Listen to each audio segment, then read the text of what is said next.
te whatala whātu le tunu le nei tae o fau whamalo le soifua manuia. Tātu iei le tae au le nei o le aso lua, o le aso sifuru male ono o le masina o Iulai, lua afe lua sifuru male wha, tā lufa lava. O le waunanga male tautua le nei le siufonga le laumua o le amatalia. E alo mai loa le tātou saru ngā lotu o le tae o nei o le ata ia le sunga le whawhenga, pasta tupai le ifi pa ongo no fo inga sa vainaya, mai le Ekalesia, Sāmoa, Assembly of God i Myanmar. E usi mai loa le whaafonga.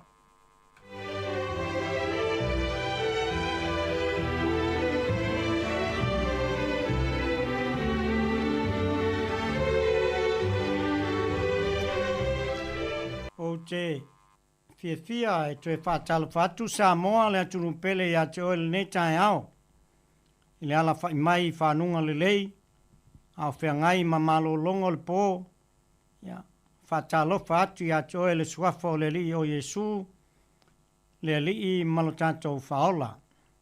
Malo le soifua, malo foi le langi mamā, e le ngalo le whaatalofa i nei mātua mātutua, e o lo tāputapua i mai maota malawa, a walo tātou alo whaio e whi au mga luenga. E o mai ase o tātou tāpua i atu i le tua, i le nei tae au. Lo whai le li i matupu, e ofu o ia i le mamalu. E ofu le li i le malosi, o fusia ai o ia e ia. E whātu mawina foi le lalolangi, e le whaangai tia. E tu maulo no whali i talu mua, ana mua. Talu mai le vavau lava oe. Le li ie, wa tā lili mai vai tafe. O vai tafe wa tā lili ai o lo la tau leo. O vai tafe o tā lili ai o la tau ngolo. O le li o le mea mawalunga. E silo na malosi o ia i le tā lili o vai tafe tele. O pe au malolosi o le sami. O au mau o e mātutua wha maoni ia. E ono mea lava o na pa ia o lou fale. Lele ie e wha vau lava oe.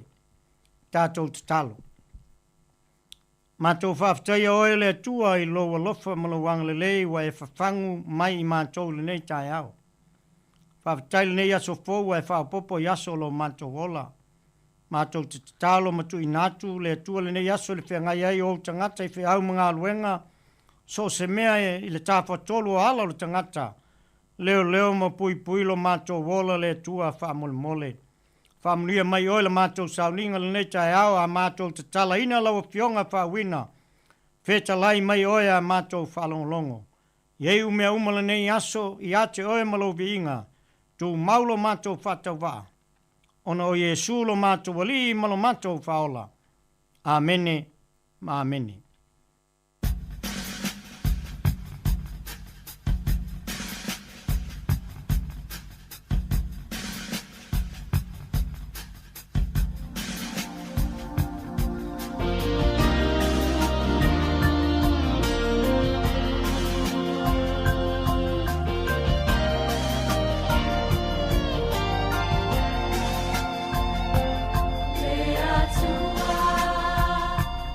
Oh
O se tusi fai tau e mawai se manatu au tū mo tātou le nei tai ao. E vea lea fe au ma wha malosianga, ma wha mawhanawhana, ia te oea o whengai fe au mga luenga. Ma mali tusi a whailaunga. Whailaunga ma taupu e lua, a whaiupu mua, whaiupu e ono se ia o le sumaltasi. Whailaunga ma taupu e lua, a mata le whaitau le whaiupu e ono. E whaangata mai le whaiupu e sumaltasi. Whaafonga maia i le whaitauina o fionga pa ia le atua. A wao le lina te fōa i mai le poto, mai lona fofonga le poto, ma le whautauta. Na te ua le poto mo e a mio sao. O le tarita o ia e ua tonu lo latou savali. Ina ia leo i ala o le a mio tonu. E tausi foi e ia le ala o ona tangata a mio tua. Ona e langona ai lea o le a mio tonu ma le wha masinonga. Ma le a mio sao o ala le lei umalava. A o le poto i lo loto ma ua maalie i a te oe le ata mai. E whaafeao le mawhau i a te oe. E leo i a te oe le whautauta. Ia whaamunuia mai le tua le tātou whalongolongo. A o whaitawina lana fionga whaawina. Ia tu mau i a te ia lona vi inga. Nei e whaavavau lava. Amene. O se manatu au tu e fia whaau tuina iai. Le au tu o le nei aso ma le nei taia. Ia e whaia o filifilinga le lei. Ia whaia o filifilinga le lei. Making good decision. Pe whaia filifilinga sao. E le ma whaina tātou whangaloina le tāua. O le whaia o filifilinga le lei. A wao whaiunga le lei ia. E loa ai le ala o tātou o langa. E whaalani poutu poni manatu au tu o te fia talanoa iai. E fiso soani le au tu e pena tātou whalongo ai le neta au. Ia whaia whiwhiringa le lei pe ia whaia whiwhiringa sao. Ma e whaia ia whaiunga poni au iwi le lei. Mo le whaia o tātou whaiunga le lei ma whaiunga sao. Mua o le atua. E te tau lawana tātou wawa ai pēa i le tuspa ia ma le atamai e whai ai whiriwhiringa. E te tau lava ona tātou wawa ai pēa i le tuspa ia mo le atamai e whai ai a tātou whiriwhiringa le lei e whai ai a tātou whiriwhiringa sao. E pei ana tā ua mai le tusi sa tātou whaitawina. O le poto ma le atamai e au mai e le tua le whautauta tātou te whai ai le whiriwhiringa sao. Ma le whiriwhiringa tonu. A wā a sao le tātou whiriwhiringa e manuia tātou puapuanga uma me mea tātou te wha moe moe ei. Ai ase se, i ona wha le tonu leo le taunu unga. O nisi la tangata, ua manatu lava ilo lato poto, malo lato wata mai, ona whaia leo lato whai unga. A o lo wha manatu mai e tuspa ia le neitai au, e ta tau lava na tātou tilo ma mata le tuspa ia, ma whai tau le tuspa ia, ina i anga le lei mai ai le atua au, mai ale poto ma le whau tauta ia te oe, e whai ai lau whiriwhiringa sao. A tātou tā pāla le fisosoania tuspa ia, ma le fisosoania le ngang pa ia, e mauti noa, e tonu masao a tātou whiriwhiringa e whai. E pe ana tā ua mai i le whailaunga lea po le tusi whai tau le neitai au. A lo tā ua mai fo i le whata oto lava lea. E se fuma le whāpai ua suma lima. Ma le suma le tolu whai ua suma le ono. O lo tātou ta talo i le atua i au mai o le poto ma le atamai. Ina ia ma whai ai o na tonu masao a tātou whiriwhiringa e whai. Awa a tonu masao a tātou whiriwhiringa e whai. I to tonu o lo ainga, to tonu e kalesia, to tonu o mea tātou te ngaluru e ai. E manuia la ele ese nunumi. Ele ai foi sto mumu. Awa a tonu masao a tātou whiriwhiringa. Ona maua le tangata le sautonga. Mai tau nuu foi le whiriwhiringa lea ua e whaia i le manuia. Lua, o loa whai loa mai le tuspa ia, le mea moni e te tau na tātou whaia, ina ia sao ma tonu a tātou whiwhiringa. E le te tau na tātou ma whau ma whaavai a tātou whiwhiringa i o tātou lava manatu. E le te tau na whaavai a tātou whiwhiringa i o tātou lava manatu. E peo no tāua mōmua. O manatu isi le poto. O manatu isi le atamai. O manatu a ua le aise meo whale tonu i ateia. Ai pei ana wha mama mai ma fisosoani mai le tuspaia. O lo tātou tā pā le fisosoani ale ngang paia ma tātou vava ai le tuspaia e tonu ai. E le ngata lea. O lo fisosoani mai fo le tuspaia. E te tau polan tātou pesiri atu isi tangata. Tangata ua loalo lato soifua, tangata foia o te lelo lato pato ma lato mamlama. Ina ia fisosoani mai a te oe malau whiwhiringa. Ona whai ai le ama whetu nai e oe, whautuanga matua lalo istangata. E te mau ai le tonu ma le sao ma le poto. E whai ai lau whiwhiringa. Ale ano moni ma le whiau o le tua. O lo wha manatu mai a, o mea uma. O lo tātou vava ai le tuspai e tonu ma sao ai a tātou whiwhiringa. Malano tonu. O a fianga e a fia i a tātou whiwhiringa. A whaila e whale tonu a tātou whiwhiringa. O nei loa leo le me tupu. E a fia ai oe, e a fia ai lo ainga, e a fia ai whala popotonga o tau ngā lulu e ai ni a tau whiwhiringa o tau o lo taitai. A wā le le whiwhiringa mai unga o tau o lo taitai a le maftanga o tau o lo i tonu o le kalesia. E manuia le kalesia, e manuia le maftanga, e manuia lo ainga. Pe a whai. E tonu masao le tātou whiwhiringa e ala le fisosoni mai a le tua.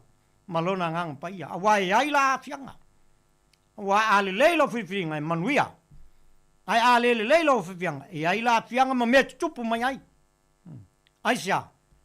Ina ua e le tā pā le fisosoni. Ale ngang paia ma le tusi paia. Sāmoa malau whafonga anga le netaia. O le whiau moli moli nā le tua mo oe ma au mai tātou uma. O whaiunga le lei la, tātou te whaia. E le maua mai le ata mai po le laki. Wa le tele ai o whaupunga istangata. Ai, se ua laki a. Usoe, malau whafonga anga le netaia. E manuia whaiunga tātou te whaia. Ina ua tātou tā pā, le fisosoania le tua. A whaila tātou te tā pā le fisosoania le tua. Ona manuia lea. Ai o le whaonga ina, o le awiwi whale tuspaia. O se tio ata le nā. E ma whai ai ona tātou wa ai manino. Ma whai ai a tātou whiriwhiringa sao. E le lei ma manui ai o tātou ainga. Ona o Yesu. Amene. Tātou whai u le talo. Ma tō whafteia oe le tua le tamā. Le alo male ngang paia. Le tua wa le atu le whiau le tala le lei lungo pe au le ea. A nganga pa iai o le fisosoani sili te wha malama ina la upu feta lai le nei tai au i loto ma nganga o e lo whalangolongo e meise o e malama le mātou ngana. I lato foi o lo o atu i ele malosi o whasala launga le siu ponga lau mua nganga pa iai a fisosoani oe. Ne ia maua le poto le tangata ma le whau tauta e whai ai whiriwhiringa le lei. E manui ai ainga, e manui ai whalapotonga, e manui ai e kalesia, e manui ai atunu. Pe a whai e tonu masao whiriwhiringa le tangata e whai. Pe a whai e tonu masao whiriwhiringa o mātou taitai. E manui ai o mātou atunu. Whamanui oe le tua e whiau mga luenga o whengai mau tangata le nei aso. Ai maise nai mātua o eo lo mamai so se no foanga puapunga tia. Anga le lei whamanui atu o le tua lau whamalolonga. O lo manau mia lau fisosoani le tua le tino le nganga le mawhau. Ia e whamanui le ofisa whasala lau le tua le siu fonga lau mua. Ona lo lava suafa Yesu a mātou wole matatalo atu ai nei. Amene. Amene.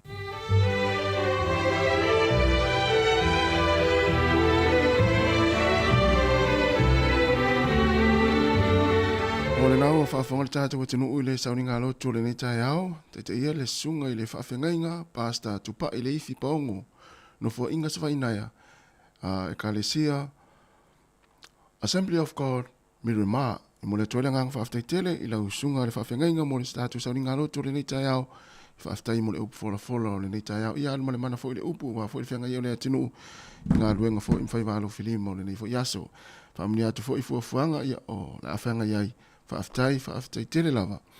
O luas 4 minute o te enele tu lai fito si fonga la moi Wellingtone. O le inga nei o le atua ma le utal vau le Kalesia whaapoptonga Kerisiano Sāmoa i tula ele. O na whaanga solo i leo le tātou por kalami o le nei tai au tālofa lava.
O le tautua le si ufonga o le laumua o lo iai fo i le langolango a le New Zealand On Air.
Santi Talahia.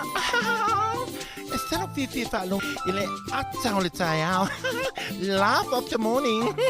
I'm at my apple feet to the Vanveal, so for a little more. Attends le taillao.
Le tato programa le ata le tai au toi fa filo ya tu mo toi fa talo fa tu le pa ia maulunga le tunu mo le fa fonga le sua fa manu malo o le tato oli fa ole su ke riso le nei tai au fo ya malo so fo mo ni Sāmoa ala usu fo to tele fe au mga luenga malo la vale on sa inga luenga le tai au ya le o tato amata fo le tato programa le ata le tai au manga lu fo i man le su ni le wow tu fo fiso ya awa fo le tato to tu le ya sta no va fo malo le usu le sunga Toina, ya o matai. Ya, manuia la val ni tai au. E fa after ile tu le utato e mafuta. Ma le tele ma fan no po. Mo man le tai au fo. Mo tonu le ngona mo foi le tonu ma fan no le yaso. Ma no na mai le fa ngol yaso ma. Ma le ya fa ngol yaso i wati ri ai. O uma ya sa utapu ia ita longa la kapi. Le ma se un foi ina. Si la uma la Sāmoa. Sāmoa. New Zealand. The Warriors. Australia. Yang mo yini ta lu Warriors fa ngol vayas. Oi, o yelena pa ya. Me ava ko auto so me fa le Warriors le swa le nei. Ya lana mo la to lu vo le fa bo pela to points. Ya pa ngol me o tau la mingi me to nu vayas o le ta. Ya ta lo ma sa o ta po ya le man malo. Ya le vola o sa fia le ta o pesale. A to fa pe vo la mo ne vayas. Ya va ta si la ma le au na walu ta po ila sto na. Mo me foi o quarter finals ya kala. Oh, iso le tu fui. Se istemi fai le stata la ta longa. Pe pasi ya ni alta mo lu pe matsila yo no. Ya vai tu au fa no sta. Foi ina la. Ya. Le por sa mo ya sto na ya sa so fu. Ele tinha de ser malo ia lá no fai ngol vas to la foi na ia ia to no sa fa pe foi to no le tato ile so lua ya malo la vol menu na tato to tausi ya ma fa so ma sta si foi o wo foi fai ngol vas so ya fa pe ma yo sento ina e fa no ma ya le tio fiesta ina va ia ma ia tel malo na ia na uma tua le ki le tio fa no ma so ya ona tato maftanga masani la foi le tautua la wala le si fonga la mo Wellington ya fatalo fatu le tato tunu ya ele sua yo sunga fa fengainga ya ona le tuo fa la ngol tala le ya fa pe foi on fatalo fa pito atu inai ita kalesia ya ele ne ta ya fatalo foi ona yo tato matua i tonu ainga mo tanga sengase mo to tanga matua ya ngata idea o la to fo igual au singa luenga mafuta mai fo to tele wa matala tu nga luenga ni ta yao ya fa pe fo ila to lo lunga wala ki me lo le tio fa longo i le tasi ono tesi ma le tasi Sāmoa si fonga la mua Wellington o le mai moanga fo i lungo tātou penga te whailangi lungo le tātou Facebook ma le YouTube si fonga la mua ia ma le tātou app le Sāmoa Capital Radio app o lo wha ngā mai ni se whaafonga mai ia o whianga i whia o mga luenga o le nei tai au o i lātou fo i ia ua mana fo i ngā luenga le nei aso ma le nei tai au wanga ia tu i ainga wha mua pēlo saonga le mū ia o anga ia tu ai ina ua mai ai fo i ngā luenga le pōna pō fai se malo longa ia na wha ngā solo fo i reo fuafuanga le nei aso tātou mafuta i le tautua si fonga la mua e mese le tātou pukalame ato le tai au tātou fai mea fia tātou talatala no fia tātou whia wai fia fo le nei tai au ia e mese fo i whaasoa fia tonu whare whai ngā luenga ia pe o ma whaasoa leo ma whaasoa tuai na ma whaasoa wa teimere ama teina le tātou pukalame ia vai ma fia le le ma fia tūlanga le wai ai ia fatalofa tole falongolongo mai Sāmoa ia siva na uvi lo fatu pokalame ia fatua ia silulu Paulton mai o kilani talofa atu silulu ia le usia Ellen Mona malo Ellen mo nga le aso ia le sunga ile Pasta Eri malo pasta ia mo fo ia fo fango le nei au e fa pe fo in fatalofa atu sunga Abdullah ia Sataraka malo fatai fatua ia fora norieka ma futa mai Utah ia o puailoa situ ngasumasa niai e fsile mai professor tai ia le za tai nei ni ia o le mate nei New Zealand nei tatu visa ia batalo vat fo de sunga ata Yohane fa te lava ma futa mai le sa vidiamo to le fo ma tamu ia o tesa teniseli batalo fatu fatu a milia fa mwana batalo fa le tai au te Steva malo alo mamano tai ma futa mai Kevin Swaka tai ia pari sina malo lava tai o profiti fetu ai fa pe foi ia nai to manga Yona ma lo lava fa te lava ma futa mai fetu a fenga isila fa pe foi ia sunga tiu lilo ia ameria fa moana ia motore katanu ia sunga Aaron Mona ia fa ta lo fa tu nei tai au sila ia ma Aaron Sila ia ma telefo pe fot ma lo lava fa te lava tatu tunu ia o le la va tu fa fianga nei ia na fa solo tu le tatu proclame ta lo fa lava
Patalo fatu smel fa fonga le talo le tau mo le tai ao e ina i timu pe ona mata ma le po le posta i me le yaso no va ia le o le mata le la. O le aso tai o matele na uoa. Astofius Ferreile, ma le aso Ferreile langi le tau o le asto na io ina i timu. O kapiti manua tu, whanui, taranaki, ia e ina i timu nisi o teimi va ia le mata le la e tele o teimi o le yaso. Whapea foi Marlborough, Hawke's Bay ma Wairarapa, pe whatimtimu e va ia foi le mata le la. O taupo e paolo le yaso e ina i timu e le tele. O le malulu o le taule e e tolu anga i lunga i le ono. Ia o le ea mawhanwhana lo i le sifurwha. Wha solo atu i lunga le sifurwalu. Mawhanwhana le yaso o tele o vaenga o nune no utau e Hawke's Bay. O Marlborough, Taranaki, Whanui, pala ia le mawhanwhana. Au kilani le wa matan tau va ia le mato le lai le so. O le motu i saute langi le leili si vaenga o le pito i lunga o le motu i saute. O kalai estete e fsusu ia i le tau e tusa le leia ma Queenstown. E il teime va ia le mato le la.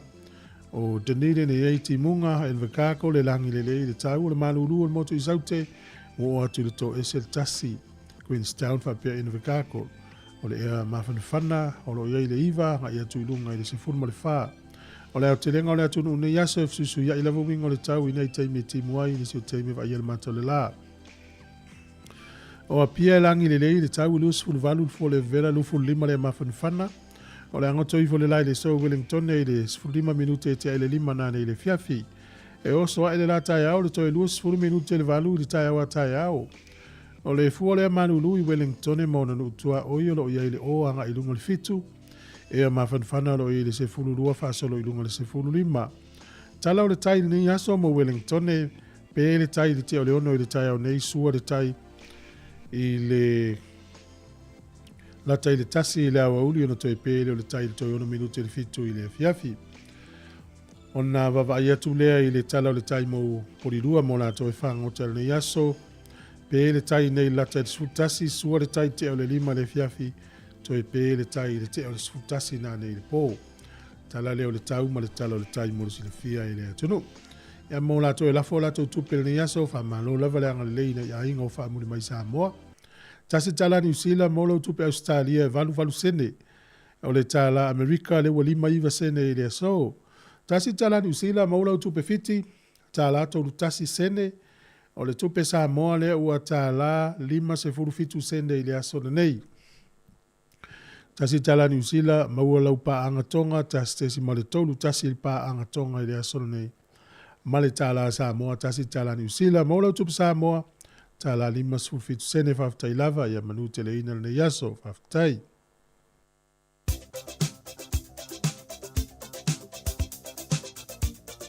O whamleanga wa saifua as whanau tatu i mini masani lava na as whanau at samoacapitalradio.co.nz Manu ia tero to wa saifua le aso se fulonu nei on masino you live amni atu le atu ia te utou ma foi pel malosi mto e whapoponista usanga steli mo utou amni le atua.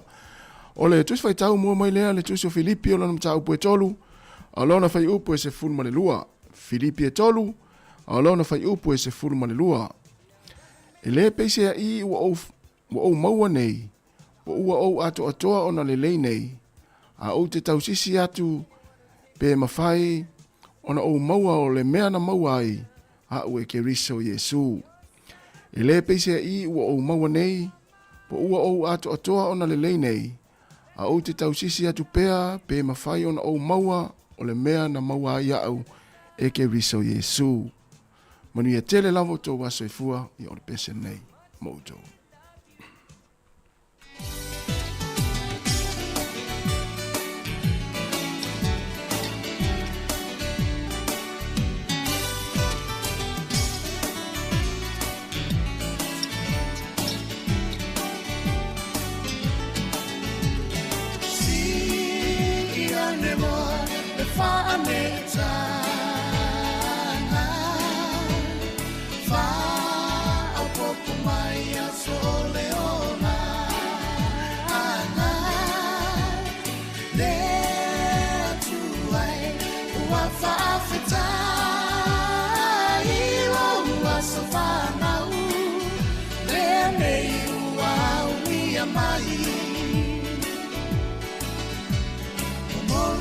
tu o alofa anga ma whaamanuia. Happy birthday to you all, ia manuia. Loa sa whanau nei, wa e au ni.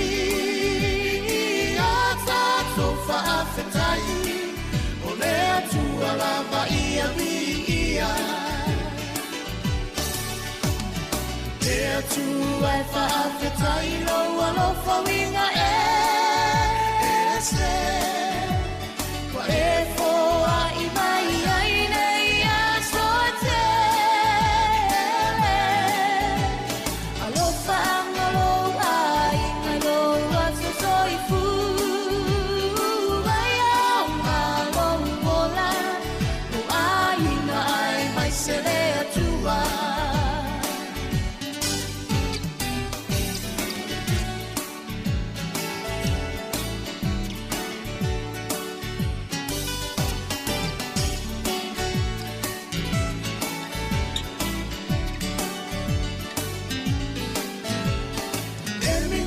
Whaia e pēa o mātou loto. E tele pēa lama nei aso, o toe whaopopo. O la fia fia mātou, wa lenga tai. Loa sa whanau, le nei ua au lia mai. Whaamanuia mea tua i loa sa whanau. Whaao ngai na rou soifua i ana wheau. Toe whaopopo i na pēa ni si aso se te. Lea lofa anga mo ole, e le umayo a ina pele. Lea tua e whaafetai loa lofa winga e se. Wa e foa i mai ai nei a soatele. Alofa anga loa inga loa so soifu. Ai au ngā longola, o aina ai mai se lea tua.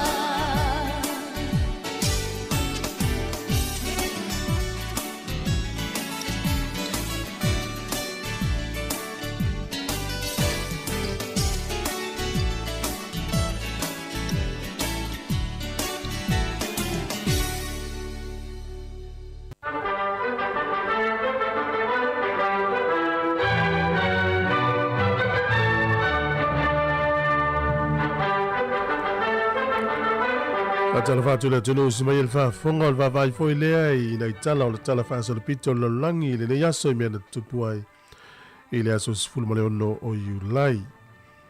O le sol tau sanga e tasi ono tasi ea o le urua i pōrua i tupe pepa ia na whaonga ina i Europa. O le whale tupe lea suatena bo le Swedish Bank e tau o le Stockholm's Bango o la tau na urua i au mai i fafo ia tupe pepa ma whaonga ina i le tausanga e tasi ono tasi i te tonu lava le atu Europa. O le sol tausanga e tasi iwa, tasi o, na urua i lele wa lele mua lava na fausia i te tonu Australia. O le tangata e sofa ia John Robertson Twiken. Ia le sa lele el whainga malanga mua lea o le wa lele mua ua fausia i Australia o le asona lele el tausanga e tasi iwa tasi o. O le sol tausanga e tasi iwa tau lima na urua i whao ngai le mita lea e te tongi a pakal ta vale. O le urua i mita lea na whaatuina i te tonu le nuu lea Oklahoma City i Oklahoma i Amerika. Ia le taute i loa ia o Wellington ma so se mea lava i New Zealand tele na tua i mita e te tongi e le paka o rau ta vale. Na urua i whao ngaina i le lalolangi mo le taimi mua i le sol tau sanga tasi iwa taurus fulima i Oklahoma i Amerika. O le sol tausanga e tasi iwa fast full malvalu. Ia na toe maua ai e Israelu ia peo le taua le vao a rapi ma Israelu le tau le Arab Israel War le tausanga tasi iwa fast full malvalu. Le nuu o Nasareta na toe maua le so Israelu le taua na male atu a rapi ia i tausanga tasi iwa fast full malvalu. O le sol tausanga tasi iwa fitu iwa na wha maa vai ele Palestine o Iraq le taimile na o Ahmed Hassan al-Baq ia o lea lana suitu langa i lolo tangata leo Saddam Hussein e leo tato i lota la anga o Saddam Hussein ia mana na foi nofua inga ma le lafo tuina o lana nofua inga ia i tala wha mau mau o lalangi o le solta usanga e tasi iwa iwa iwa o se wa alele la titi na pailate ina le tangata leo John F. Kennedy Jr. na pa ui le so ia ma haafia ilon soifua fa pe foi lona to olua ma le uso lona to olua ila to uma na malanga le valele le to tolu na mali li wai le so o le ason le to usanga dua fe ma le lima na fa tawa i tu le tusi le o le Harry Potter and the Half-Blood Prince o le tasiva iwa fitu na fa tawa i tu le tusi mua mua lo minga le Harry Potter ale sola dua fe ma le lima fa pe o fa maunga i o tusi fa tau tua laulangi o le tusi mua lea i le luafi ma le lima ma tausanga i tu atu. E lua sfur fai tu la ai iwa miliona kopi o le tusi, kopi o tusi na tau li ai.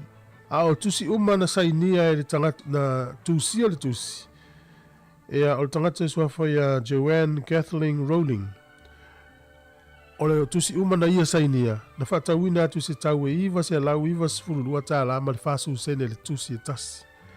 A le au fai o tusi na fata wina ile aso tonu ale nei ile no minga na Harry Potter and the Half-Blood Prince e iwa miliona aina lusu fai tula tasi ale aso tautia o le solta usanga e tasi iwa ono lima fa maunga ia ni usila na fana ina ai se loketi mua ni usila po ni pulu fana le taua i totono Vietnam na wai i le malo New Zealand. O le so i le tausanga te si iwa ono sifuru ma le lima. Tatou tala ia te maua le whapoponga le tai masani i whaafitai lava.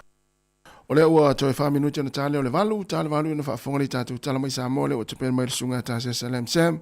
Ia mese o tatou telefou le whionga ala wano ati lawa. Ia toi whamalo atu le teimi le tatou atinu.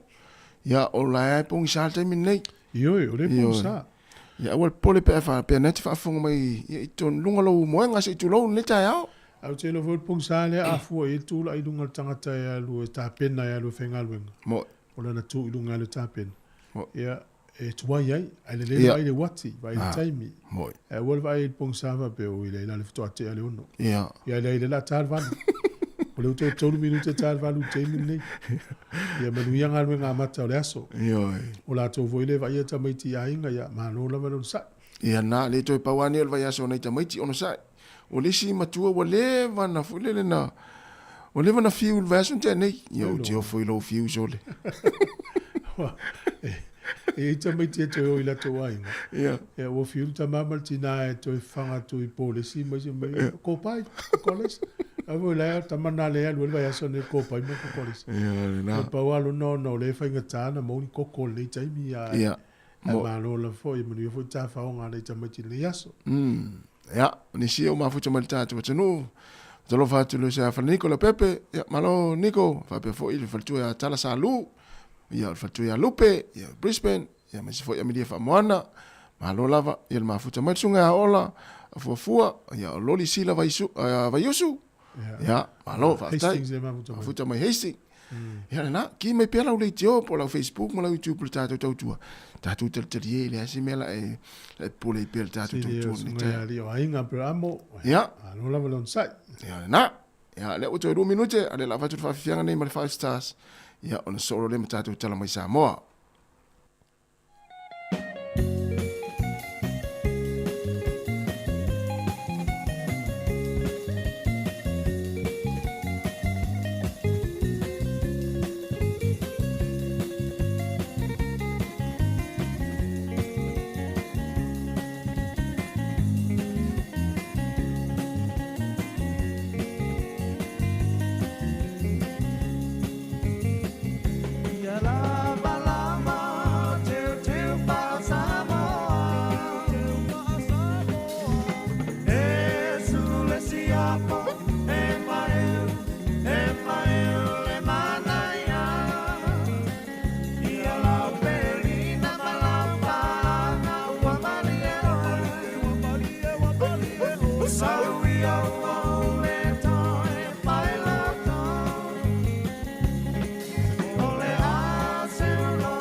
O te tue whaatano whātu le nei fwoi wha o popongo telefon mai Sāmoa o si mai al whaafonga.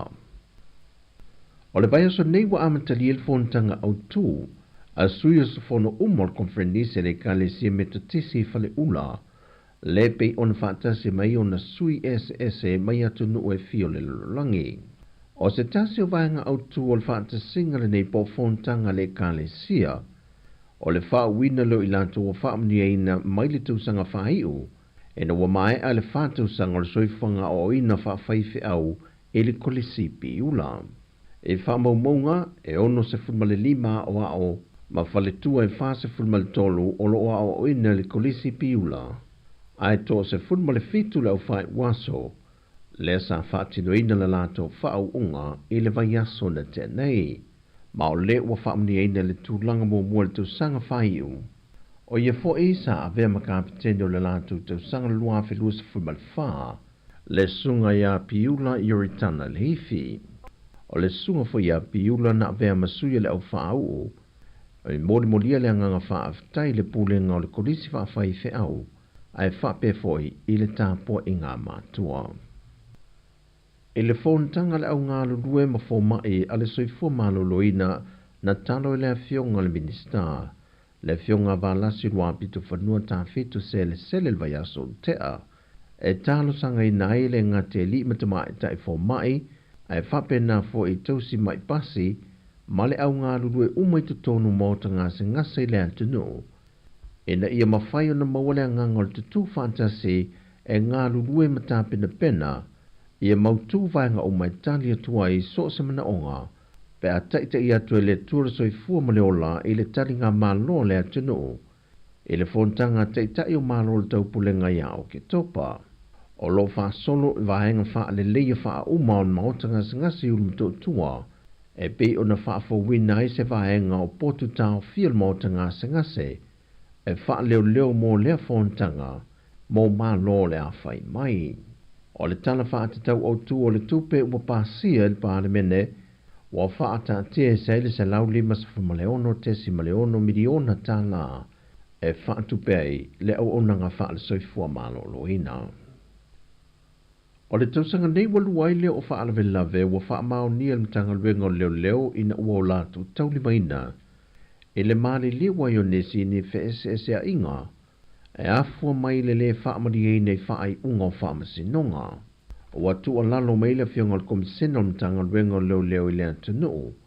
ina ia alolofa ea mana ia whaai unga o whaamsinonga tu ina mai, e me se lava le whaamsinonga o whanua maswafa.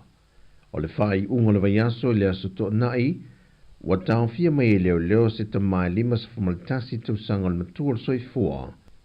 Ina ua mali wai se ta mai 5 tausanga le matua, ina ua tongi le ua moli le maa, ma e ui ina o ane i le mautanga se ngase tau mawhai se tonga fitinga, ai na maliu lava.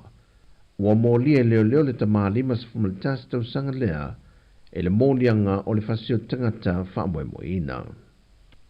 Wa whailo mai al whailo tusi o le komiti o le fono awa le ka le sia whaapot putonga Kerisiano i Sāmoa, le sunga Reverend Dr. Taipisia le lua, le tau wa whae o wa whaata atia mo se tasi o poloketi na pāsia, o le whawina lea o se whale tusi mo lea o ngā whaafaife au. E wina ia saunua e 5 miliona tā la le tau wa whae na whaata oto, ai o loo te tala lava fo i malea avanoa, e ona mo whai o na whaatupe se isi vaenga e siri atu, pe a whai ai mo o mia ni vaenga e toi wha o popo ma wha le leia. O lea ngā ruenga po le ata fofoi no le whalitusi le nei, e iei uma vaenga wha teknolosi mo o mia wha ona po nei, e vesoa soa ni ai isusunga ia o ao, e a o tauina ai. E turi lo lava le komiti whaafoi o le palola i lantou uma, e whaasa o loto mai o lantou whaasalanga whaafadpui na wai iei swinga te tele wa ia, e pe o na toi whaafoi atu i lalo le vaa ai ngā leo, se tasi o i lantou na ngā lue le vaenga o le fuimu, na mangaro mai lalo le vaenga o le palola, e na wa whaamao nio na mōlianga o le wha o 5 le tina o le ainga. O se tasi nei o vaenga pito i silio na malosi o ai ingo le tatana i o i lantou i lalo le palola, ia le maua i lantou ni mōlianga o le wha o 5 o le sawa ina leo tina matama i tae, ia po whanau foi. Wa tādia le aso e toe tūlai o i luma le wha amasinonga, maolo iei le māsau salonga o le atoe wha foi atu foi o ia e nofo sala, pe a mai a leiloi longa o lana mata opo. O le ta māsanga lue le vaenga o le tinei mu, e na ualu ese mai, ma le to ese i tanu malala. O tala fowia mo le ni aso, man via tele o le tātua tunu o, wha soi foia.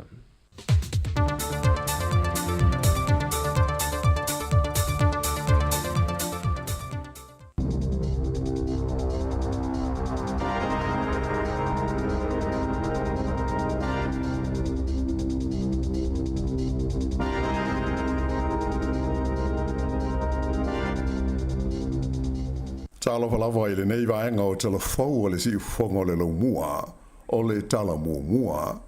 E telepis nisi de tono New Zealand nei ua tapuni, a toa maisi ua whea ngai ma le tele o whaingata, ona o le taule ai leo ni tangata whaatau, a toa ai ma le taungata o le whaangai o inga o pisnisi i to tongi o tangata whainga ruenga, a e whapena fo i insua ma le tau o le whela ua inga o loa i wa lele ma wa alalo, a toa ma whela ua inga i lunga o le lau ele.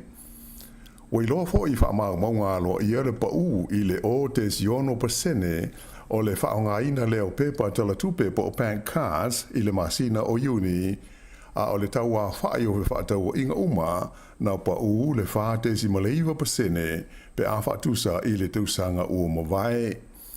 I se suenga sa whaia le whalapo tonga o le Retail New Zealand mo ona sui awai, na i loa ai o le siri atu le 50% o sui awai e le i maua le au whainga wa lātou whaatau sa fuafuaina mo le kuata lona lua o le nei tausanga. Nā tā ua ai le whaatonu o le Retail New Zealand o Carolyn Young o le winga moni o le tulanga e telepis nisi ma company e le i mawhai o na maua i ni tupe mamaapo o ni polofiti e tau whaafetau iai i a lātou tupe alu i le whaangai o inga o lātou pisi nisi. Ua whaalia e Stasio Company tele whaangai ma le sā ilia o tangata whainga luenga, o le a whaawau pēo na tō tele tangata e malanga e se atu ma New Zealand se ia vangana ua pau i lalo le tului o tupe ai tā lafu mai whale tupe. O whaamau maunga a le ofisa o whainu mera whaamau mawina le malo New Zealand ua whaalia ai O le tausanga lea na umo e le masino me, e valus fulma le lua afe, valus e lau, le a whai o tangata mai whafo, na wha popo i le whaitau a whai o tangata o New Zealand. O se a whai ngā pito pa u lea, taru mai le masino mati, i le tausanga taru ai lua afe lua se fulma le tolu. Na whaalia e le li ofisa si nia tau le tamau ainga, i le whaletupe le Westpac o Michael Gordon, o whainu mera nei e masani o na whesui suyai. Ai o le mea ua mauti noa, e toa tele ia tangata ua malanga ese atu malato tu ua New Zealand nei, na i lo tangata o lo whaau popo mai i tau sanga ta itasi.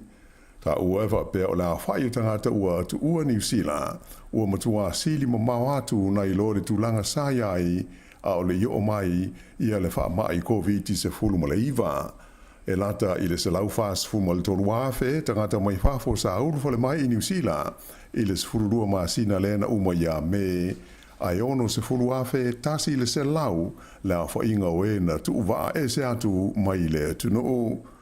Whaalia mai fo i le ofisa o whainu mela wha mau mawina, o se a whainga au pito mawae, e valus furu lima afe ono selau tangata o New Zealand, sa malanga e se atu ma le tunu o, i le tausanga na tua na i tu nei. Se vaenga tele o nei tangata sa malangatu i le tunuu e iai i saina fa pea peretania a toa maau se talia. Ai o le to tele o tangata mai fafo sa uru fale mai i le tono New Zealand e ma tele lawa i tangata mai i tunuu e au fiai i nitia o Filipaina fa pea ma saina. O wainu yo mata le pito nuu e au pito tele iai i pai papa ma mama o lo liki ai maanu le au ngale sua vai i le tonu o le tu ma lo atoa o Wellingtone. O le atu langa sa fa ilo mai fa ma maunga lo ia le mtanga ruenga pu le sua vai tau mafa o Wellingtone le Wellington Water.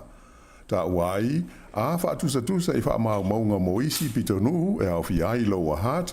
Upper Heart, Porirua ma Wellingtone, ona manino mai lea o wainuio mātalama e au pito i tele i aila o whainga o paipa ia mama ma pāpā, ma anu lea o ngā aile sua mai tau mawha, a mata mai lawa le tausanga i lua awhe lua se fulu.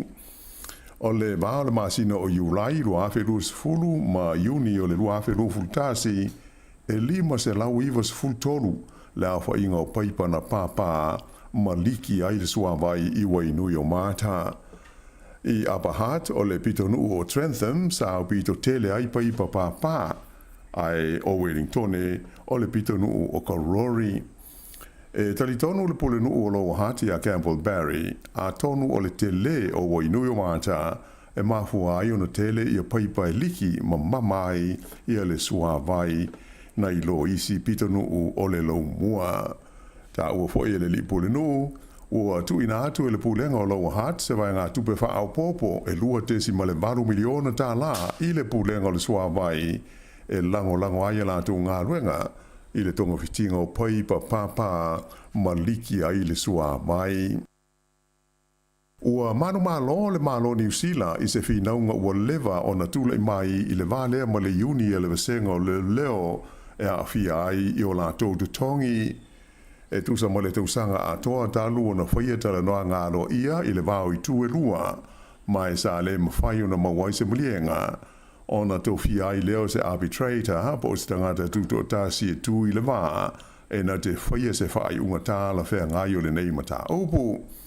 O ia lasa tō fia o le tamaita ilo ia e tomai wha apitoi mata upu tau ngā ruenga o Vicky Campbell, mai o le sunga fuana napi, le na whaia ila na whai unga, wa ia talia i nai le ofa a le malo mo leo, lea e au fi aise vai ngā tupe e awhe lima se lau tā la mo leo uma, ma le si tanga e lima awhe tā la mo ofisa ma le au fai tā ai. Wha au popo i ai ma le si tanga lau te leo te tongi o leo uma e whāpasene i a Iulai, ma leisi whāpasene i le tausanga fau lua awhe lua sifuru lima. E le ngata i lea, ai ua si tia fo i ba alauni o leo i lau wha inga e lima te si ma le lua 5% e a mata ona wha mamalu mai i a Novema o le tausanga taruai. O le masina o a Perila, na te ena ai e le asosi a li i matamai ta i leo, ia se ofa o te tongi na tu inane i ai e le malo o le la tau whinaunga e le tai whetaui i le sitanga ma sa iai le popolenga o leo o le ato o tele ai i a li imatama i ta i leo e wha mamae mai i la tau ngā ruenga. Wha ilo mai le fia o le sosa i e te leo i le wha i unga e pei o na tu ino mai nei e manatu le sosi e pei ua lima ta ina le arbitrator i le mana o le malo e wha ai titia i e tupe wha halu i ngā ruenga whai. E lua hafe ono se lau wha se furu le au wha i o mai fau le COVID-19 furu iwa na wha mawina i le tauno New Zealand i le vai aso le na wha uma i le vai luanga o le po le sana tenei a e tolu se furu le au wha i o tangata na mali liwai ona o le wha mai. Sa o pito to tele mai fau na wha mawina i le tu malo Canterbury e tolu se lau lua se furu so o tu wai le wai te mata lua se lau ono wha ma le counties Manukau e lua se lau lima se furu lua.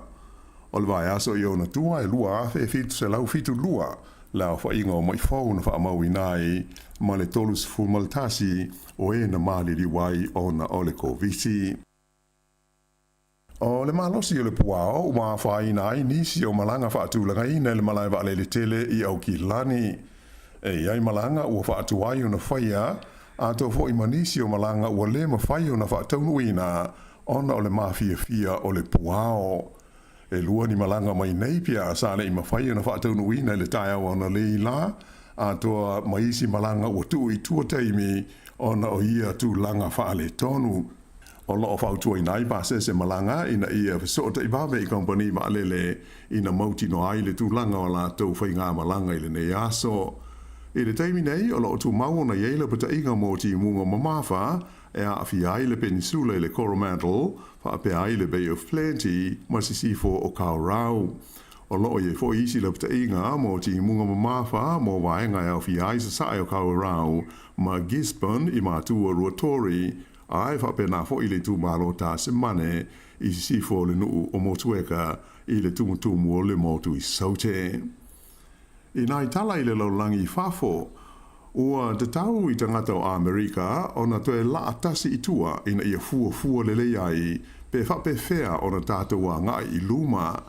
O se vaenga leo le saunoa ngalo ia le Palestine o Amerika ia Joe Biden mai le fale pae ana po e tu sai o le tau mo whainga e tangata waleina le liina avea mua mo Palestine ia Donald Trump. Whaali e Biden e le te tau o na talia ngō fie tangata o Amerika le neitu ainga o winga matautia e na ia sanga whaau o pēa. Na ia whaalia o le taimi nei ua matua vevela ma vevesi ia whaau punga malafonga e a awhi aimata uputau upwhai o malo i te tonu o Amerika. Mai ua te tau ona tau whaai titia i a tū langa. O le tiu te whai o tātou uma le whaatino o lea wha moe o le sauronga lea le li Palestine. Na ia wha mawhaina foi o Amerika o le pusa pālota lava e tari ai o na whaafita auli ma e senga o manatu ai le o le pulu whana. Mai o le malosi anga Silia sui ai le pule i le tono le United States o Amerika e iai lea i lima o na tangata ai le o lima o se tangata i tau pule e tangata waleina se isi tangata. O lona tolu ai leo taimi ua whaiaini sao noa ngalo ia le li Palestine o Joe Biden talu ona tula i mai le whaalawelawe le nei le astona i ua mamae taimi a Amerika. O le nei whaalawelawe e le o a whaina ma a fiai fuafuanga a le patia le Republicans mo le lātou tau o fianga tele whaia i Milwaukee i le so.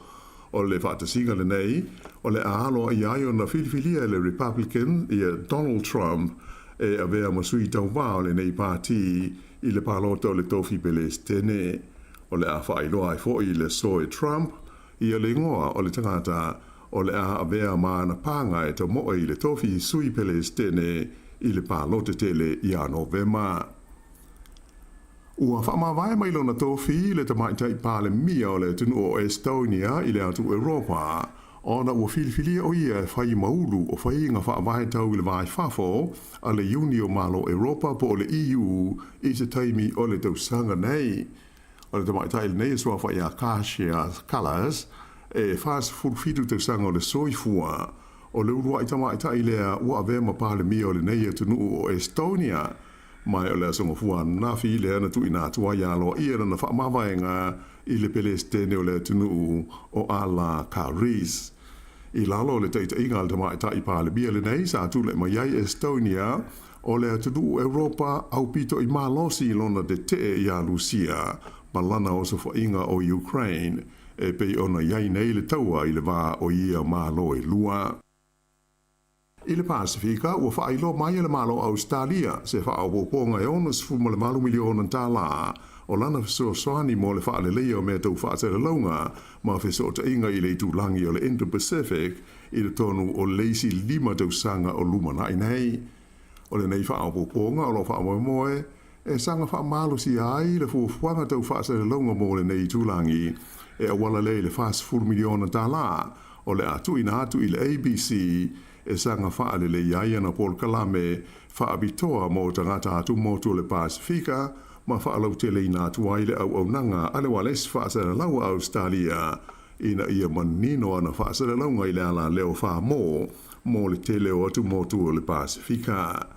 E le ngata i le au le awhia e fo i ma le whaatino ino ni Paul Kalame whaale au onga mo le au whaasara lau i le lumanai. E le ngata i le nā, ai o le amaua fōi e le au nanga TV, e le Pacific Oz TV, i le sili atu le luas fō mo le malo miliona tā la o le neifeso soani e le malo Australia, e le tongi ai Paul Kalame ia o le o whaonga ina e whale televise i atu motu o le Pasifika. E tā alonga, ua maua awa noa o New Zealand whape ai ma New Caledonia, e tau wa ai le taamanusango le ipo le lalolangi, mo le awali i lalo o le lua se fulu te usanga le mātua i le ta'alonga o le soka, lea e whaia i le tunu o Chile i le tausanga lua afe lua se fulu ma le 5. O au nei e New Zealand, whapea ma New Caledonia, na manu malo ia la semi-finals sa ta aloai ma le awafiti, whapea ma le atu Solomona i a pia i le asonga fua ana nafi, o New Caledonia na malo i le awa Solomona e tolu i le lua, a o le awa New Zealand na malo ia fiti tasi i le ai. Ua sa auni nei la New Zealand ma New Caledonia e ta alo i le final mo le sa ilinga o le siampini o le vaenga o alii e lalo le ta isfuruiva te usanga le mātua le o le awhaia i pia i le astofi ai e muamua le ta alo ngā fiti ma Solomona e sue ai le tūlanga tolu ma le wha. Ia, o le wha iunga nā o telefou i le nei tūla.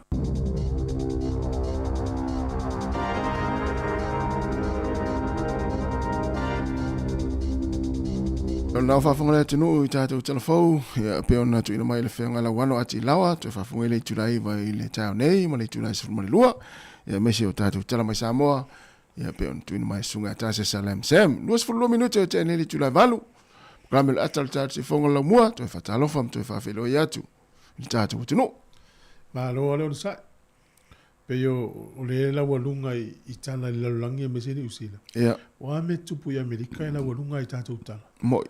Pe o tala tuana po, maana po, ia mo leifo iaso, te le umana leiva iaso le ala walunga le tala ili. Ioi. Le tau mwhai o le tangata wale ina ia Donald Trump.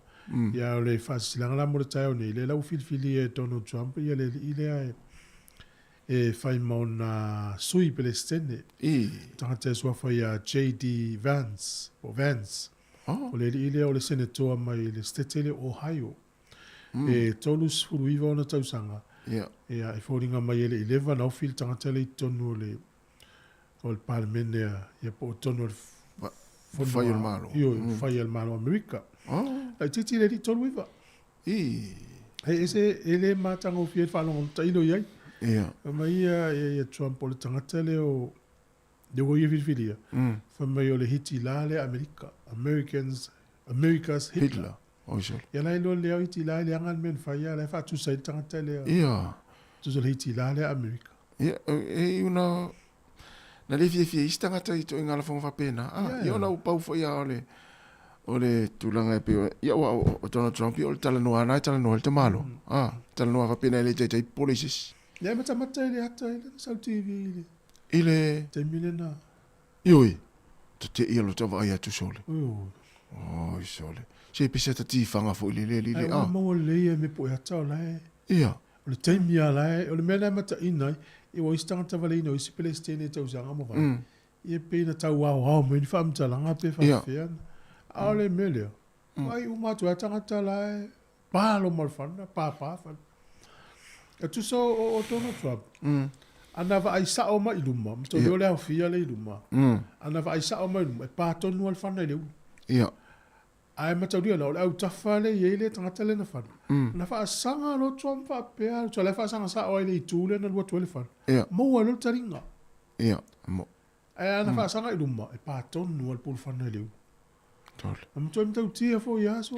E mata o tia le to inga vai on fa pe fu le vai ole ole sa o al taimina fana ai ma tango talinga ma sorry. Ole si tu longa e mau foi pe fu ya America ole tunu ia e mau lunga al pui nga i le fo ia tunu ame. Tu for sa ole ma mau le le tanga tele le ato se la pe se la tolu fitu mita se la le va se la tolu fitu se la fa so mita. Ia. Le ta auto me no fa lunga al fale. Ia ole ola vola u fetu fa e lunga social media timing. Ia. Ia ta na pu e tangata sa tu mamau atu. Na wala aula tangata ia i leo leo. Wala tangata le tu mai nunga fale. Ia ele ia no i leo leo le ilu matu. Na ma o mala e fa so fo tangata no so mi. Ala ta auto le le mele dinga i lunga fale. Ma mo le ia ta telefone. Ta vai tu le ia ta tangata na ta auto mai so le ta auto. E lo le ia tu ale telo tangata. Ai. Pe so le. A fa tu la ma lunga technology le vai ta. O le si tu fo le. Pela mena le fa le se drone fa milo lo se la umita mama se mai wale wa tele technology wa ta mai tangata ai no fo se sa fa ai e ia tangata la no fo tono se ven la via uma camera si o le drone pe lu pe tolu drone le ta milo lunga ia na ilo le ia le tangata le ol matua fata mala le welone ol matua fata mala le puipuinga o tangata ia o tono drama jo pa ia so au fua ata ulo America me pui nga ale o wala ki fa tai de wa ta ona tala mai tu le lo se la umita mai se la umita tu tala mai tu leo ma leo na fa ya la ye to tonu le java ala ye vo tanga te tu mai sa lo se la umita la fa inga nei mo me va ai e le se leo na se tu le taimina pa ula lo Trump fa tu atu ona ilunga mai o le mele na malana fa na se tu lo fa fa le se nga tanga so le na langa o leo o io le e pui ia langa o pui tamalo ia no fo mena tanga tai foi ana toe ana fa pe fa o pe na fa pa fa na le te le tanga te fiot ia amo e sta malo la na mali o ia sa ave mata ita fu i mo la nga lu sa i mo so e la la o le la sta malo na e la le vole lo ki va lito ia i tangata mo si ainga si ia ona po o to o se la o tasi te se male tolu miliona ta la ni usila la fo i tangata mo le so nga se le ni ave multina mal fa na o no lo mali usi ta ma no fa lo la ve ali si tu na te foi e pa le fana pa le fana ala tu le ia tangata le tu a to no Trump fo le mau tilo e lo tangata le mele to ale lo Janga pa fana le lo ale lo o wa fana pa me wa tiri wa la pisa ma fe ma va pena so te ile va tu no ta malo asole o te lo o le nga le i mo tangata ia e fu ai ana fa sanga mai lu mai pa ton no le pulu le mo ai fa sanga sa o me nga sa o le pulu ia ia te mi la la un mo to dia la un tangata fa sanga le si tu sanga le si tu mi fu nga mani pe la un fa me fa sanga le si tu wale alale pa nga Sāmoa ia America pu ai sa le ia la pa sanga yo mele sa wele le ta isa mel fan ma mo wala mo tali nga so ia almana ia foi na le foi le fa manatu foi mo tata ia to le fa pena to anga la un va pe ve solo lo wow ai wol tu mau lo wow te metas asanga inu mo nei fa sanga va pe e wa mo tanga te alan pa sang sa o ala fa na la no fo sa o martina la inga asanga mai ene sa wale o fa to nga martina wala va mai e longo fiala le tama o le fefeltina na la un pena al tama foi le popolea ia ela te longo fia ila unga o te nga fam talanga la te se ai Awal fa ngalo pu ngalo fefe o lesi. Ngalo pu tamave fa ngalo tu ngalo tina.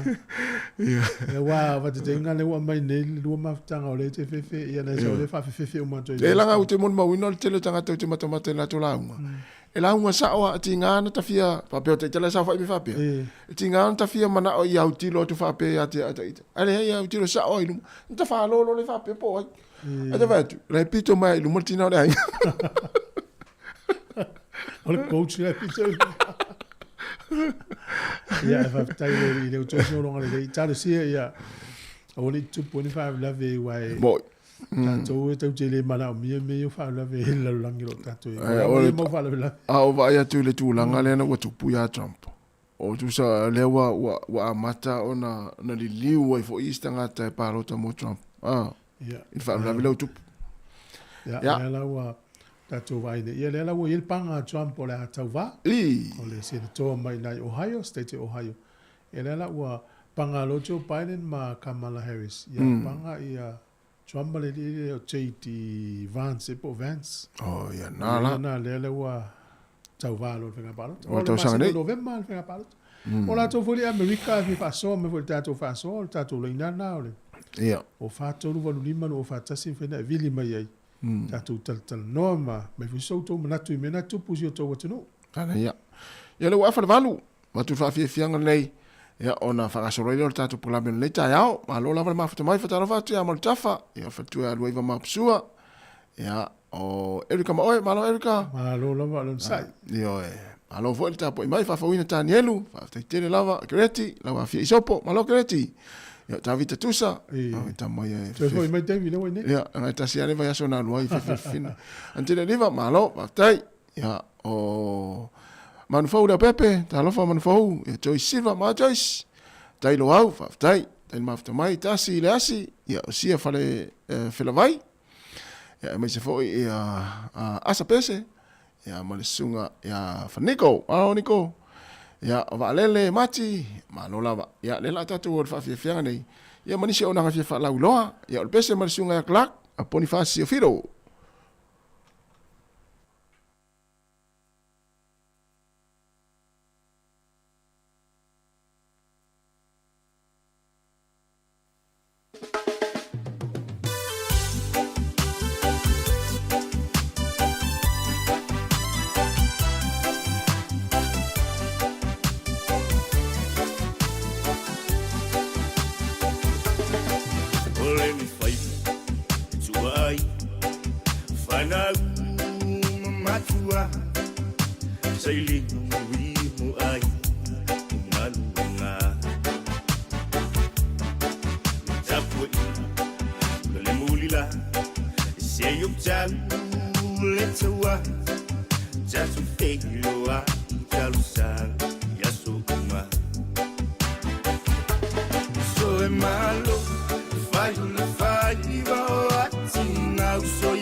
Uso fa malo malo linga lue eng e fesiling le so oi ole lu fa le lu fa be ko malo inga fa ka wa nga wi la malo si pungo wa I au bre fa ki au va ese fu manikas ese uma fi anga wa fi fi ya kas nga kuele isa wa oi nga e do oi nga fa ia mo le fu mo Sāmoa nga lu nga selo ila uba ai hama ua masang ya gi me le wifi au wa kani ai fa ia fa au le fia uso I makanga ko lo lo ko e ke fa ya lu be fa le ole do ya lo fa wa tinga uso ya etibia ja po inga ele nga sitoto je wile loto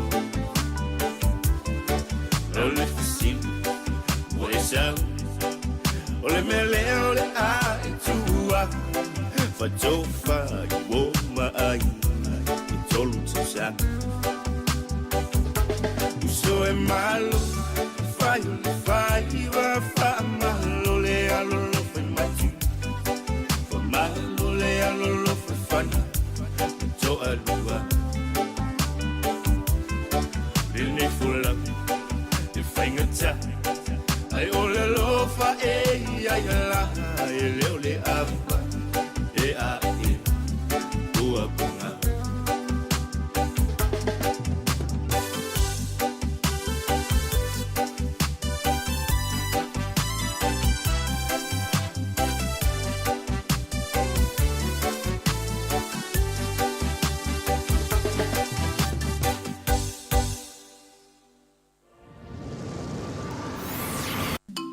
O kasamana ia li o lau iPhone 15 Pro Max. Ai le mai fo ili lau Samsung Galaxy S24 Ultra. E na o le luas furutala top up na whaatau mai le dewi. Lafo le mato ai ngai Sāmoa. A leo au laki e le S24 Ultra mai le set i le digicel. Au au na wha au ngā le click se la foi la utupe I le digicel I Sāmoa. Ai au laki ai le sei mawai la iPhone 15 Pro Max. Lafo nei losa au top up luas furutala pe silia tu fo I mai New Zealand ma au se talia. Pe wha ngā le click se lafo ai sa utupe I Sāmoa ma isi atunu o le Pasifika. Au waso o vanua te malo ai se iPhone 15 Pro Max po o se Samsung Galaxy S24 Ultra. E iai o na iai ngā whaapitoa. Seki a le digicel. O e sila fia o New Zealand o se tasi o atunu o le lalangi mawalunga le whai numero o tangata ua mau le kānesa o le lawalo po o le ngā au se itulau. E fia wha amanatu atupea o loo iei le polo kalame New Zealand si ake le lawalo po o le ngā au se itulau. Mai le se tutongi mo e ta iono se fuluanga I atu le ta I fitu se fulfa tau sanga le mātutua. E ta ilua tau sanga mawhaia le nei suenga e ilo ai po ua whaina I le kānesa ma ia vaveloa o na tonga fitia. Tautua na a o atu le polo kalame I lo I tō mālo po o lo nuu o na lafo I nā tulo leo se tusi wala au lia. O pepa mo le malilienga a tō mani whaatinonga po le ket e whai e le nei suenga mai whaatino I na lawai oe. E te tono lo ma o tamalo lawa o nisi whaamatalanga o le nei lawa polo kalame o le National Bowel Screening tanga I le upenga ta whailangi o le www.timetoscreen.nz pe telefoni foi I le o valu se lau I valua wha tolulua. Aua ne ingalo ua tatauna wa ailau fo mai I le taimi nei pe a whai o lo ieini aunga o lo o wha popole nai oe. Sekia, Sāmoa, get what's up, video! Na sekia tatu le tau. Ya, to fa malo atu le taimi malo la mal mafuta mai tono ngā luenga. Ya ili ngā luenga amata fo le tai au. Yo. O le si te mi alu tatu whenga luenga le o ato tolo malo si. Ia. Pe whai tolo luenga le o ato tolo malo si. Mo. Pa mau si klive whai pule le o ato tolo malo si te ua. E nau te le ngā luenga e mai ai. Na, sa. O le whamtala I nei tala I le mau lungo o tupe mau ai. E ni usila mai nei tamaiti a onga mai whafo o mai nei a onga ai. O le whamomonga le sau I le tausanga na te nei. Tu sa e valu se lau valu 5 miliona tāla ni usila na maua e ni usila. Mai tamaiti mai whafo le mai a onga ni usila. Valu se lau valu 5 miliona. O le lua fe se fulu iwa. E tasi ma le 2 piliona tāla. A o le I o mena COVID-19. Ova ma le piliona e mau e ni usila I tamaiti mai whafo e onga nei. me wana le na whaatanga ni usila tamaiti mai whawhomea o ngā wawai te tele tu peto. Ia. E isi mata upo o whatainga pe valu wawhele i wawhele tamaiti New Zealand. E tui tia luas furu la te tōrus furu wawhele tamaiti mai whawhu. E vene tamaiti Asia, tamaiti tia. O inga ora tamaiti nei e whapu tua mātua tu pe o mai a o ngai ma moe ia. Ia manuia fo ia tua pe o nune New Zealand Australia e amana ia tele ana tu spasi en ulai o. Sao. Ya, o le valu se lau valu 5 miliona ta la le tu pe na maua. E New Zealand tau zangante ni me tamiti nei. Tu titia afal tu pe. Tu titia 5 se lau miliona na maua university. Mana tu ai tamiti o i politics, e o i kolisi, e o ia university. Tu sala o university ale tele na sele i tamiti mai mai fafu. Te tele tu pe tongi nei matua. Ia, o le tausanga lua afe sfuru iwa, e luas furu tasi afe, e lusu tasi afe, tolu se la 1.5 tamaiti na o ngai nei mai fafu. Au tamaiti la ia mai fafu pe ona ta ua, e mai alo o moa la tofa ilonga to e foi. E iei nisi na sau le tala, na moa la tonga luenga i nei. Au isi e mau ato e foi ilo. Fa ngai o ila tau. Io ia tunu la wa atu lo maulunga o wa mai se pe e University of Kilani, University of Wellington, University of Otago, mauela to fa ilo. O le lua fes furu iva, lua furu valu afes e la lima furu tameti mai fafu. E al COVID la lento e pa ua ila lo. Ia. Le la ata to sili lo la, o fe mau ai tu pe ni usila le fa ngalu ina lo tamawai. E le sili tali tau te maua. Oh, ta sili ala ngatu pe tele ni usila tameti mai fafu. Ova male piliona i tau sanga Ia. Ala ngala COVID le la sui e lo pa uma ila lo piliona. So. Lo inga wa mataulia i fu tameti Sāmoa la scholarship mai ni tongi. Pol malo Sāmoa, pol malo New Zealand. Yo tu pe na le alu vo ila lo tu pe. Me vela fa malo si au nei tata tameti ni New Zealand. Va ia va noa o le nei tunu. Te le va noa. Ona tameti mai mai fa fo ya. O se la tonu e se ale le tu pe le tu tongi e a onga. Ya, alo inga ese for tu pe le tongi mela no fo. Tu pe fa tolo no me ai. Te le lo pe inis tameti o a fiela tu pe le tongi ma o se me no fo ai. E le fa ngo fiela o la ngona tameti mai fa. Na. Yo no fi na wa. Yo fi na wa. Alo la ngale tau te ia o le ngalu e malo si va mo le if so san mai ya. Ya foi ni tamaiti o tau fuafua ni fuafuanga ia whaonga ia wanoa ia tatu e. Ya ongai.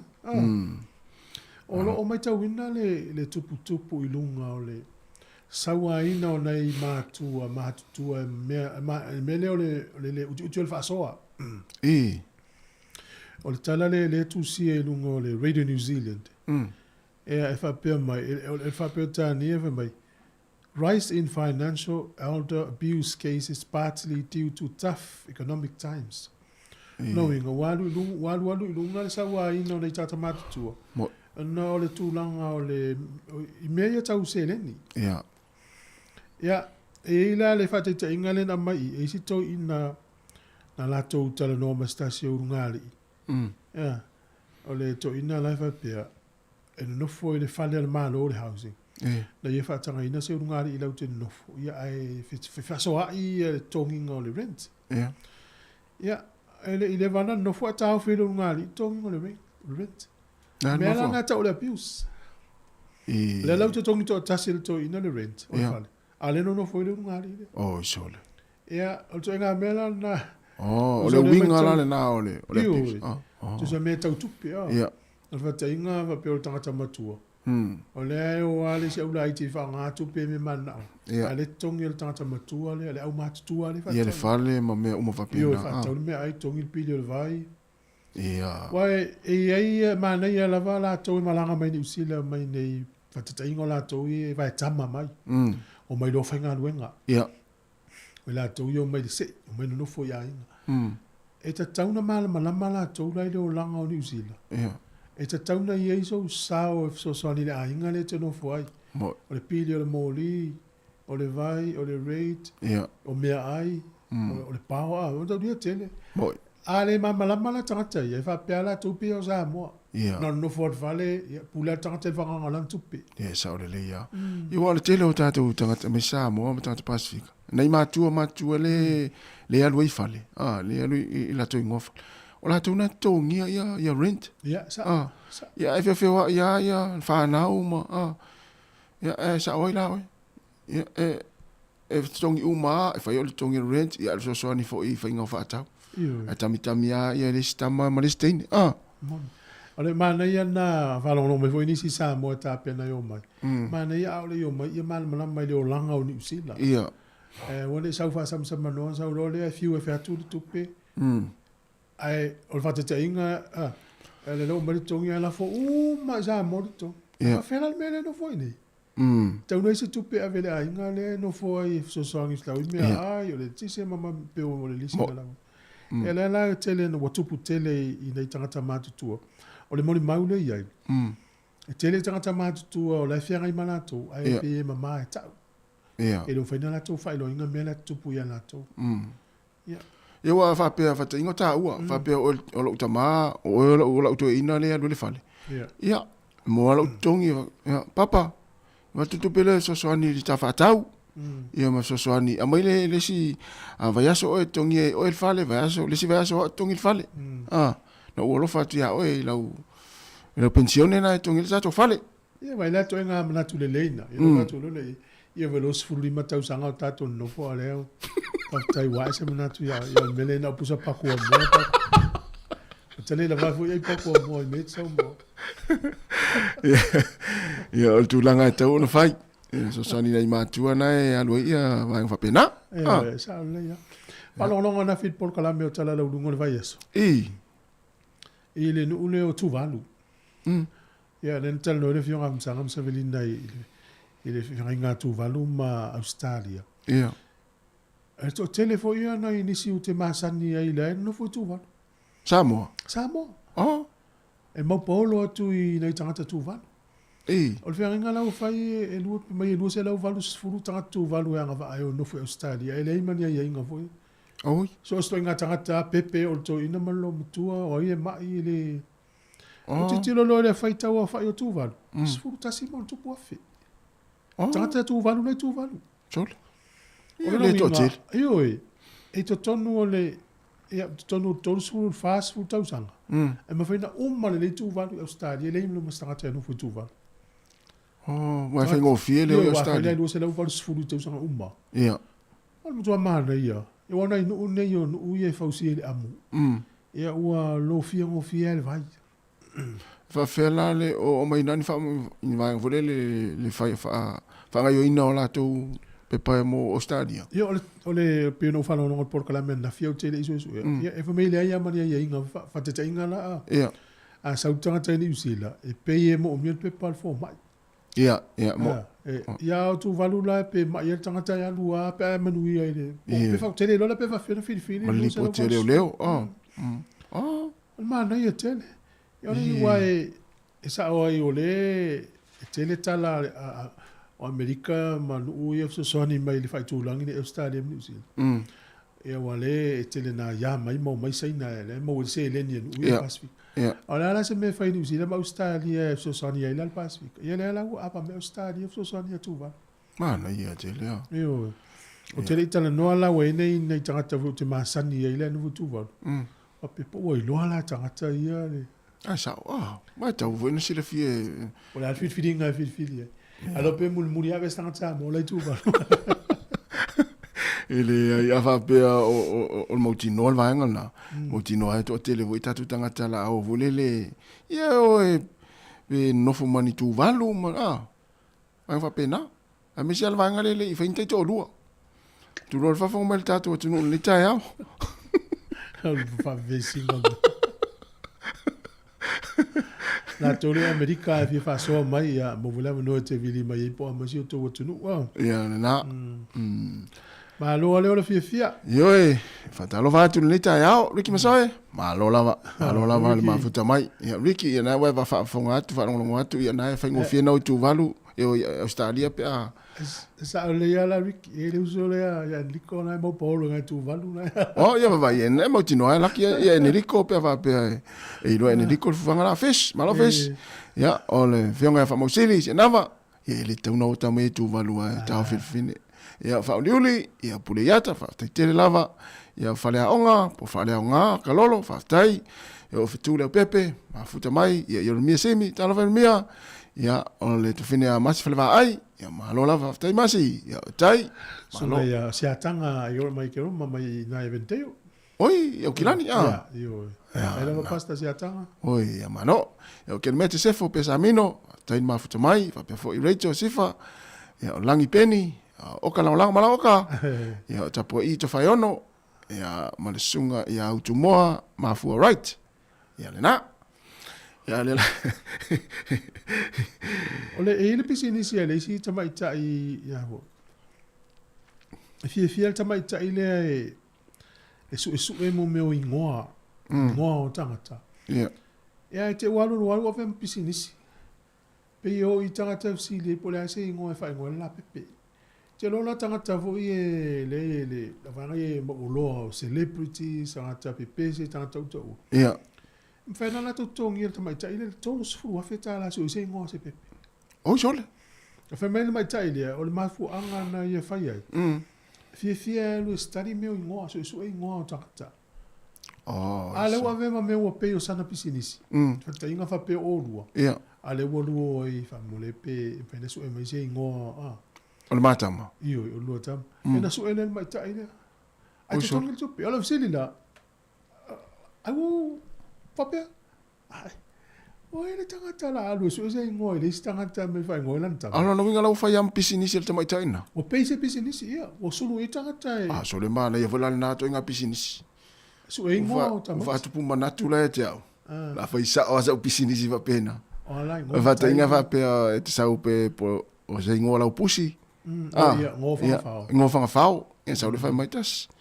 Se ngō mana I o se push, se o whangawhao. Ia ta ua tulola ia pe whape, o whai ia se lauli mas fulu, te tongi mua mua. Ta ua tulola I ngō lau whangawhao. Ai te lola u whai tau wafe, o tele tangata whai o whai tau wafe tupe. Sole. Ia e les tangata le. So se ngō a, po se ngō se. Ia lei, pisinisi. Ngō pepe. Fa te inga le ngari. O le ufa na pepe tulo po la fo ila asa ni tina e se ina male lo tau. Au no le so se ingo. O le si ngari ile li poti o lungo le. O ile ngol la pepe. O le si ngari ile tu se tolus fru afena na tongi. O le TV1 News o le la website ile tala le tal no tu. Sole. Tolus fru afena la tongi le tama ita ile so se ngol la pepe. Awe. Alfa ngo fie yesu ngo. Sole. Le tio fo I tatolo matua Sāmoa ya so. E se ngo na tfai lo ngai pepe ya so. Yeah. E sa tata te lo mtua le talfea ngai ai ngo na le vai tai mile le. Mo. Yo. Ya ma le telefo I ngo ya so ala I lo tupu ai. Ia tatango su e fsiri atu ile tina politina lo tama politina lo tina. O ile ngo ale fa ma ia o ngo si lo matua o tina I wal tele ana ngo ia I temine o ngo matua fu ile lewo fa ilangi fo lo ngoi la swing o ngo temine ia wa tele ar swing o ngo temine ala sila me fa malulu fo ile tu wa e la pe tanga lo te faita wina ngo ia awa le ti tu no le ngo tu a solo a to an fa le ngo le ngo sa o le la ta unga se tanga ta se pa lang yo ngo Mai ia te mbule le tau isi tangata lo ingoa pe te la tu fata inga po. One. Ingoa number. Ia fa ingoa pe na. Le papela le lo ingoa fata inga pe o le wealu le AA, po le wealu immigration, po le bank, po le. La tau ngai tangata ia lo ingoa. Tau sa o hala manino le. Sa o le tau. Ia, tas. Anga mai tas. Tas. Ia na. E ule minga na tala wa ingoa Sāmoa e. Ia, na. Ya o ya walu nei se me ata o ngo se ata unga le sa o. Oh. Ya o te fai ala I fa nga me na lo fai. Mai whaingofie, Wala tatal no ingoa, ia, pe wala, nena ta ua I tanu malala, whaaleonga la uli, na yolo ingoa le walunga Sāmoa, ia, ele. Oi.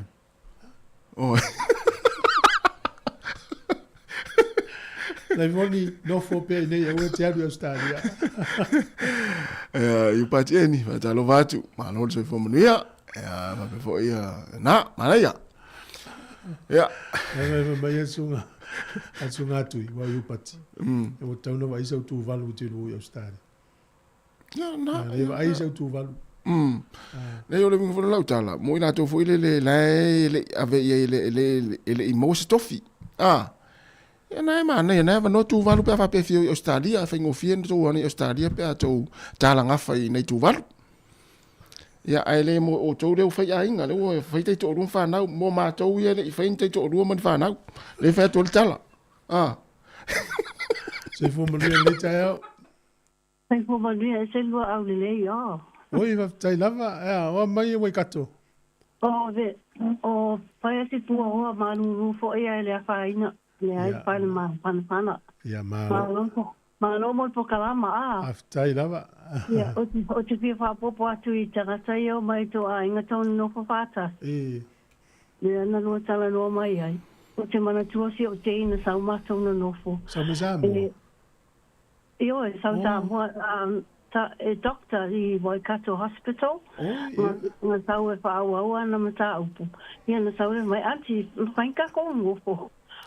Oi, ia ole doctor ma ua ia le kaulia mai. Aua ke whapenga anti o ke sau ka ko ngofo mato ola whaatasi mai Sāmoa. Anyway, whai mai, e fia lalo orange whak, wele se me ko ngia me whailo wa o ngale ai maua tupe. Ia, ona whailo le ona tutongi, a sau au mai le tupe te le, a whai mai. Ia anti a watu le tupe le tongi e tato whale ka kui, aua. Le ai le mana o ma o se mea wha mai. Te ave, o te le mana o I lua tupe. Ia wa askola sipi mai, lai wha tupe o ma askola sipi me no fo ai mo mea uma. Ia marana no tausia mai a ola itin nai o te I Sāmoa. Ia sa so sani fo I tausira to wa o mariula ta mai na so tausanga e lua fes fulu ono vai le leva. Anyway, ole winga la fa popo I tangata I o mai e te re fa e stupe e fa o ngā alma fa o tangata I a. Awa pe fo I le sau e a onga. Ia e le se me iai wa al tangata fo le lau sau e no fo mau, lau sau e no fo. E o nana le pe ia nga I o tu I le tala. O tangata I me ia onga mo me ta fau I le a fa I nala to. Ia e fa tu fo I me ole alofa e le fa tu la fo noina. O lau fa popo na ta lo fa ia manuia le aso. Ia, moe. Ia, mo ne aso. Pasa I kua. Ole ulu tala le fa so mestina le mai kato. Ia. So le tupu tele le sau ai no le tangata matutua o no le mafu anga me tau seilin. Sa. Pe o le au tūle na. Ia. Pe voi nai fata ta ia fa pe le te no foi te au ia lai te ilo ia. O si me so ni le fatau. Ia le fa pe na le ia skulimi. Ale si me ai fa ina ale le stupe mai. Ia, e tāua mai ngā pena le whaasua I tonu a inga e mo I fo fia. Ai, o lau siri nai lau pisinisi le tau whai su e ngau ingoa. Ia. O le awha pena le o le latu, o lau pusi le fia su se ingoa, le ingoa e te au muia. Te ngoa beauty. Alanga o le teine na avene ingoa na. Ia, o te ala tua ma le whangawhao vo le whawhine. Whangawhao vo le nā re vaenga na. Yo beauty a. Ala le tangata le so atu. Le winga. Le wala tu vo ilesi manan whangawhao le pusi fo ia le teine vo. Yo beauty vo. Tu sa va peto de fa ta si peto fa auto po solo le malanga ma o oe ia o ile si le lungatu amelia fa moana ia o fitu le to atu mo to pusi ia o te fa ingoina ia beauty le fale so ia la fa ingoina ia pusi ia pusi ia beauty ia to pusi ia ia ile taimi e fa ile tau vanga fo ile pusi tau vanga ia mo le fa miringa ta ifau ma solfanua ma miringa pusi ia te vai lan mana ia pe fa lau te ngata fa lau tu unga ia fa numero tasi na ia lau fanga fa numero beauty numero tasi beauty numero lua ia Ameria fa moana beauty numero tolu malanga o ma solo malanga o ma ia Ameria fa moana na beauty numero fa ia vai lan mana ia Sao ele si. Le na ma fa ala fa la pisinisi le vole le tai amata tai lima tala fa yele ngo la fa po la Ele si ele na ele fa ya va si ai ngana fo to sa va illa to. Ya, ole lo ne fa ya va ala ale lu mo la. Ku fa ya va ala ngana. Ja. Mo bolu. Ole so what to ole se. Ja. Ale fo no fo me to ngana le oli la to fidele no fo mo le. Ole la ngasta ma lo fa me le. Ya ma sa ma ale fa mo. La lis fa ya va ru. Se ma sa ma ale fa mo. Tengo el menai no ya mo lo visiti. Ya le wata riva. Ta total no ya tolu va lima do fa tasi telefoni va la mo ya. Ya le la fa fon eta la mo Sāmoa.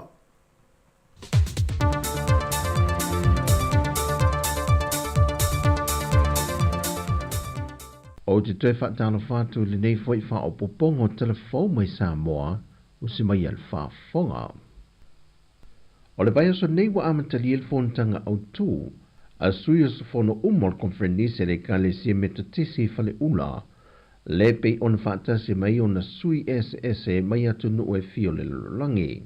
O se tasi o vaenga au tū o le whaatasinga le nei po whontanga le kale sia, o le wha wina lo ilanto o wha amnia ina mai le tūsanga whaiu, e na wa mai a le wha tūsanga o le soifanga o ina wha whaife au e le kolesipi ula. E wha maunga e ono se fulmale lima o ao, ma whale tua e wha se fulmale tolu o lo ao o ina le kolesipi ula. Ai to se fulmale fitu lau whai waso, le sa wha tino ina la lato wha au unga i le vai aso na tenei. Ma o le wa whaamni eina le tūlanga mō mua le tūsanga whaiu. O ia fo e sa a vea makapitene o le lātu tūsanga lua whi lua sa fulmal wha, le sunga ia piula i oritana le hifi. O le sunga fo ia piula na vea masuia le au whaau, o i mori moria le anganga wha aftai le pūlenga o le kolisi wha whai whi au, ai wha pe foi i le tāpua i ngā mātua. E le whontanga le au ngā lulue ma fo mai a le soifua maloloina na talo le a fionga le minista. Le fionga va lasi lua pitu whanua tā fitu se le sele le vai aso tea. E talo sanga i nai le ngā te li matama e tai fo mai, ai whape nā fo i tausi mai pasi, ma le au ngā lulue umai tu tonu mauta ngā se ngase le antunu. E na ia mawhai o na mawale a ngangol tutu fantasi e ngā lulue mata pena pena, ia mautu vaenga o mai tali atua i so se mana onga, pe a taita i atu e le tura soifua ma le ola i le tali ngā malo le atunu, i le fontanga taita i o malo le taupulenga ia o ke topa.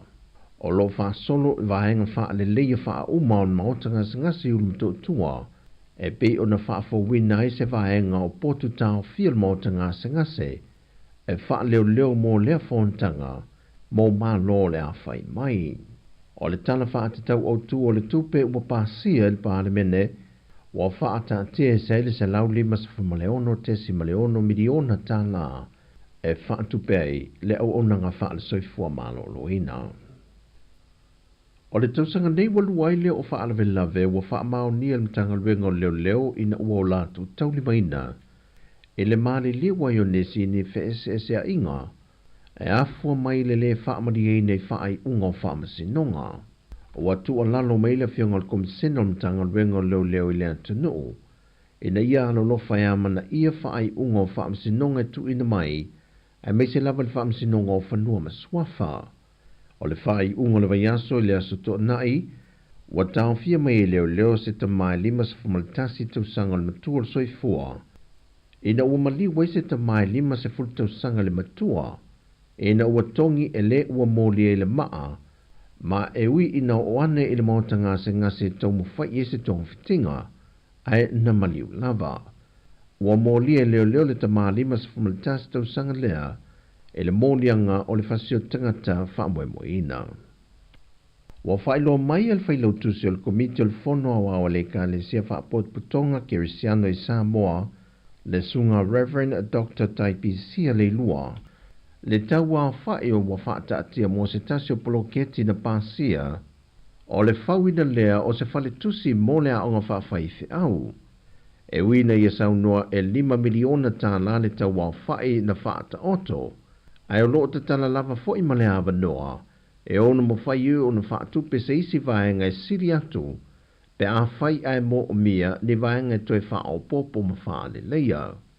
O lea ngā ruenga po le ata fofoi no le whalitusi le nei, e iei uma vaenga wha teknolosi mo o mia wha ono po nei, e vesoa soa ni ai isusunga ia o ao, e a o tauina ai. E turi lo lava le komiti whaafoi o le palola i lanto uma, e whaasa o loto mai o lanto whaasa langa whaafan na wai iei swinga te tele wa ia, e pe o na toi whaafoi atu i lalo le waa ai ngā leo.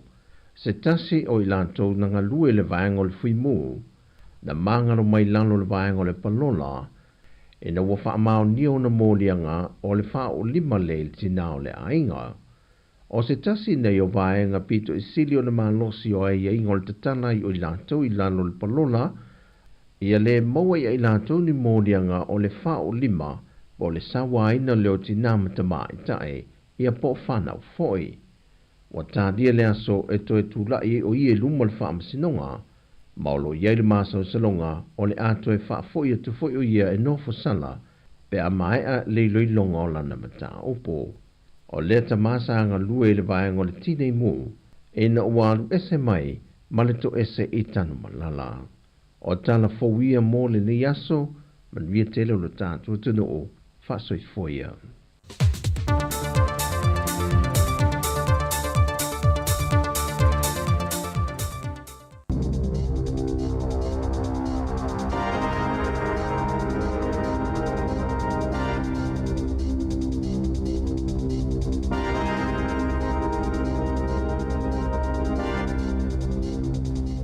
Talo falava i le nei vaenga o telefou o le si ufonga o le laumua, o le tala mua.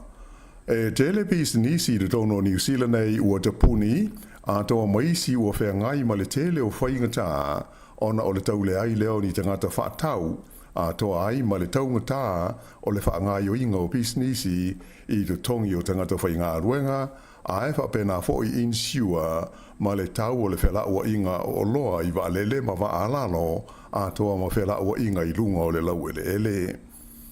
Wai loa fo i wha maunga alo i ere pa i le o te siono pasene o le whaonga ina leo pepa tala tupe po o pan cars i le masina o uni, a o le tau a whai o whaatau o inga uma na pa le wha te si maleiva pasene pe a whaatusa i le tausanga ua mawai. I se suasuenga sa whaia le whalapo tonga o le Retail New Zealand mo ona sui awai, na iloa ai o le siri atu le 50% o sui awai e le i maua le a whainga o la tau whaatau sa fuafuaina mo le kuata lona lua o le nei tau sanga. Na ta ua ai le whaatonu o le Retail New Zealand o Carolyn Young o le winga moni o le tulanga e telepis nisi ma company e le i mawhai o na maua i ni tupe mamaapo ni polofiti e tau whaafetau iai i a lātou tupe alu i le whaangai o inga o lātou pisi nisi. Ua whaalia e Stasio Company tele whaangai ma le sā ilia o tangata whainga luenga, o le a whaawau pēo na tō tele tangata e malanga e se atu ma New Zealand se ia vangana ua pau i lalo le tului o tupe ai tā lafu mai fa le tupe. O whaamau maunga a le ofisa o whainumera whaamau mawina le malo New Zealand ua whaalia ai o le tausanga lea na umo le masino me e valus fulma le lua afe valus e lau le a whai o tangata mai whafo na whaau popo i le whaitau a whai o tangata o New Zealand. O se au whai ngā pito pa lea taru mai le masino mati i le tausanga taru ai lua afe luas fulma le tolu. Na whaalia e le li ofisa sinia tau le tamau ainga i le whaletupe le Westpac o Michael Gordon o whainu mera nei e masani o na whesui suyai. Ai o le mea ua mauti noa e toa tele ia tangata ua malanga ese atu malato tu ua New Zealand nei nai lo tangata o lo whaau popo mai i tau sanga ta i tāsi. Ta ua ewa pēr o la whai o tangata ua atu ua New Zealand, ua matua sili ma mau atu nai lo le tūlanga sāiai a o le i o mai i a le wha mai COVID se fulu ma le iwa. E lata i le salau fast fu ma le tolu wafe, tangata mai whafo sa uru fale mai i New Zealand, i le sfuru lua maasina lena uma ia me, ai ono se fulu wafe tasi le se lau, la wha inga oe na tu waa e se atu mai le tunu. Wha alia mai fo i le ofisa o fo inu mela wha mau mawina, o se au wha inga au pito mau ae, e valu sfuru li maafe ono se lau tangata o New Zealand, sa malanga e se atu ma le tunu i le tausanga na tua na i tu nei.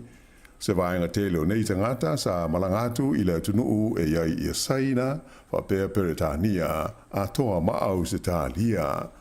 Ai o le tele o tangata mai fafo sa uru fale mai i le tono New Zealand, e ma tele lawa i tangata mai i tunu e au fiai i ni tia o Filipaina fa pēr ma saina.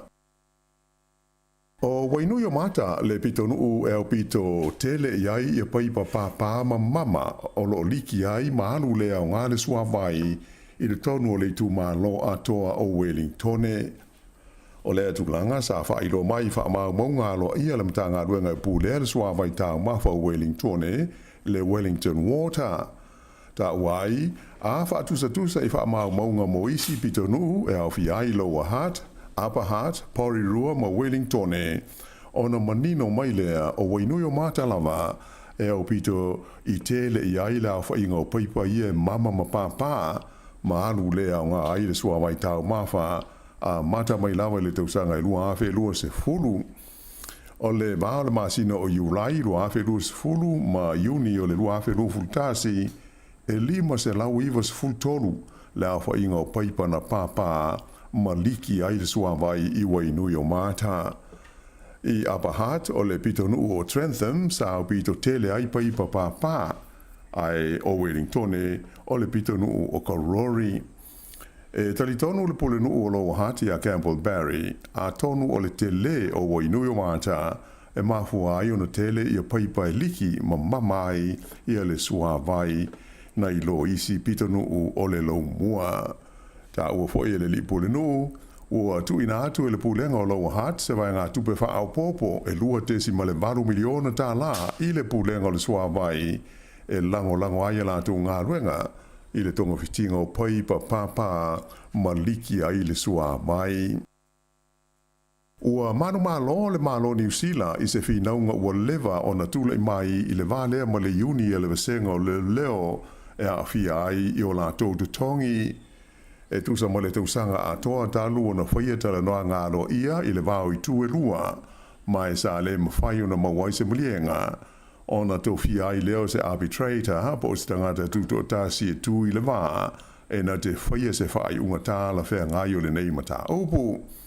O ia la sa tō fia o le tamai ta ilo ia e to mai wha abitoi mata upu tau ngā luenga o Vicky Campbell, mai o le songa fuana napi, le na whaia ila na whai unga, wa ia talia i nai le ofa a le malo mo leo, lea e au fia i se vai ngā tupe e awhe lima se lau tā la mo leo uma, ma le si tanga e lima awhe tā la mo ofisa ma le au fai tā ai. Wha au popo i ai ma le si tanga lau te leo tutongi o leo uma e whāpasene i a Iulai, ma leisi whāpasene i le tausanga fau lua awhe lua sifuru lima. E le ngata i lea, ai ua si tia fo i ba alauni o leo i lau wha inga e lima te si ma le lua 5% e a mata ona wha mamalu mai i a Novema o le tausanga taruai. O le masina o a Perila, na te ena ai e le asosi a li i matamai ta i leo i a se ofa o te tongi na tu inane i a i le malo o le la tau whinaunga e le tai whetaui i a le asitanga, ma sa i a i le popolenga o leo o le ato o tele ai i a li i matamai ta i leo e wha mamae mai i a la tau ngā luenga. Wha ilo mai le fia o le sosaiete a leo i le wha i unga e pei ona tu ino mai nei, e manatu le sosi e pei ua lima ta ina le arbitrator i le mana o le malo e wha aititia i a tupe wha halu i ngā luenga whai. E lua afe ono se lau faa se furu le au fai o mai fau le COVID se furu iwa na faa mawina i le tauno New Zealand le vai aso le na faa uma i le vai luanga o le po le sana te anei ai tolu se furu le au fai o tangata na mali liwai ona o le faa mai sa o pito to tele mai fau na faa mawina i le tu malo Canterbury e tolu se lau lua se furu so o tu wai le wai te mata lua se lau ono faa ma le counties Manukau e lua se lau lima se furu lua. O le vai aso i ona tua e lua afe fitu se lau fitu lua. Lau fa inga o mai fau na wha mau inai ma le tolu se furu maltasi o e na mali li wai ona o le kovisi. O le malosi o le puao o maa wha inai nisi o malanga wha atulanga ina le malai wa le tele i au ki lani. E iai malanga ua wha atuai o na whaia a to fo i manisi o malanga ua le ma whai o na wha taunu ina ona o le mafia fia o le puao. E lua ni malanga mai nei pia sa le i mawhai o na wha taunu ina le taia o na leila a toa maisi malanga ua tu i tua teimi ona o ia tu langa wha le tonu. O lo o whautua i nai ba se malanga ina ia fisota i bawe i kompani ma alele ina mauti no ai le tu langa o la tau whai ngā malanga i le nei aso. I le teimi nei o lo tu mau na yeila pata inga mo ti munga mamafa e a awhi ai le peninsula i le Coromandel wha pe ai le Bay of Plenty ma sisifo o Kaurau. O lo ye fo isi le pata inga mo ti munga mamafa mo waenga e awhi ai sa sae o Kaurau ma Gisborne i mātua Ruatori ai wha pe na fo i le tu malo ta se mane i sisifo le nuu o motueka i le tumutumu o le motu i saute. I nai tala i le laulangi i fafo, ua te tau i tangata o Amerika o na toe la atasi i tua ina ia fua le leiai pe whape whea o na tātua ngai i luma. O se vaenga leo le saunoa ngalo ia le Palestine o Amerika ia Joe Biden mai le whale pae ana po e tu sai o le tau mo whainga e tangata valeina le liina avea mua mo Palestine ia Donald Trump.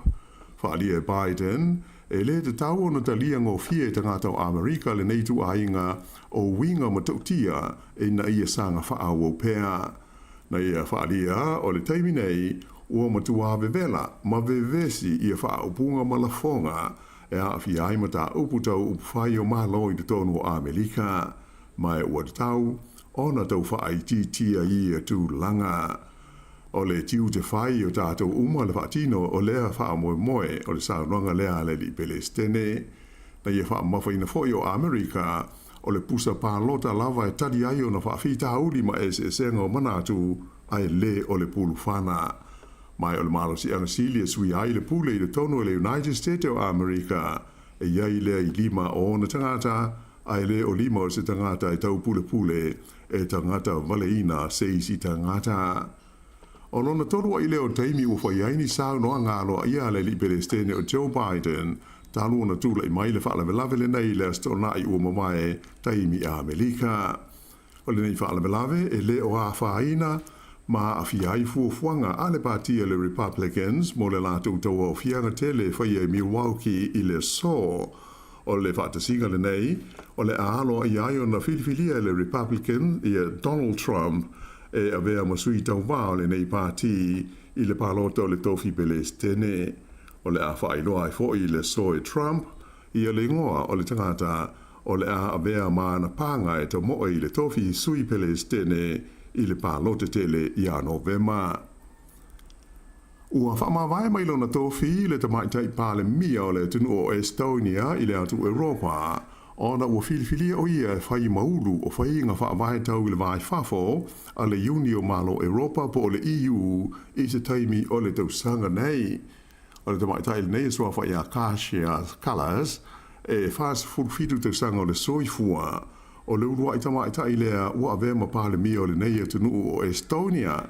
Mai o le asonga fua nafi le ana tu ina tua ia loa ia na whaamawaianga i le Palestine o le atunu o ala Karis. I lalo le teita inga al tamaitai pāle bia le nei sa tu le maiai Estonia o le atunu Europa au pito i malosi lona de te ia Lucia malana o sofa inga o Ukraine e pei ona iai nei le taua i le vā o ia malo e lua. I le Pasifika, ua whailo mai le malo Australia, se whaopoponga e ona 4 miliona tala, o lana fesoasoani mo le fa'alelei o mea tau fa'atelelauga ma feso'ota'iga i le itulangi o le Indo-Pacific i le tonu o leisi 5 tausaga o lumana'i nei. O le nei fa'aopoponga o lo fa'amoemoe e sanga fa'amalosia ai le fuafuanga tau fa'atelelauga mo le nei tulangi e awala lei le $5 miliona o le atuina atu i le ABC e sanga fa'alelei ai ana Paul Kalame fa'abitoa mo tangata atu motu le Pasifika ma whaalau tele ina atu ai le au nanga ale wales whaasara lau Australia ina ia manino ana whaasara launga i le ala leo wha mo le tele o atu motu o le Pasifika. E le ngata i le au le awhia e fo i ma le whaatino ino ni Paul Kalame whaale awa onga mo le au whaasara lau i le luma nai. E le ngata i le nā ai o le amaua fo i le au nanga TV e le Pacific Oz TV ia le sili atu le $2.4 miliona ta la o le nei fesoasoani e le malo Australia e le tongi ai Paul Kalame ia o lo whaongaina e whale televise i atu motu o le Pasifika. I ta alonga, ua maua awa noa o New Zealand whape ai ma New Caledonia e tau wa ai le taunusango o le ipo le lalolangi mo le awali i lalo o le $2.4 tausanga le marutua i le ta alonga o le soka lea e whaia i la tunu o Chile i le tausanga $2.5 o au nei e New Zealand whapea ma New Caledonia na manu malo ia la semi-finals sa ta aloai ma le awafiti whapea ma le atu Solomona ia pia i le asonga fua ana nafi o New Caledonia na malo i le awa Solomona e tolu i le lua a o le awa New Zealand na malo ia fiti tasi i le leai. Ua sa auni nei la New Zealand ma New Caledonia e ta alo i le final mo le sa ilinga o le siampini o le vaenga o alii e i lalo le taisfuruiva tausanga le maaritua lea o le awhaia i pia i le astofi ai e muamua le ta alo ngā fiti ma Solomona e sue ai le tūlanga tolu ma le wha. Ia, o le wha iunga le nā o telefou i le nei tūla.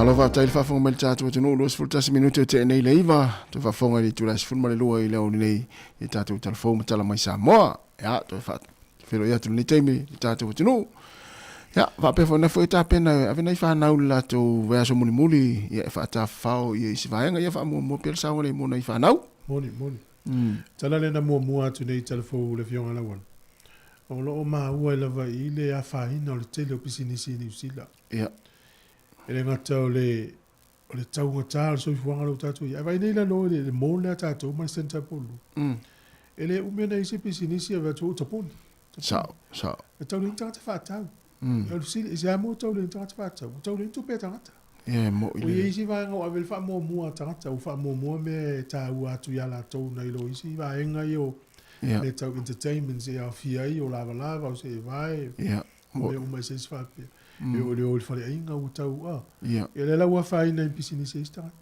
no fa pele pisinisi la o e fofua e sao mai i le fai no pisinisi ne sao e paualo na lave ke ua o pole e se lo motu e la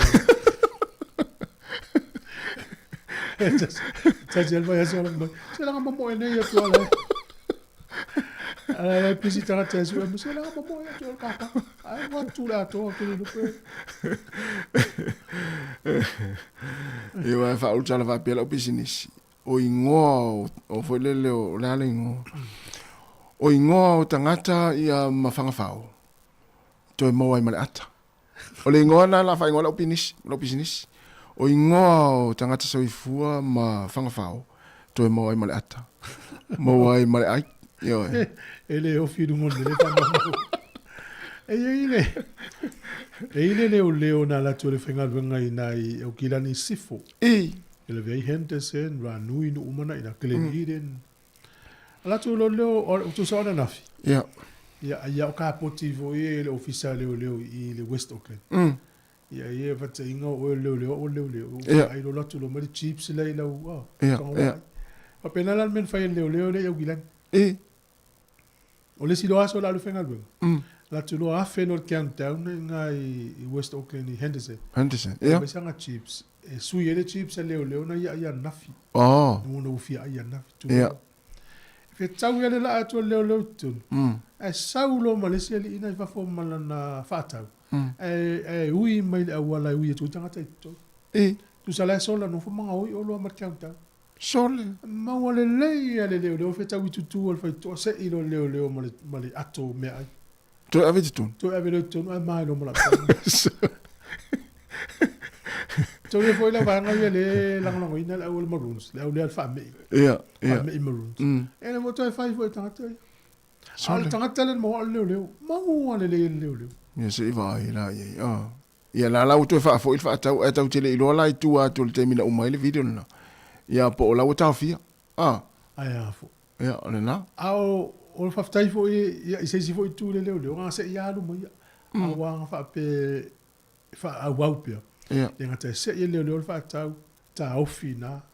Fai tu suenga. Lo pe lo kaina. O la me o ia. Sole. Oi. Ti ho fui janga ta. Ia tu lo fa al pitonu au kilani sole. Ia le fa lua. Al countdown na. Countdown na. Oh sole. So la fa me ile tu mo. Al fa male. Al fa fo ile. Al fa fo ile tu. Fa fo iman fa male tu munu. Ia por kala mel vanga le Indian Revenue po le vanga le au tu pe la fonto. Tu sai over male fitu se male fa piliona le e salai tangata pisinisi New Zealand ma wona ngases. Ia. Mo me tax le no fo itala fu. Oh sure. Ai tu sala le fa ilo mel Indian Revenue. E lua iva miliona le la fa alu. E to tongi ma fai uma ia wona. To e ao mai le fitu se male fa piliona tala le. Oh. Ole manatu ole Indian Revenue. Tu sai ole ia ile ava no la tu I pisinisi ma wona ngane to tongi mena to tax. Ole si fo ia wona ngala tu ia la ava no la tu ia la to. E ma fai no la to so soani au wala tongi mena tax. Ia. Ala la tele tanga fa pe na la so soani ia la wala tu talia le tongi mena tax al mal. A o pisinisi ma wona ngala fai mauti no ele tongi. Ia. Nela e le vaso nei na lipoti ma vaso tene. Te ia isfal fenga lo nga tu va pitoa official inland revenue. Official la fond. E official la fond. E o te ele o lo ngo ele la o te ia le tu sol me fo na la wi. Mi se vai la ia. E ia la ta fai pisini si fa pe na ro ta milo sol. Io me vole le va pe la offerta ta pisini Sāmoa. Ia. O na fa pe te self employed. Ele te fenga lo nga o la taxi o la upa o la wa pisini. Ia vai le au taxi tongi le te wa fai na fo. Ia sa o le ia. E te so ta ia e fai me la ton polale a wala ton. Ton ia. Ah. Sili atu na lo mai tuli. Mas ave uma ia. Tuli o pe tuli au. Te le lo la fai. E so ta ia e tongi la taxi tau sanga. E fia le so la fonga e fai fia ringa mo ia. Mana ia. Ia no nei fa manatu vai fa pena wa taua. Ia. Ia ile o se mama lo lima le. Ala pole mama fitau ia le ia. Wata lava nafi vo tel longa amzanga msavelina ile company ile ole tau le Samsung. Samsung, ia. Ya te wo fa longo ile ole fa le onga na ole ngo.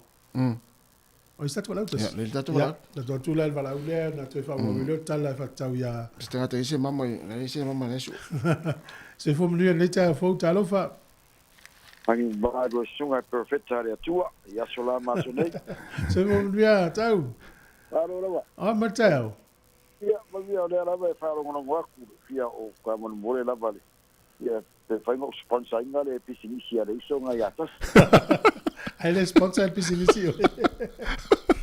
Era buga la kala gare ta go ya ta fia va peto. Ava peto fata hata ngo uma ya piu. Ta ora kala lo makuar muotas. Makuara o piu ngo o kaifau o pusio e fa fini a pa o ko ka o le po ora kala wala menga le pe mai se ko fa po o le pela ya a fa pela wa ke ko fa ya utala o pa ngolora le si a beauty pa ngole si ya a fa pe o le si singo ya pa ngole si ya ta si pa po esta a pa ngole si pu si ya ta si ri a Ya fai gola Malo. ya fa be Ele fiu ali tangata ukilania. Sorry. ya aro ya o mea le o la gei pa wa mea o me kupu gei ia pa kala kuspa ya fa ya ia mo ka ko fa ya mo ka ko ya ka ko makala ile e o foi la de mo ka wa ile la lang ma de uma ya me ka ma ga ya o le ki yo ane ye me mo ata le pa me kala kuspa fia la va o ile tua na fa ya le tua ma na o ile go pela que me fai o me paga ko que fia la ngolo nga pisini se le sole ya pa wa me fa bol moli o que manga o pe ya ta sia so uma wa pa me fai pisini ka ko ko pa ya ta sia ko que ko so fa ga pa lo pa ko po kala Ya, mana fana ya so. Ya, semua. Ano? Ole mela te ata i o tato umale tau spengo ole Samsung. Ya. A le fato ai lone ole fa le ngole ngoi ole Samsung. Olha. Ole Samsung. Ah, sorry. Ole Samsung tau. Ah. Le Samsung. Ioi, SAMSUN. Ya. Ole ngor company e tau i oi ko le i saute ole Samsung. Oh. A bela lo telefone. Ya. Ya ba. Ole ale tu a telefone ni lo telefone. Ole ala lo tani au fai mai. Samsung. Ole Samsung. Ole company la le Samsung. Ya. Le wala tu fai le mamma. Oh. Telefone wati poto le tau ai le ta lo fatu la o fai o savali pe savali no a. Ole foi la uli liu vanga fele mamma. Le la sau foi tu le mamma. La mamma na. Le mamma tu lo lima. Le mamma na mo foi fa mo sa mo le wati. Oh. Mai le wati tele sa ye. Le la tu le mamma. Oh. Ai mana tu le wata mai le even mai. E was a sale company le Samsung. Sa te tau na whaatari. E pea ma le lua se lau 5 miliona wati i fale i tauria. Smart watch. Ia. Sa tau na tau whaatauria mo mua ni whato a sau ole tu le mama. Le ala o e whaatau le mama e tia i hoi wati. Ia ringa la o vitangata le mama. A me se rau vai ngai saun fai poipo. Ah. E mauti noa, ia sa, le mauti noa vanga la whai poipo. Ia. E lau te whaonga aina nei ia mama i whai lat whai poipo. Ia. O tau rea la porkala me uma me tono le computer. Ia. Al whata inga oe maia. Le porkala me uma lua mama. Ia. A wha pe ise GPS le me fo le le loa le te iai. Ia. E lo le ia e ia lea o pe tasi fia na te ai va pe o ia lea o ia lea le wa e fa te tainga wai lo se me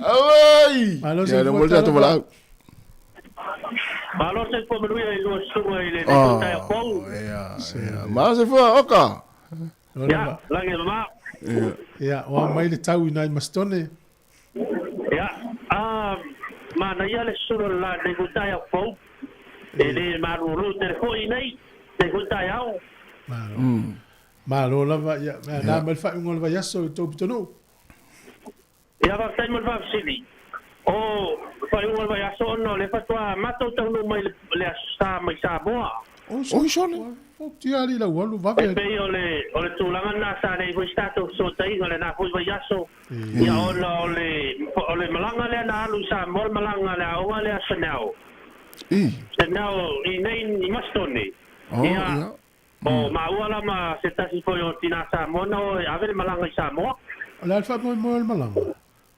ole fa mo le malanga e o foi na le e va vai le tu mo le tato wa no ya mai sa tato io tu ra pa penale au le malanga sa awe tu Sāmoa na foi va ya to fiela le malanga to luas fulu tasi ta mai ti ma fa ya o to ono ya ma o to lua ma tua la matu tu o ta mai ti o la onga le e mata mai le ia nai ne o le ia feeling sa o fiela la por kala mel to ye Sāmoa to wasia ni a onga o fia to ye ia apa tai mo na sili o ile ta no tu stala na ma fa mo tu el ma to pa na malanga ia ma to vola so pa you lai tau no ma to vai pole olo ile ta le apa vado le po ia mala malo le ta ya o le so ile ta ma to olo na ma to lo lo tu nai de per para sa po nai de per popi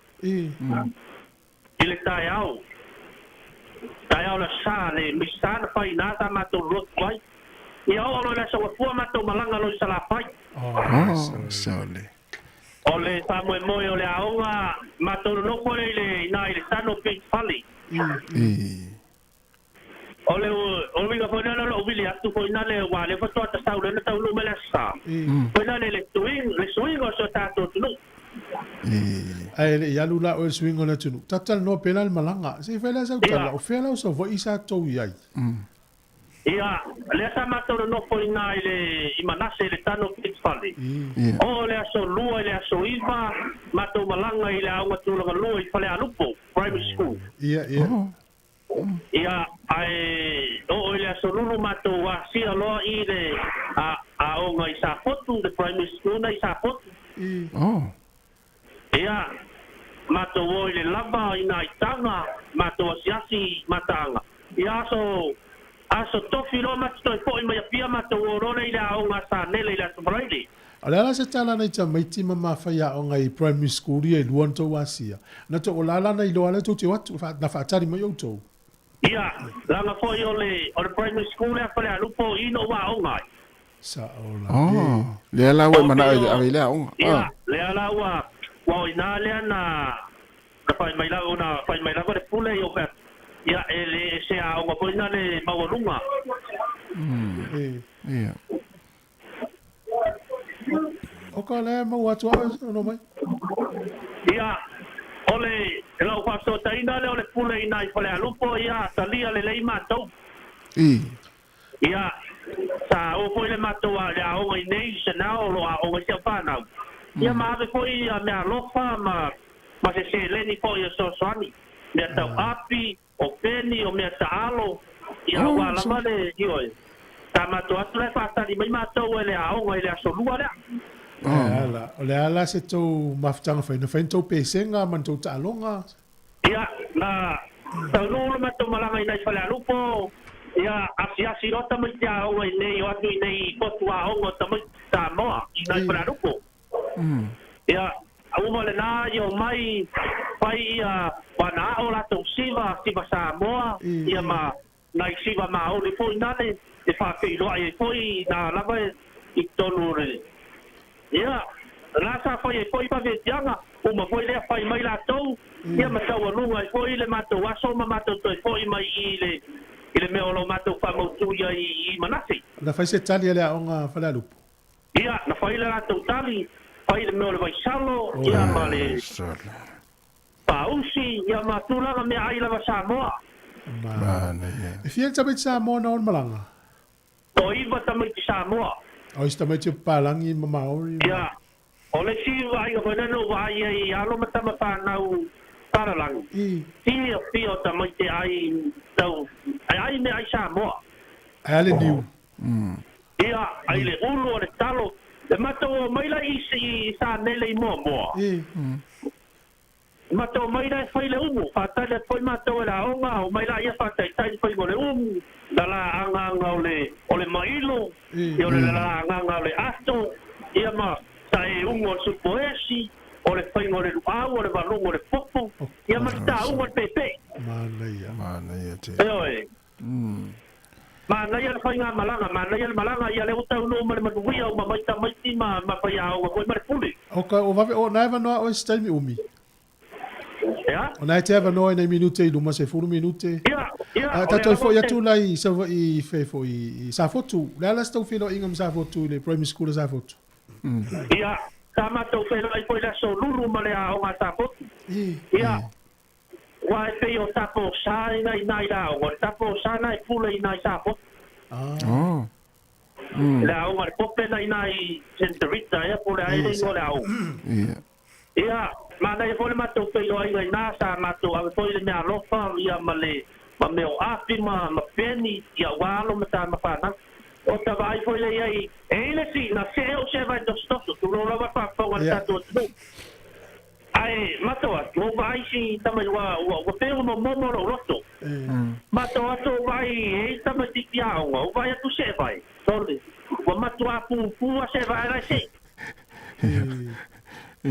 E tero, o tango atu ata tala o se vai o ka ave ma o se vai te to usu mai ta rao ai o la lo ila o sau lo te fa tau se o te vai Poina le wa mo lo ta lo to poina le ia lo mata ma fa na o su ta to wala kia o te size 7 na ia foi ia pe di mai le size di ma lo te ai no val pepe to fa no mo ve o kasi vai la sa tala i wai la fa tanga ta metin ta ele sami te mi atonto yai manisi ta fa ngona fai ia e ole taimila na mato i manasi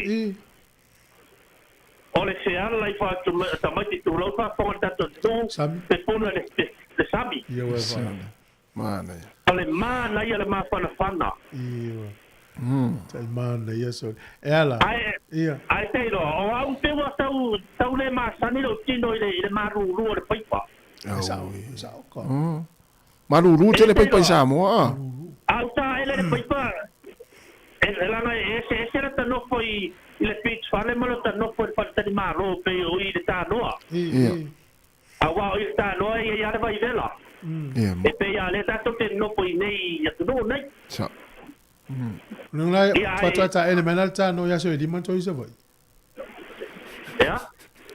ya so di man to isa vai sa fa no ia fa to ai fa malura ia pielta no pele ai mo le fa fonga tato dei ta o la vai vai dei che o le selo fisili wa le wo ta amino ni ta mai ia so vai ia le se ta mai na mai vasa pero esto foi le un part time na wa fisili ma tu langa na Mateo tole o we o foi tangata yo ia to nga va pa peso o le vale ma to isa vai le va foi na le ave tava di na le mea e tu vai asi ma to lia ma to voro i lungaiste pa pia ma to i no foi lunga no foi tangata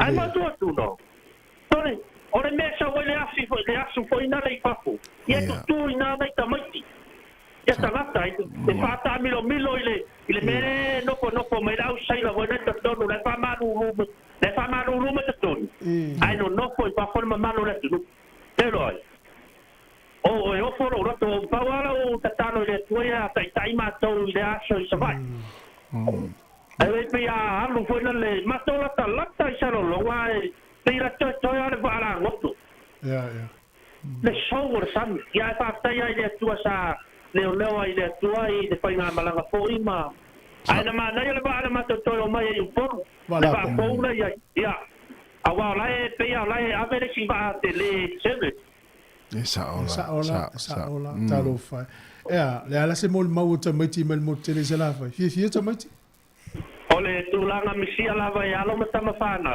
ole se ala i fo ina le o langa ile misi o le sami le ma na yo tai e pongi sa la bala i to tonu o sami ta mai sa ole le ma na yo le ma fana e ola ma na yo na le tanu wa tali ma lo fo le tanu ele le tani ma lo sta ma o vaya taito ia mo nalo ia lawa io ma na ya pa tali mai ma to sa no lo ile fasi ma to go ai ya na yo ile tano ke pale ia vi ile to le foto o mai nei ia o anga le lava le to me uma ala ia sa nele la te termina ai tamiti le umu wale na to fai le umu ole ona fai lava tamiti a unga sa nele ia ai no atu na fa na ko nei to so ali foi na le va vai le fai no le sa e ngole umu le pusanga le umu ia malanga ngole ato male mai lo le sa fai le me ai ala se mon mau fai a onga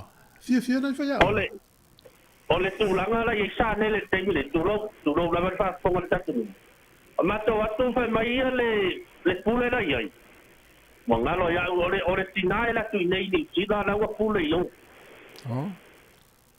mai to tiki ata puni le aunga ole ma fuanga le nei mai ole pule na yai mo fa tanga le pule na yai mo me uma pe ino pierta ma tiki lo le fa tanga tono le aunga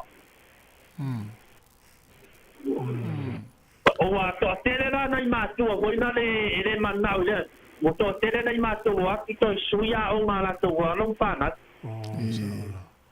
Alo te Tai nei no le, tai nei no se la wo nos fulu mon tu puta mai. Ala fa ya o ngai no to wo isa mo malanga. Fa ya o nga auto. La se la to tala ile te le ngol mala. Isa mo. Ia matua o se mita foi le tato wa no matau dia. Ia tu lo la fa fonga matua.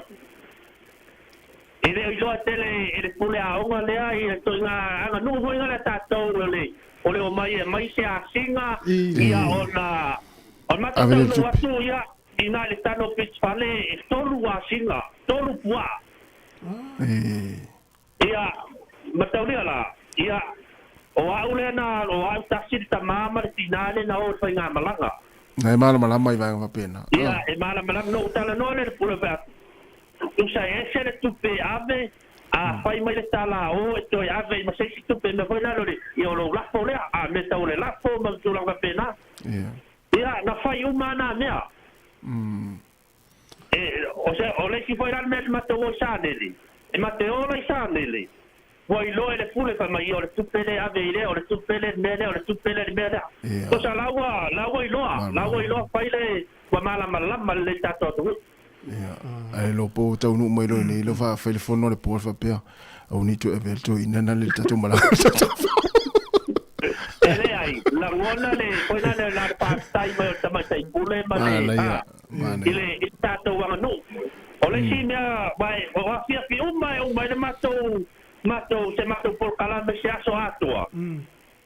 Ona fa pa to foto le le mato tina nai se mea mato te tina ai pa po to foto o matua ya mato ya mai la highlight foi no le aso. Ole a te mea nai va ai le aso le ase mea nai mo mai le aso.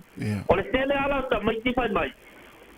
Ole mea na va ai esele fonga via tio le tato no te ao tu foi na lei i no mafio anga ya watu le mato pasi pe te tabani talo mo talo mai ma fe atai pa mai ole mea le nai fia tele na to foi na le talo mai pe paisau mato le la sto na ile ai sa mato mai mato oi tu ai sa tawa se a inga po se oina to se ta fa ole a inga foi na fataria mai na mato foi ya lo fa na ole a inga na na fataria mai mato ole me le pero tala e mato no tua un mato por calami a stimulo e te la no i fota mi ti fai le boli au ta for fa tole ai vai la se va poi na le fa por datu te va para pa mato de la fai le boli lungo le para para e wa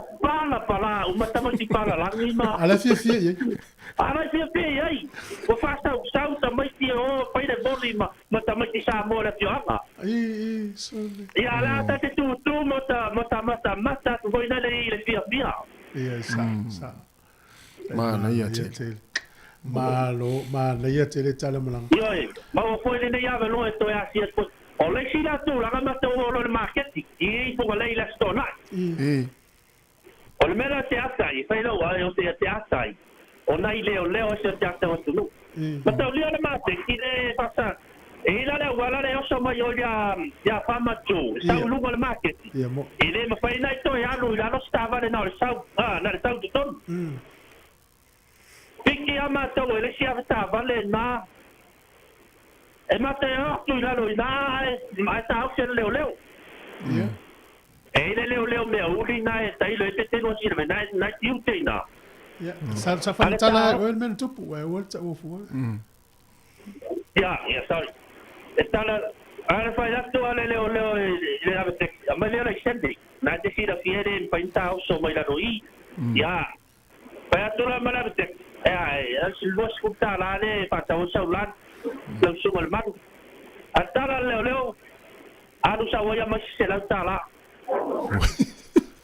io dole te lo lo te mato wo al teatro o va mo cafe dole fai nga a te bano pipo lo nga umale nga passa se sta male tongel io wana si le wa ole te ba no te vai Sāmoa o me taxi ole mato wo mai le tano anga iuta le mate ti funga lei Luas fulu lima tala na tata i matu.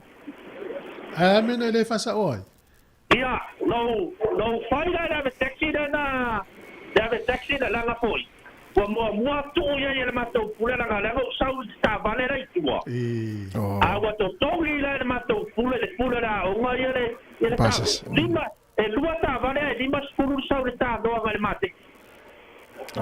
Fai ni taxi el tano, ato to e mawal stand el tano, la ulina. O fa persone. Ai o pesile atu le tama, lo le matu foi tai. Ai fai mai na le lima ta la sau sta no. Sorry. Mai ama, mai a tau sua la, e lua ase lima se lau sala.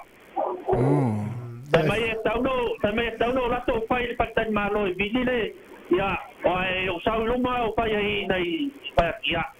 O le atua ia le pungsal vai le atua tangata, a fai ai, o le atua na tau iai, ai pa magalo ti e siu so la na fai. Ia lo pona wa tol se lau tala amma leu. Oka. Ia, no lo taimia, ai se o lo fesiri mulmul. O le ala se tala ta maiti fatoa o ale i Sāmoa mwhai o ngā fatoa o i Sāmoa. O le asa la tau tala i a Sāmoa. E toi fi o ta maiti ne mwhai o?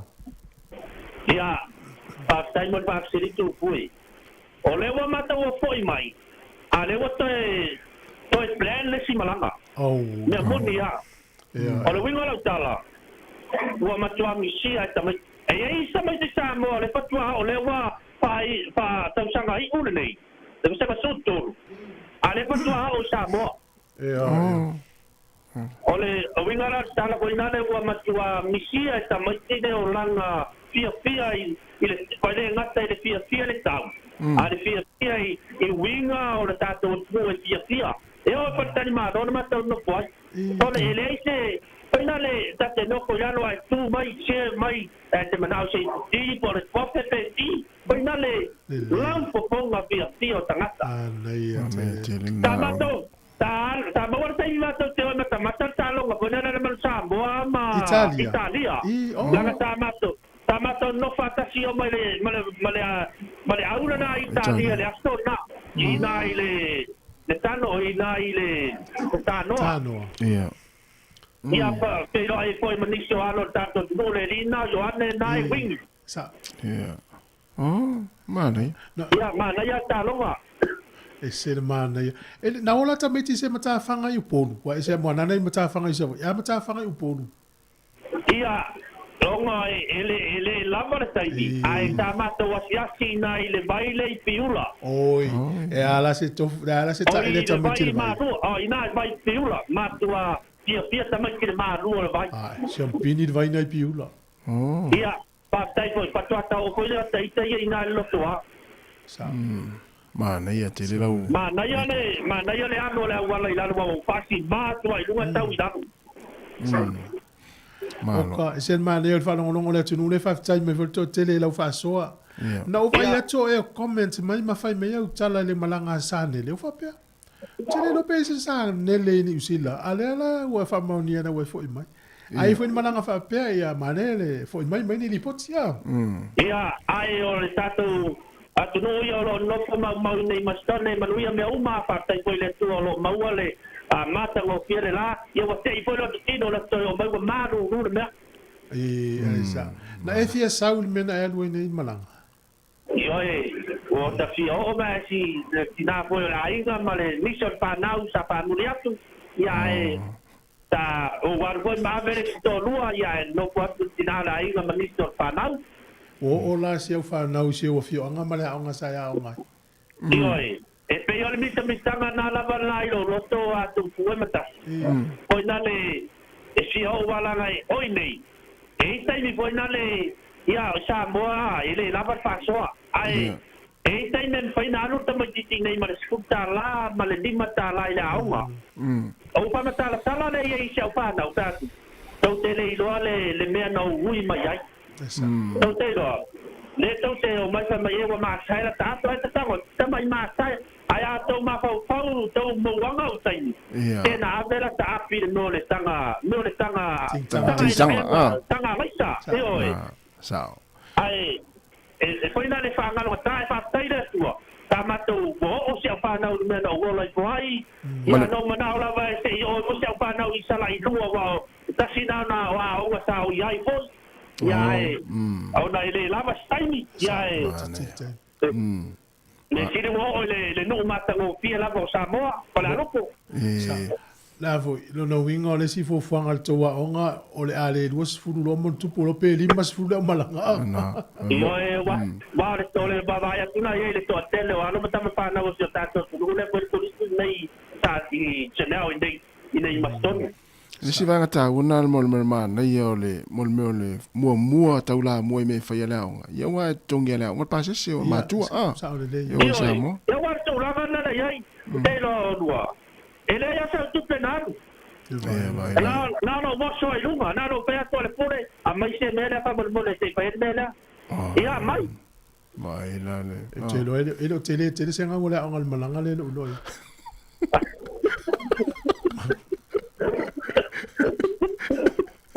Kapte tele mo li po tele tao está o le kala voi na de ha e ko e puar pa la no pone la ngal vaso de mal vaso de fai le fono tele siringi ato inale na vel malanga la va pele le pule isi fa ya o tele to mana o to avele tai malanga le sa un te so fu tele me nga o ta to inale After mo le foti mai o kalo patele atu mo mo le inga. Ia alo pa te mo lua pa mo ia tele le atu ia te lua. Ia le foi la vai pa lo atu la vai. I lo tala mo mo lo tala pa de mo ia mai da vai da ko me.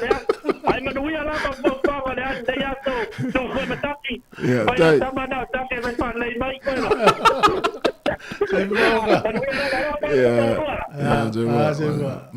Sewa viva longo al man yo li poti mo o man o ngane tatu ia le leile tali malo e toe fio atu fa te ingala a fes fulmo tu puta mo ti palangi le e resulta mo ti fenon ta mamlon tina tatu bo Sāmoa e a fe to lima la ingale ia mo sta tu fa popo Sāmoa vai la le si va ngale mane vo mo le fe au le wata o sunga o kai ava taxi fa fo mai tatu ava taxi Sāmoa a misi ana i tangata fu le Sāmoa fai fale le pa se le pa se wa ia le la mai e utele o la mamau le watu market le e utele nei a usa valie ile atu se lima minuto te la ai utel market a se vera lu sul lima ta te no ile mele kitano tu stala o ina kitano le wengo nel tano se va te la ai utel funga lei na lo pio mal pionga sa va no na St Mary's funga lei no la tu sa va la usa lima minuto te sa valie ai lo lima ele mamau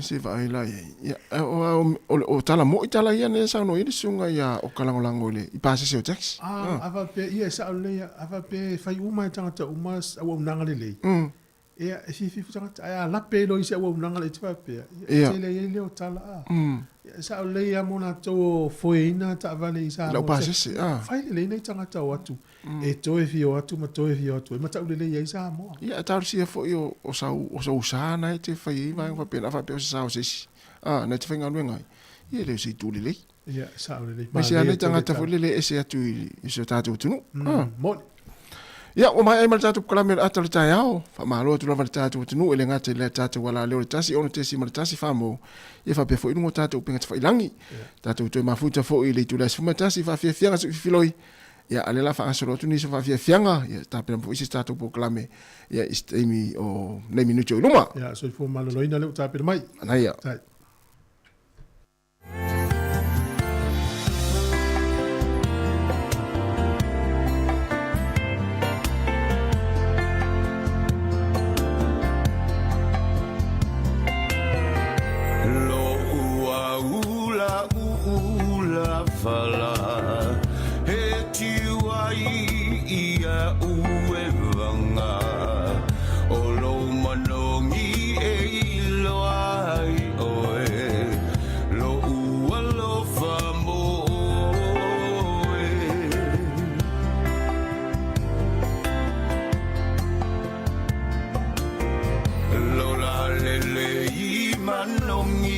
Salah, la upele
mai matangi mai tonga ua ina manongi mai maunga olo ufatu ola utau sala ola ula fala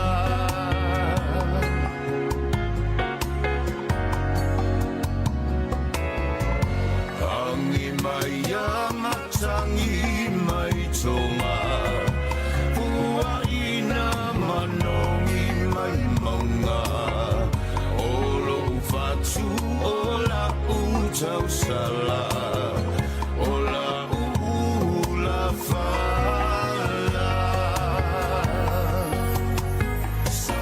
Sāmoa olo ua tunu ela eli matu eino ango fie ai oe ola ula la fa solo Sāmoa olo ua tunu ela eli matu eino ango fie ai oe ola ula la fa solo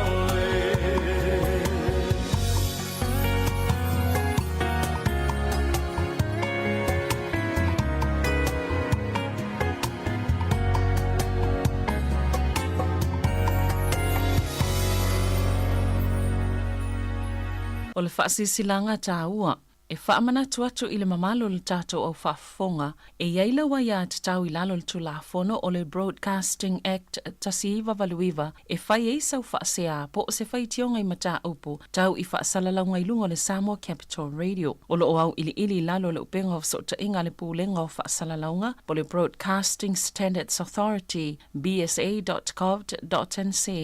A ia inga mo le whai o sau whaasea i se polkala me whaamanu alia i lau whaafonga anga. O lo o au fia i vaenga nei, o le ale teime mawhaiona whai se whaasea, o ai tu ainga polkala me mawhaiona o whaasea ai, o ai e whao o iai la o whaasea mō le teime mō mua, whaftai.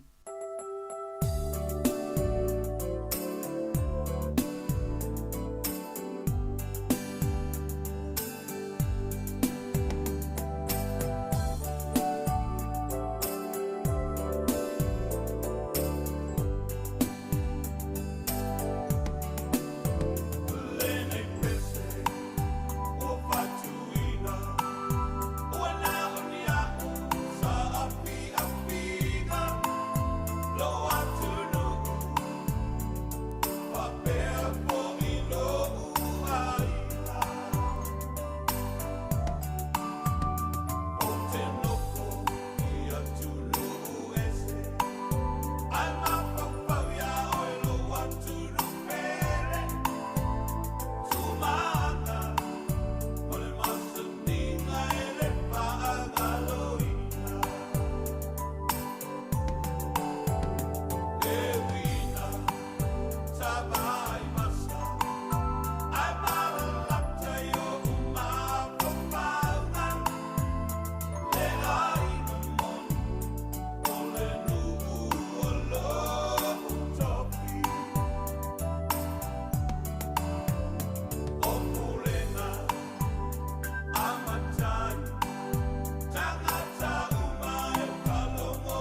savali anga iloa mahitawina fatulia au savali ia pia metalungalu watumule au faafu ia tato savavan famamale tausan ema isukatino puta faalalo pauna kapista matku kama falawaina uma tato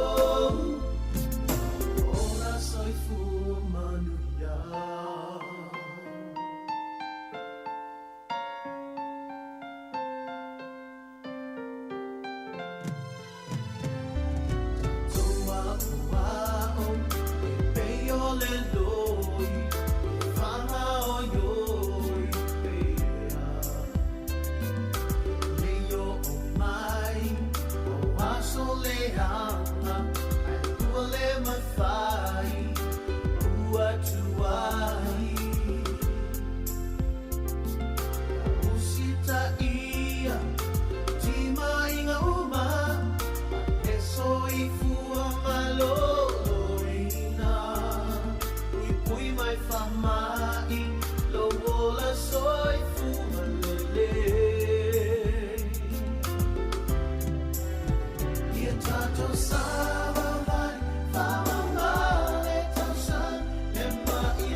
Whaatala whaatu I lau whaafonga I le nei tae ao, mā lo lava le soifua manuia.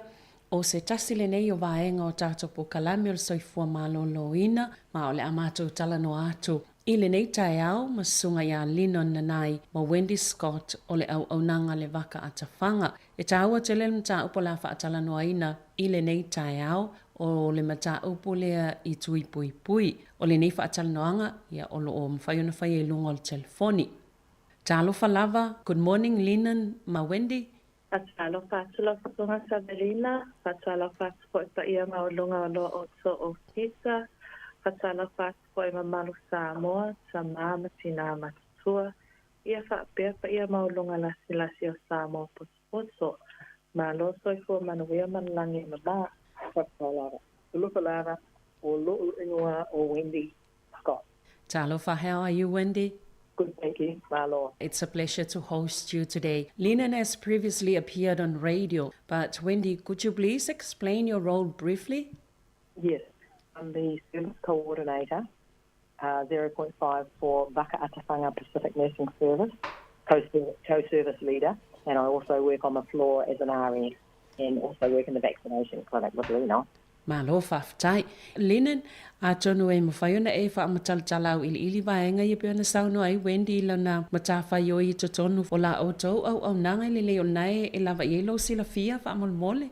Ia whakasai lava ia o Wendy Scott o se tasio maso staff o I nei waka atawhanga o ia se tasio o whaipure maso au nanga 0.5 ia le role a Wendy I le co-service leader ma le 0.5 I whaingaruenga I le role o le registered nurse ia ma e soswani fo I Wendy I le role o whai pui pui a sangata ma sosia o la wai whanau lai titi.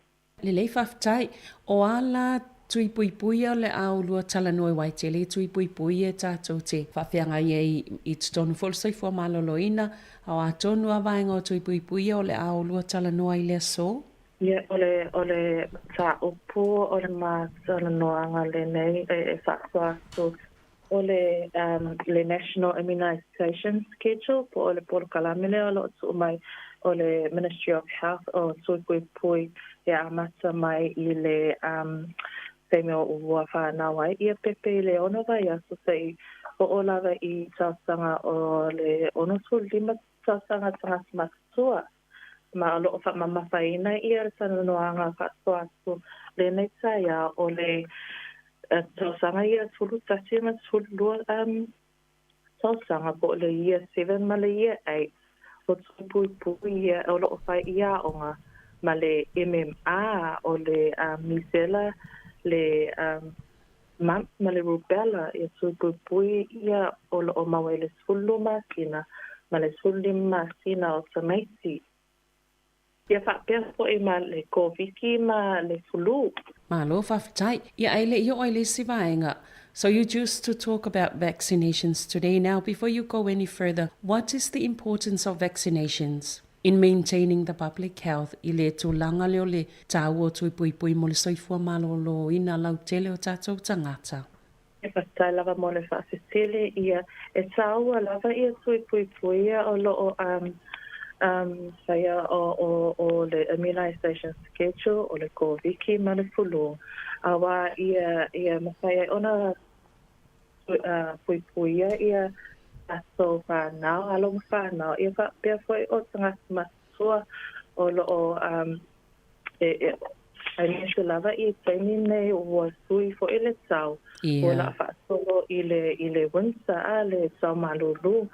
So e whaingo fia lava o na mamai ia a me se lava ia tato tina masaba masua ma o tangata o lo o iai fo o isi mai o lo o maua e whaingo fia I ona pisia ia le fulu ia se ilaso whapea fo e koviki. Ia e o lava I tamaiti la isi e whanau la isi o tere lava ia wha mai o lo o pisia. Le lava le pui ia sanga le muai ia soifo malolo ina. Ko tato atangasa Pasifika. E mawhaina o Vasili mo moatu wha mole a Lenan. O na iei nisi tangata fo ia e aunga tatae whai tui pui. E aunga tatae fo I ave lātou whanau whai tui pui. O na iei popo lenga I le tūlanga o nisi a unga. Pe mawhai fo I te le lopo la se vaenga mwhana tali e la wo. Because some people might be reluctant because of the potential side effects of vaccinations. How do you respond to those concerns? Yeah, it's true that some vaccines do give side effects, but most of them are. Sorry, it's Wendy here speaking. Most of them are minor side effects. Some people do get more than minor, but that's more rare than common. And some of the side effects are a really good sign that the actual vaccination is working. That's a sign of your body beginning to have a defence, build up the defence against the virus or whatever illness that they're going to be getting. So, for example, for the flu, if people get the flu vaccination and they get it early, so the flu normally takes about 2 weeks before the vaccine to build up in your body, and people will get slight side effects. Most of them are minimal. For example, it might be like feeling tired after the vaccine. Some people might get a headache after a vaccine, and just general feeling tiredness. And most people will get a side effect in the arm. They can sometimes get a reaction in their arm. They're really sore just for about 24 hours. Those are the things, the main things that happen. Some people will get their temperature will go up, and for that we just need to keep an eye on the temperature so they do get given a vaccine. But those are the most common side effects. They're very rare though. Yeah, so it's our lava le e mo e lava o lo ia ia malato e tau se ia tanga se fai pui ai e fa manostia lava ia maso o health professionals o forma e fa manostia ia fai pui a tamesima masato uma Ia, moni lelei whaftai, ia, o manino le vaenga wa sala fuina wha na fesili. Ia ona iei lava nisi o tātou tangata, e pe i whaonga tā ona oe, e whai tui pui pui e ui lava i le mālosi o la o tautau longolongo ia a iei lava vaenga i e pe e aunga tatai tangata i o whai tui pui pui o na pōlenga ia ia whawhitai o le ua lua whamatala le lei linan vaenga ia e iei lava ia isi a unga e tutupu mai tai pela vaenga ia ua lua ta ua ti ngā le ulu e mai se fo i lao le tui le o le fulu lua vai aso le umi ona lolo le ua amata ona o ngā mai le tui le pe ona o lua saunua. Ai awa le popole o vaenga o mai e whaamanino i o tau pe au atu tangata e whai o la tau tui pui pui. Ia saunua isi vaenga ia ua lua tā pena i e linan. Ai mai se o le schedule na e tā ua o tui o nei whana witi. Ia whakatai, Sevalina, ia o le National Immunization Schedule o le polokolame lea o lo tu mai o le malo. Ia mawhai ai ona whai tui pui pui a alofa whanau mai le ono vai aso solu masina, 5 masina, 12 masina, 15 masina o le whātau sanga a smesi ia e o i le tulu tasi ma le tulu lotau sanga. O le mato au onanga ua amata ia whai tui pui pui e amata i le tolu masina a pepe a wā o le ono vai aso. O le teimi le whatatau waile siake o le fōmai lo GP e mawhai ai ona whai umai e siake a pepe mawhai ai le tui mua lea i le appointment lea i lo family doctor o whanau ua te fulu tasi ma te fulu lua tausanga o loo iai le tui pui pui e lua e ta ua o le HPV po o le karaso, ma le isi tui lea o lo ta ua o le Bustrix, o le Tdap. Ia o tui ia, e tele ina whai te tonu o a onga, i tausanga fitu ma le valo po o le year 7 and 8. So e iai lava ia ko mai whapitua o nurses, e mawhai ona o atu ia onga, e whai tui pui pui ia, pe o nurses mai le regional public health. O le HPV, o se virusi lea po le virus, o lo o ta asele pipisi pea matua pipi i le saa le pepa ia i o pa o tino tangata se tulo po o le skin to skin contact. Ma o le saa mai leo le HPV, e whaingo fia lava ona tisia i tono o tatoana mo whanau. So pea le whae se tui pui pui o le so te lava sangata o e iai lava se teimi o la tōlanga e a fia e le siama lea o le HPV. O te le lava teimi tato te le iloa o lo iai le virusi lea i tono tato tino. Ma e tele lava lea wanoa e ono mafua e le kānesa i tele o ni tausanga muli muli ane. Ma a fia umai ia ali ima tumaitai. So o le tausanga iwa se o le lusfulu o na tausanga e mawhai ai o na whai tui pui pui le ale whanau le HPV ai o lo mawhai ina tele i te tono o a onga i le year 7 ma le year 8. A whai ele ua misi ia lo walo o whanau i te tono a onga e whai tui pui pui. Ia e mawhai lava ona fisota i mai ia mato i mato o onanga e fisota i ma book e whai ia tui pui pui le a la whanau. Ia, malo. E iei se whaatanganga e mo mia mai mātua mo tamaiti nei pe a whai tui pui pui. I o loo iai e whai lava ia malianga o mātua. Ia i lua le lei ia po wātui o loo whaia o ia onga. So e le lei lava e whamalama o mātua ia tui pui pui ia awa e o tametia e la iti o e sulu tasima sulu tausanga so e fimana o mia pea lava ia le consent a mātua e whaia ia tui pui pui ia a whanau. Malo whawhtai, nau tau whawhunga mai mātua ia e mai se fo'i i lātou o lo wa aia whanau I le tāua vaenga ia, a whai mo umia le malienga mātua mo whanau ia I lalo I whatausanga e te tāua iona whai o lātou tui puipuia e se le tāua o vaenga pe ona sauno I linen ina ia puipuia I le pipisi atu I le si tangata o le whaamai po o siama ia po o vairusi nei e a whaina I lo lātou soifua maloloina. Ioani si vaenga linen? Ia o le sivaenga o le MMA, le tui o le MMA, la asono atuai ia Wendy.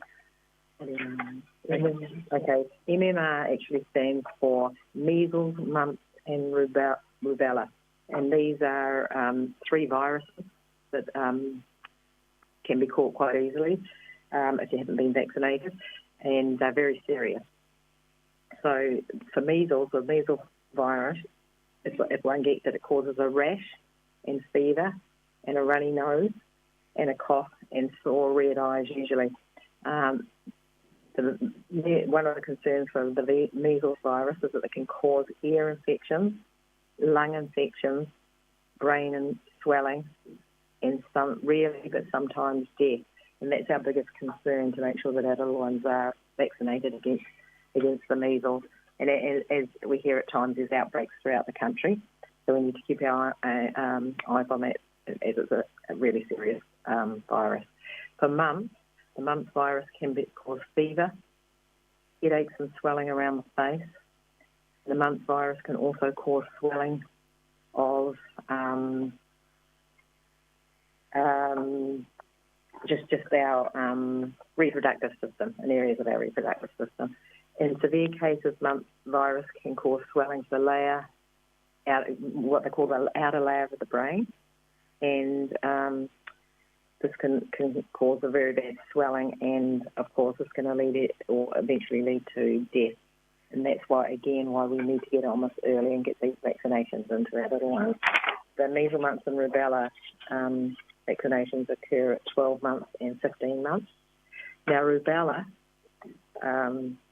is a virus that can cause a rash, fever, and again swollen glands. Some people with rubella will not feel sick. They don't know that they have the disease, but they can spread it to others, and they can spread it easily. Rubella is dangerous, especially for women who are pregnant. If a woman gets the disease, it can just damage the baby's ears, eyes, heart, and brain. So again, that makes it serious. So to get these 3, measles, mumps, and rubella, it's really important to get these and get them at the ages of 12 and 15 months. The nurse, if you haven't had them, then talk to your vaccinated practitioner, your GP, or any of the health professionals who administer vaccinations, because it's absolutely important. The MMR is free to young people who are eligible to receive publicly funded healthcare in New Zealand. There are 2 doses of MMR, and it protects 99% of people against measles, mumps, and around 85% of people from mumps. 99% of people against measles and rubella, and about 85% of people from mumps. So it's really important that we get this, and if we don't, then we spread it amongst the community. Yeah. Thank you, Wendy. Are there any common concerns or misconceptions parents have about measles vaccinations for their children, and how can these concerns be addressed? I think sometimes one of the main concerns, especially when you're a little one, you're 12 months or 15 months, and sometimes it's the pain from when you come and get them. They think that's going to hurt a lot, and with all children, when they get a needle, it is actually going to be sore for them for a little bit. They sometimes think that the viruses might not be good for them. The actual vaccination. They're concerned about what's in it sometimes, as a lot of people are with all vaccines, and it's taking away that fear around that. What we need to remember is these vaccines have been around for a long time, and they've been tried, and in the area I work in, I don't know if anybody has had any really bad adverse effects or anything like that from it. And that's something you can talk over, and the nurse or the GP or the whoever's giving the vaccine will go through these with mums and dads at the time when they bring babies in to talk about it. The biggest concern is the death rates from measles once it gets going is not good. Okay, that if it spreads in the community, it's very, very serious. And the side effects of having damage from the measles or the mumps or rubella is very, really serious. Yeah, I don't know if that answers the question, but Thank you, Wendy. Linan e se tā ua silafia e moni lava le tātou te talano so ofo imta upune i lunga le te oi vaenga o soifua maloloina. Ia tā ua pele wha manatu so o yo tātou tangata ina ia no fauta iai ai maise lava o tuipui pui o whanau le foi laua e maudua tā ua ia tuipui pui o le MMR. Ia manei fo ipe af toi whalau te le atili lau sunga Linan vaenga in saunua iei Wendy. Ia o le MMA o le tuipui lea o le misela o le mami ma le rubella o ngā ngā o le upafasa mo le rubella a taso mawhawhau i le temile na mawai ia le misela i Sāmoa ia e vawe lava o le pisia ia le whaamai so e tāua tele ona so e whai pui o whanau i tasanga ia o le sefulu lo masina ma le sefulu lima masinga so e lua ia tui pui e whai o le misela ia o aunga foi o le tui pui lea o aunga masani e tina le lima e mawa foi se rash like si le tino pe sau fever pe ele malosi aso ia lo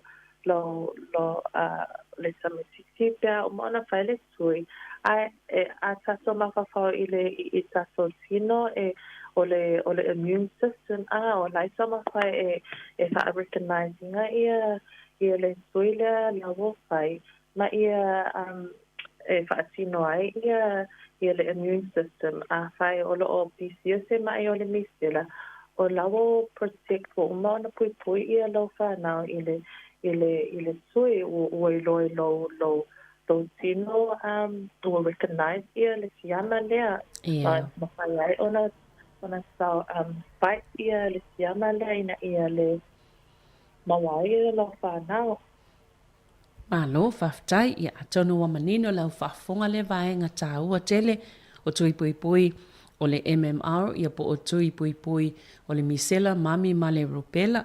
Hoani si vaenga Linan nua tā pena iei mo le nei tai au?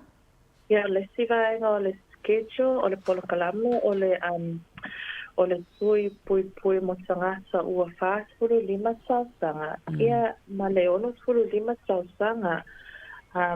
So o le o mawa I le fasu limba ma le ono su lima sasanga o le tui lea o lo sa ua o le boostrix po o le tite so o le tui lea e solu wha mai e au ngā ai le boostrix lea ai na o le tasi le tui e mo o mia ma e whai I le piso o I lunga lo a au o wha mai e solu o le tetanus o le diphtheria ma le whooping cough. Yeah. So o le tetanus se fei o se siama e mawhaina sau I se sono o le tino. Mai se lavea po o se maosia o se siama e ola I mea palapala ma vaenga o tino ua lavea po o se maosia ua sau I aile palapala. Ia a o le isi wha mai o le whooping cough. E sa ua po e o le pertussis. O le wha mai nei o le tale vivini. O se wha mai e te pesi ngofia ma pe a whitalai ma makasua ia tangata po sa maiti. O le wha mai e whai ngofia lava ona mawai ia pepe. I pepe ma sa maiti ma sa maa ma sina ma sua. Ma le wha mai tolu o le diphtheria. O se wha mai e whainga tā ma e a whaina ele le whaima le isu. So e tolu wha mai ia o lo so tonu I le boostrix, o lo tonu I le tui le o le boostrix. Ai na o le tasi lava le tui e pui ai ia oe ma la whanau. Ia o le so e maua e tui lea o le Brustrix i le 5 tausanga ma le 6 tausanga. O le 6 tausanga e whaapopo fo i malesi tui o lo o taua o le shingles o le shingles. So o le tui la peia o se Hanga sa ia ua na whamatala le shingles ai beia o te atiloto po inga le maua i le tino mumu ma e vevela i lo tino ma e tinga fo i lo tino te awhai o lo maua ia o i le shingles so o le tui lea e tama whai e whapui pui ai ia o ia mai le whaamai lea so ono sulu lima lau tōtanga ia e lua tui Whamanu lua. So e lua tui e mau e mawhai ona e maua o le Brustrix ma le Shingrix. O le 5 na o le tasi o le Brustrix. Ia tui. O tui ia e au no masitatongi? I sa o le lei lava e au no masitatongi e free. A o le ono tulu lima o le Shingrix. E free pia I le tausanga na o le ono tulu lima o tausanga. A ono loa tausanga ia e tatongi. Tu sala o le whalima a ngai I le ono whalima, le wāo whalima ma le ono 5 tausanga ia e free pe le tatongi ai tui ia. E free. Ia, ai ongo lima I le tausanga lea wo wo atoa ilo ongo tulu 5 tausanga soifua e free le shingles. Ai ono loa e lua ia e lua e fimana o mia ia lua tui o shingles. Ono loa ia e tongi. Ia. Na winga e tatau I o tatou tangata whalima loa tausanga le wanga wa ai tui ia beina e tā ua. E le tui, o le tui onga. Le tetanus le na e tā ua. Le sa onga o le tui onga. Tui onga. Ia. O le tui onga. Ia le la tui loa ma le tui le na o le tale vivini e tasia le tui ai uma ia puipuinga mai wha mai e tolu a ia ma le puipuinga le diphtheria le wha I ma le isu. Ia. Alo. Whaftai a whai whafonga mai ia ne mamalu fo I ona I o tātou tangata o le eanga wa uma ia I tui nei mai le whalima tasi al tui a le whai I tātou tui onga lea o le whooping cough po le tale vivini ia malesi ma I le pui pui a mai ia awhia ngai o le whai ia ma le isu. Ai o le 5 la le ia isi tui ia lea e tui po le mai o le atiloto whalima a nga I le 5 tausang ia le leile wha o ngā ia wanoa, mai ono lo tau sanga wa tatongi, au tātou I tatono le wahenga lea, ia e tatau ona utangia le whautuanga ma le wha manato leo au mai e linan mo wende I le nei tae au. O wha matau te leo tātou tangata o e whaitui nei linan na o sa whafsili a whai e le mwhiona mo mele tali ia e lea whaina. O lea tama whai pia ia ngā luenga e tau push ia ia tuia o tangata o a tole po pasol lima e o I le ongo sul lima tausanga. So te leo teime o tangata le malama le lei e whapea wo umatui o whai uma I whan I teime leo whanau like ai e ngalo o lo o iai fo I tui e mau I le pasol lima se o I le ongo sul lima tausanga. Ma no whaftai sa te lea tai me whai tato po kalame tala noa I vaenga I o tui mwha manino ai ei fo I suinga I o tawa I atu iai tui o le COVID la tau a tono e o iei se lua tala noa ngal nei tae au o e mo mia le wha manga mai a o tau lo ngā lua I tono vaenga le soifua malolo ina ia manino e waile mwhenso na whai e mātou se wha manga ai le o manino I le o la mātou mta whai o I lea ia mai si vaenga ia te fia sau noa iai, wa le tui leo le fulu fo I le si tui. Ia la tama mātu mo I le kōwiki. Ia, whaftai. So o le kōwiki o le tui, o lo o whaipea ia tui pui o le kōwiki, a wā o lo o bisi a pea ia le whaamai lea I tātou communities. So o lea ua whaipea le tui lea o lo o mo le te fulu lua e amata mai tu lua tausanga Se o lava ina ia masua le tuile pui o le combinatory Omicron e solo sfulu ia MCG micrograms. So o le tuile lawa o sui nei I o le Ministry of Health o sui le tui. So le e solo sfulu ia micrograms o le tui le dose. E mawhai ona e mo tamete a masamai sfulu loa fio o lava e tanga simasua. A whai o ua e mai ile kōwiki e ai lava le te me whaasali o le ono masina ina toi whai ai le tilo tui o le booster a e suta lava le tui lea e whai pia. So e ono masina wā ai pia whai ua e mai ile kōwiki. Let's cover it well. Yeah. Sometimes there are concerns about the safety of the vaccines, especially around COVID and that. What we've got to remember is that the vaccines have been trialled, and every vaccine goes through a particular trial phase. So they start off, and they're I think it's up to 5 phases now, where it goes through and gets tested along the way before it gets, put out into general distribution to everybody. And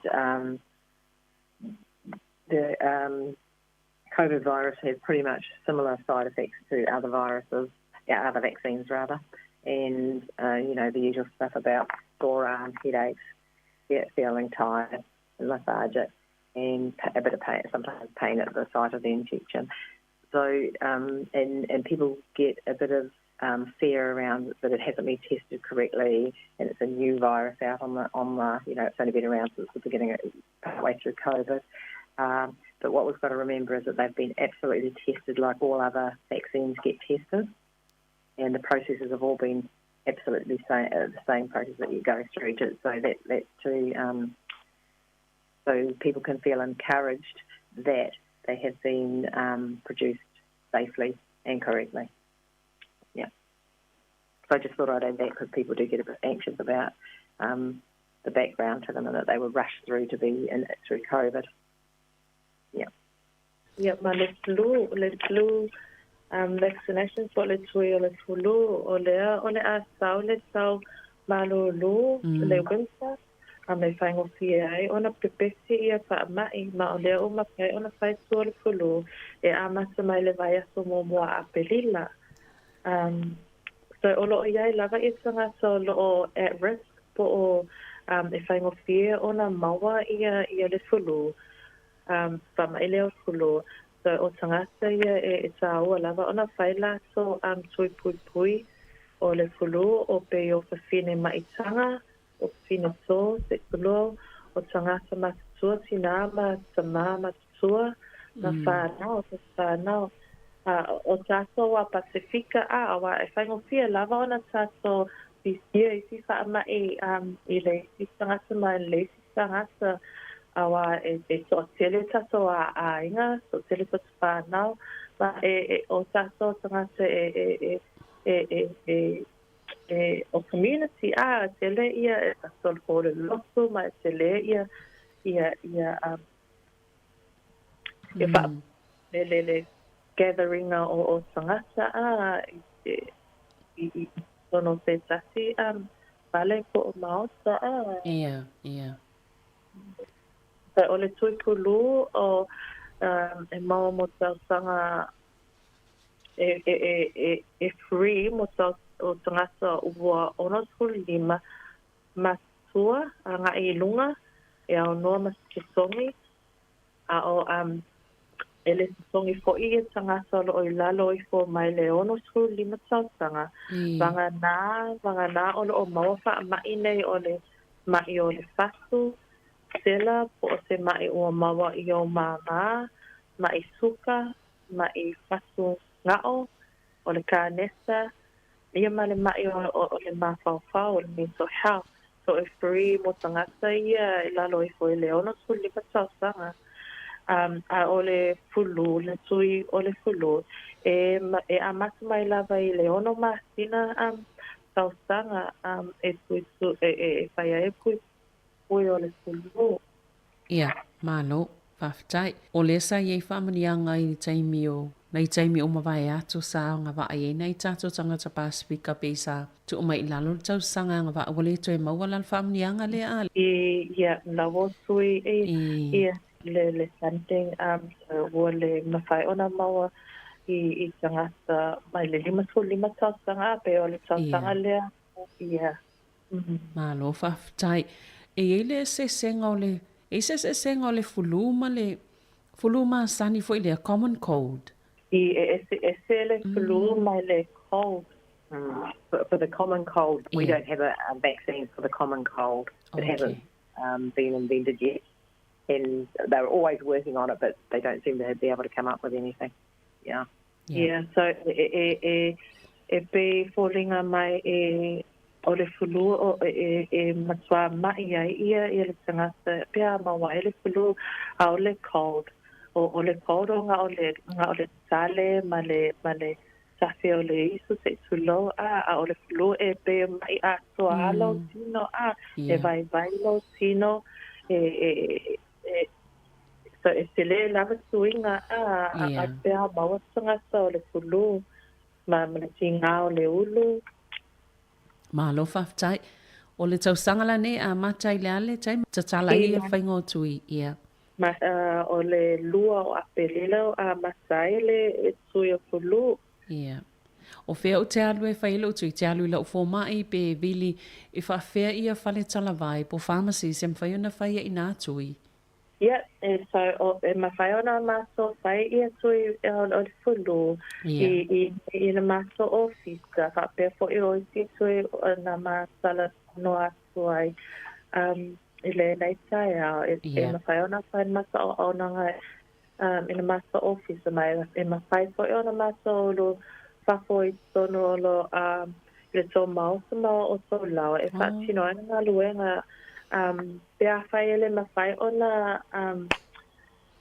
o tō mai i se fō mai pe ele mawhai ona tō whafo mai lo mausama lo laua e mawhai a ona maso outreach service.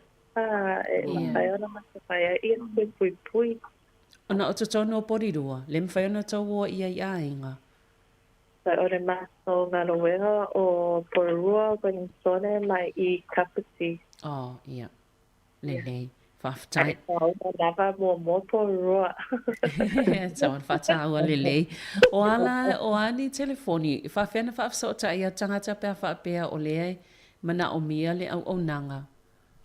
Yep, so e mawhai lava o na viri lo o telefoni po le telefoni o Wendy. O lo o telefoni numela o lua sasi, solu 5 fitu, solu valu sasi, o le o lua sasi, solu 5 fitu, solu valu sasi, ia ma le telefoni o Wendy o le o lua sasi, solu 5 fitu, lua 5 sasi.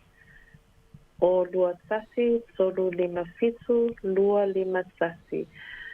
E mawhai ona ke sot sai mai i le ma telefoni. E mawhai ona toi tala noa, sile ma si mana o mea, whai se sui pui ia, e mawhai ona organize lava ia, i se temi me se aso, Ia. E hawa noa, Malo, whawhitai. Ia, e se vaenga. le ai, whawhitai, Savelina. Ia.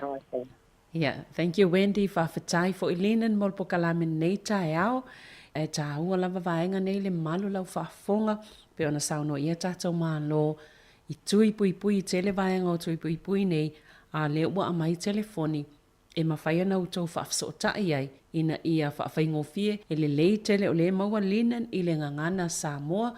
E mawhaia na whai ngofia le whaafsotai inga. Ia pe ai eni si vaenga fia whaamalama tili. Whaafitai linen. Manuia fo inga luenga o whianga iai, whawhitai fo i, Wendy? Whawhitai lava mo le awa noa Savelina i manuia kire nei aso. Whawhitai ia, whaasoi fo ia. Yeah. Pa soifua. Ia, soifua. O le tātou pokalame le nā, soifua maloloina mo nei tae au, tautua nā tui pui o whānau, pe ona whaafonga iai, tui ei ai mai se lava tui o le misela o le mami rupela, o whaamai nā leo lava o lo tātou wa aia i vaenga ese o lalangi, ia mai se fulu tautou manatu i Sāmoa i le tūlanga sai nei o tātou tangata, o lo iei lava pui ngō tātou nei e malanga atu, ma avatu whaamai, pe awhai o tātou awhia, ai le leile a ngai mo moe whaitu i pui e mai se lavana i a tātou whana witi. Ia matui ana tā oa, tui a ngā waa iei e le o iei se totongi, ia o lo o mawhai o na tau sia mo pui le le iai, le soifua maloloina o na i o tātou tangata o tātou iei nei atu no. Toi whaamana tu atu, telefonia linen, o le olua tasi, tolu lima fitu, tolu walu tasi, olua tasi, tolu lima fitu, tolu walu tasi, ia ma le telefonia Wendy, olua tasi, tolu lima fitu, lua lima tasi, pe a mana o mia vaanga ne o tui e mai se lava, o le ufi whaile tui o tamama tina o le mwhaiona o le i tutonu o le whale mai, ia po au nanga ne o soifua maloloina, a ufi whaile tui o le fulu, le e mwhaiona pala au linen ma Wendy, ia malanga atu e whai le au nanga i tono lau hainga, whai ngofie ai mauaile puinga mo i tātou umalava, tātou iei i le nei fui vai tau, o lea la anga i atu i le tau malulu e mai sa la fui tui o le fulu. Manuia ngā luenga o whianga iai, ma le atu no nei aso, wha soifuia mo le nei taimi. Se la fai e au le lei, hey, hey, hey, hey.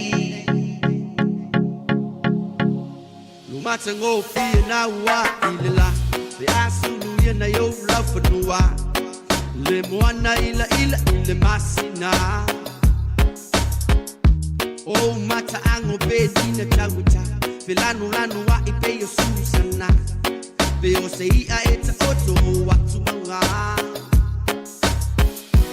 Fire till it tell it tonu yo winga man na suma tama futa o tele pelo ya te ole la su e yo tua o ila umasima o to mauti no u bisia o ya ole ma we papa sa tau ever man la la yo lo mutule la fa yo lo mut feel love le ba le lo fo ile ya e ma fo ile fuli malesea ever man la la yo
Finga o lo malai e si o si o mia e fale lo ku vai singango. Le kumalo e kule a sa o lo malai fongo o maki ai u au. Pa solo mai le kusalenga o le kala e mana mai ka vai kasi fale ko le malai o le kamau a siaka. Palau di sifo, ma palau le fale fae pule palauli. I lo malai fongo i veilo a. Se ua ako kingo le kama ma au le lei. Sala fae o oenga moe pa i o le kala le lei. Me mika i le loko e fai masei. Wa sa fala le lei. Le moku fai mea mawhai lau sala fae e au le lei. Eva mai le la le lei o lo mutu lea. La fai o lo mutu fele lava lea. Ba le lea lo foga i le ea. Le maua fo i le puli ma le sea. Eva mai le la le lei o lo mutu lea. Se la fai o lo mutu fele lava lea. Ba le lea lo foga i le ea. Le maua fo i le puli ma le sea. Hey, hey, hey, hey. Se la fai e au le lei. Hey, hey, hey, hey.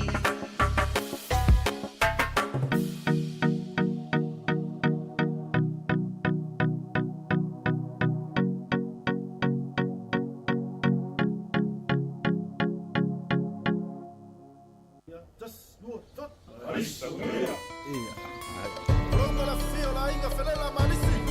A fio whakama, fio kule skenga fasilianga. A fio longa wakau.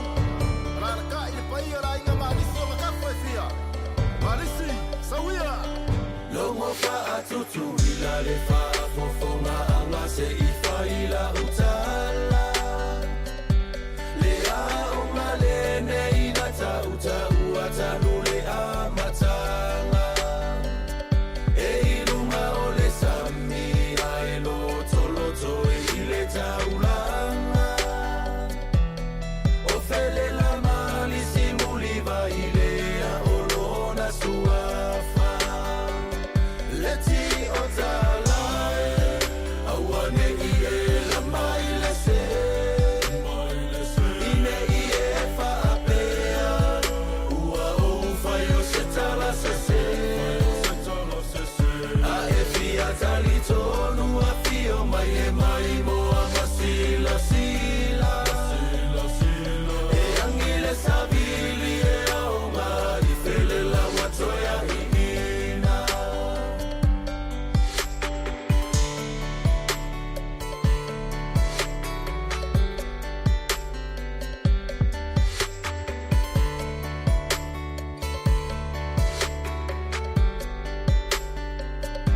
Nasi iti ala ua o ngai loto pai ui ala fua.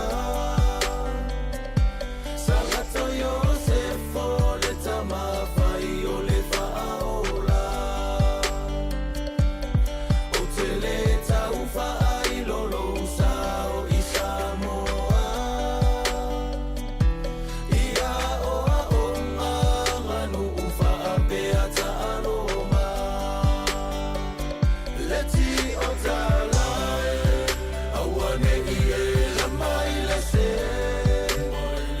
Ine ie whaapea ua o whai o se tala se se. A e fia tali tonu a fio mai e mai mo a masila sila. E angile sabili e au ngari fele la watoya i ina.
se foi o se tolo se se a e fia tali tonu a fia mai e mai mo a masila sila e angele savili e o mai fele la watoya ina e angele savili e o mai fele la watoya ina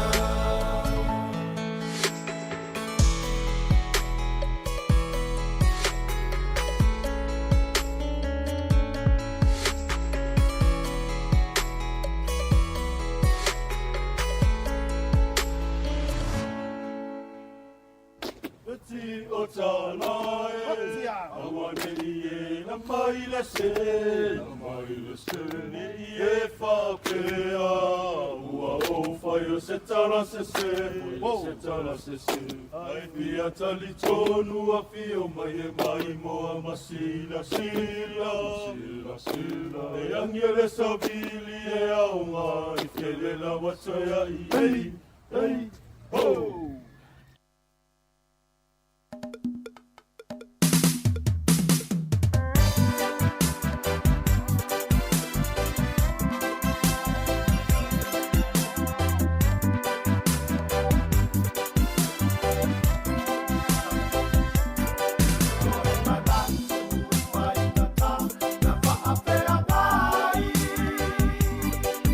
Sāmoa, si o unu sa whanau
Find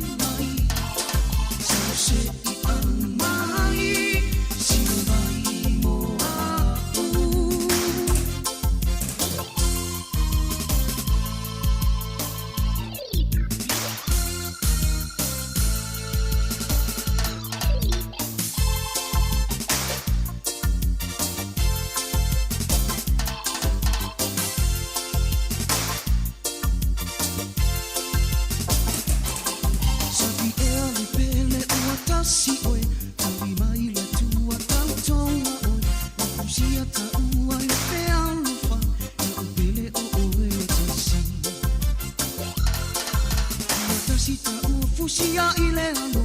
E alofa e mawhai a i mea u. E whanga whanga to e tangata. I ta tanga whai lata. Na upele e o mana u oe. E le liu ala u wha moe moe. Some shake whai mai. Some shake whai mai. O tama a tangata i le no toreanga. E le mawho e le tino le tau. Some shake whai mai. Some shake mai. Sina vai moa u.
O le tautua le si ufonga o le laumua o lo iai fo i le langolango a le New Zealand On Air. Wa se fulu lo minuto te nei le tu la se fulu tasi te fa fe lo e to fa ta lo fa tu tato te no o le te mo tato programe mo tautua fa o pea ala wala le o le si ufonga le laumua Wellington tasi ono te si ma tasi fa mo ia fa pe fo ia e la to lo mai mo ma tama mai lungo tato pe ngat fa ilangi le Facebook mo tato YouTube.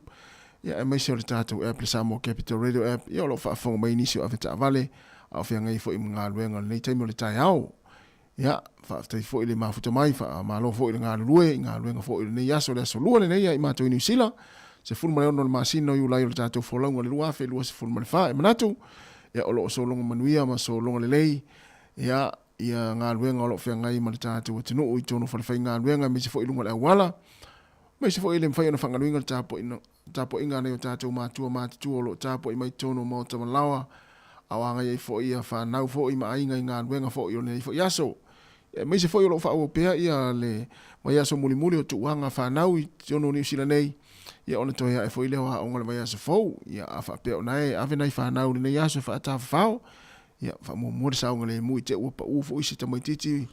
Ia o nei ta pena fo i a wafo ia le toia e yo a onga le vai aso fou ia e wha malo lava i nei mātua foi ia o lo o vaia nei whanau a inga ia wa o nisi o mātua na sa whaia la tau livi mo le lua vai aso ia e no foi vai nei whanau ia no toia e foi leo a onga le vai aso fou ia matoia atua i la foi manai mātua me lea wha pia o ele matua na sa e livi mo le lua vai aso ia wha malo lava ia e o tamiti ia e u lava vale la foi tamiti ia e tātou ai e tau ona lava ona sai foi ia i tūlanga pe ona i foi ia tuanga nei whanau. Tārusia ia o fia nei whanau. Ia i nofo i foi fale. Me se foi inisi whanau nei avi polo kalame. Ia e whaonga ai le lua vai aso le lātou tuanga. A inisi whanau nei malanga. Po fea se pito nuu foi o malanga ia i ua foi ia tuanga. Ia po Sāmoa foi i pe ona mai tau atu foi inisi o le tātou au mai moa. Ia o tau nuu inisi whanau le vaso. Tēnei e asi foi nei mātua i Sāmoa. Ona toi anga i mai fo ile fa ingon le vai aso ta pena mo nga wa onga ia i le vai aso fo ia melea nei fa na lo fa longo mai ma anga i fo sa mo e ma futa nei matua ia ma fai tu wanga ia amu ia o tou ia tai tu na le sa ngale mu ia ona i fa na lo malanga mau ia tunu e ta fa wai ia mo la tu wanga ia fa talo fo ia te tou na lo ma futa mai ia i fonotanga e kalesia i Sāmoa e peona ile kalesia me tisi o lo whanga solo na tau konfenisi neva yaso muli muli.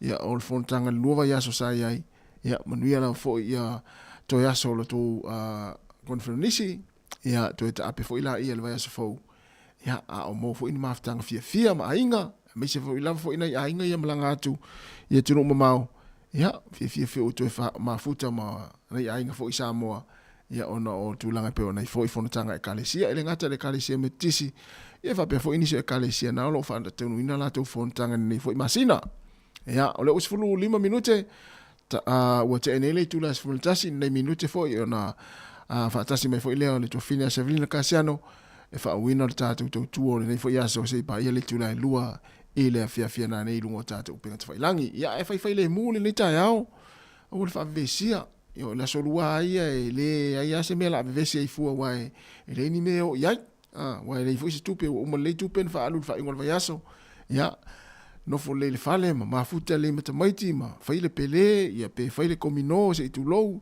ia faile move wa ia tu siao o ta longa nen tato masani Sāmoa ia le mu ia o le komino se tu lo ia o le pele ia fai ta alo mata maiti tono le fale fa nga ia fo le nei fo iva ia so la tutuanga ia mfa matua fa atu mul ko le sa ia mar ko pai matua fa tele puka ia wa fe lo ia ta maiti ia ta mo itu le ulo ia sumai vai la mana ia se fulon minuto te enele tu la sfumatasi o fa afia fianga so ifiloi ale si fonga la mo Wellington se ipa ile tu la sfumalua e o fa pongo tala fo le fianga la wano ati lawa matala mai Sāmoa musika o le uli ia tau tu tu fina Severina Casiano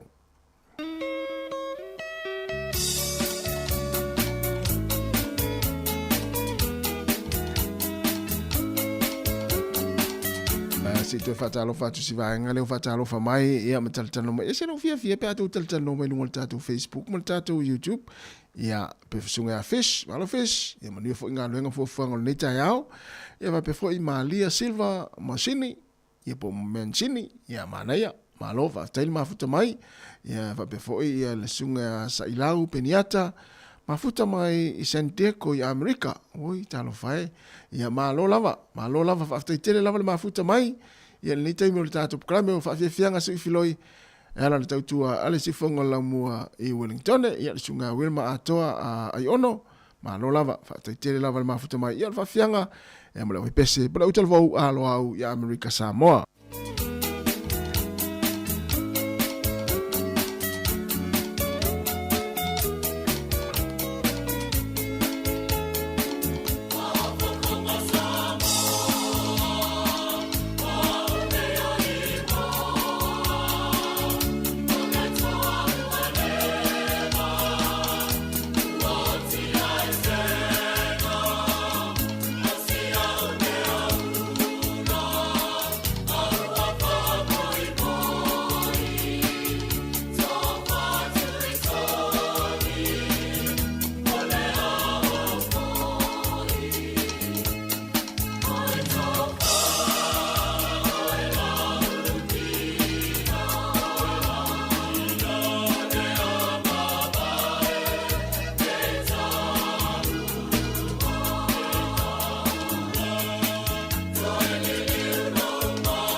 Matalo fatu le sunga ya aveau ya na ama aveau fafta ite lava le mafuta mai e sunga sione fafiu sorry fafitu malo faftai manuia fo inga luenga fo fango nei fo ia ataiao ya mai se unga lue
sao mai here moni e wa tolu le alofa ilunga o ki peona.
Le fafianga ma le pese le rosa pae ma le pese o whaingoina se ki a Sāmoa ia amui o tōna tō malanga i Sāmoa na o o tau samiane lau niu ia o lau supoesi ia o lau koko esi ia o lau vaisalo o lau wha ausi ia mea i Sāmoa malo ia alo whātu mo utou malava o lau whaafonga mai Sāmoa nei taimi ia e utou ia na malanga atu ia mai o utou fwoi o lau avea pia le tautua te whonga lau mua mautou paanga ia e te mai mua mai ia manatua pe ia o na tua lalo atu whaamanatua atu le telo taimi e o lau soani le tātou poklame ma le tautua te whonga lau mua i le aso ma le aso o le share le tātou Facebook ia uo mau paanga mau ainga ia whaalongolongo mai i le tātou tautua i le aso ma le aso mai lama le aso ngafua se ia pa ia le aso whareile ia e na fo i le tātou tautua mai Sāmoa le si whonga lau mua i Wellington i le tātou ofisa autu i lalawaya ia i le tūla i le aso ngafua ma le aso tofi pe ona masani ai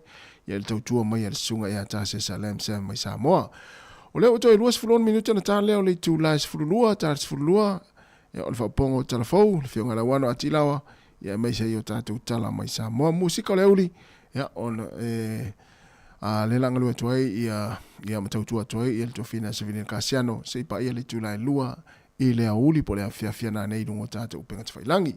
Ia manuia lava fo ia feo ingo lungo le wala le wavita vale ia le wavita taxi ia le ngata i Sāmoa ia Australia New Zealand. Ia mesi lava Sāmoa ia le tata ufa longo umam fa fonga foi i se report ia se tasi o tamana malanga i lea onga i le mason te nei ia tūlanga ese tele le tūlanga o lo ia i tongi no taxi ia inisi o ave taxi ia ele au fia i uma masalo ele au fia i uma ave taxi Sāmoa ai la va ave taxi fo ile vai atu e esel tangata le tono ta vale tam foi lo e si ilunga ia le au fa ma ni pe on ta o stasi tama ia le na malanga i Sāmoa i le malanga le au oka alu atu i le faltan malole i songi lui o le mala e fe il marketi funga le ai luas fulu lima tala lua ta vale na o lima se fulu tala oka talo fari ia na fa manatu ia na e te lo oi ia e tulanga e tau na fai ia wa e fai o tou ta si ilunga pa se o taxi Sāmoa ia e tau vale matu ya matatu Sāmoa ia o tou a mi o le taxi ele a fia uma taxi a taxi ai o lo fa mauni la na ngaluenga i Sāmoa ia ma lo la le ngalu fa mauni ai ala taxi vele pe to lua pe to ia ta ma fa pe nai e tang fi si ilunga fa tango ta pases a me sia pe vai atu ele ni tanga ta nu Sāmoa ia na fa mana to pel vai ngal na ia te o le to fa ma mau ia e fitu na ia vai fa pe na ia wase ta uli le si o ta te o tunu Sāmoa ile fe ia me sia te min nei io o lo fa nga fo il to tele o ta te o tunu malanga tu fa fo ia taxi fe o ia ai o ta fo ona fu ta o pases to luas fu ona minuto ia wa pole ale tele o ta vale Sāmoa la ta ita mai tau ia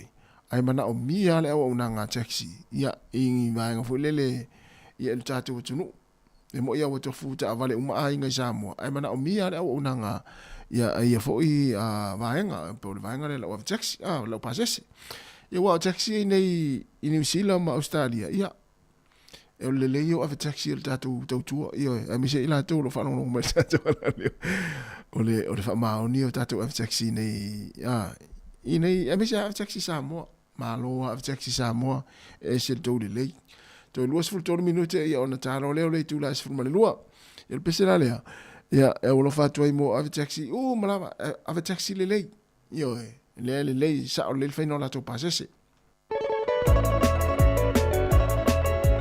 ia paka no la taxi e si mal tato pese le mal sunga petiki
se taimi pupu mai a moe loa mawha pupu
Fa'alongo mai a oi le tene titi, se I tu ui alo tau whalili. O te tau toa atu ia oi, tu ui alo tikine I te iwa eifi. Fa'alongo mai a oi le tene titi, se I tu ui alo tau whalili. O te tau toa atu ia oi, tu ui alo tikine I te iwa eifi. Whai mali e au whai ma, aua le sola whai ane I uma.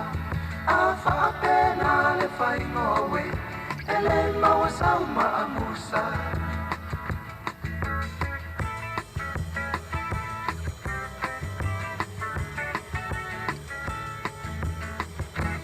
Whaalongo mai a le au mātutua, a e ona ua tau I loua.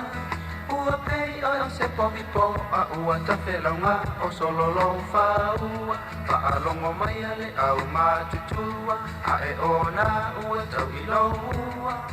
Ua pei oi o se popipo, a ua tawhelaunga o sololo whaua.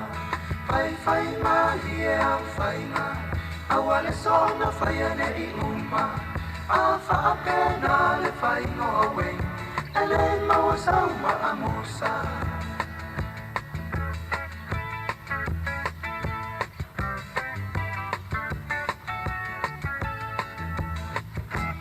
Whaalongo mai a o whawhine puputa, se I tu ui alo whaafiola.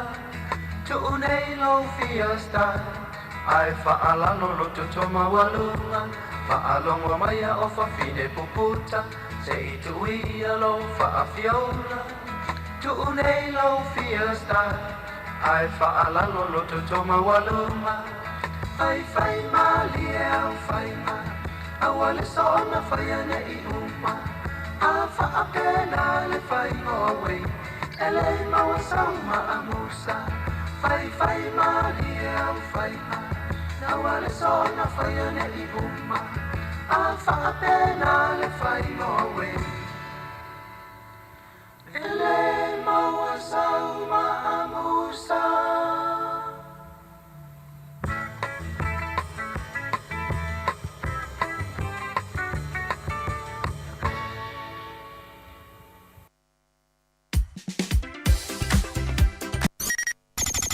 O le tautua le si ufonga o le laumua o lo iai fo I le langolango a le New Zealand On Air.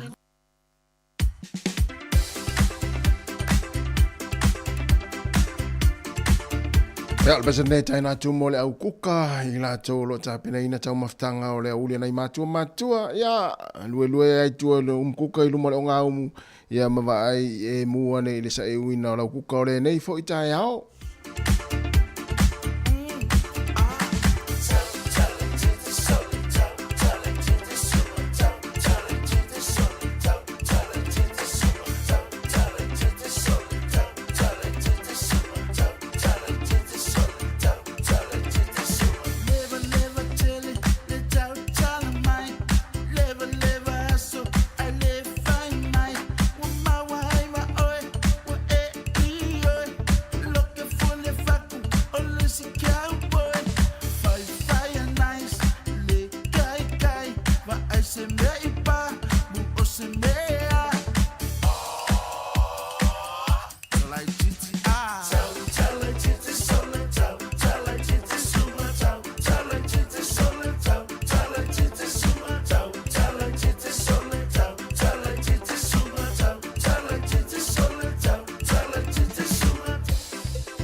le sau koma ma fai sau malo longa o mida na wangio le ngao le akau maua sili mo mai fai a kule le me fai awa ki ko la hiki me fue o fa ma ini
Amanatu ia so lavala watea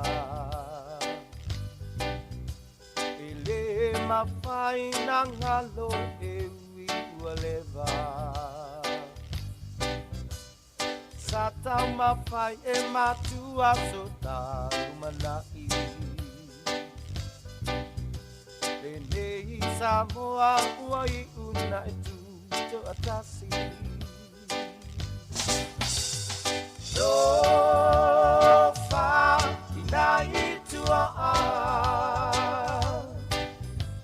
Salato wasamai le vao fita Sofa inai tua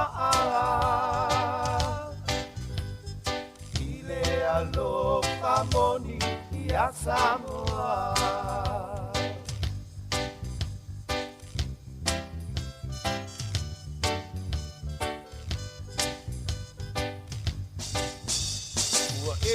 Tau vivi ina maua so ai paasili Ao aia le matangi uso e whailonga te saili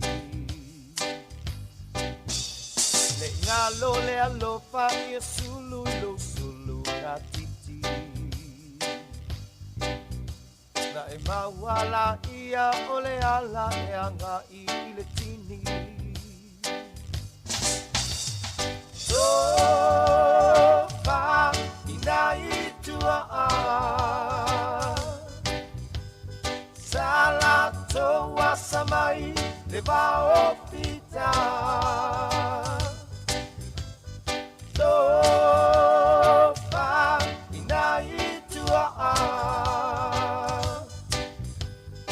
Ile alofa moni ia Sāmoa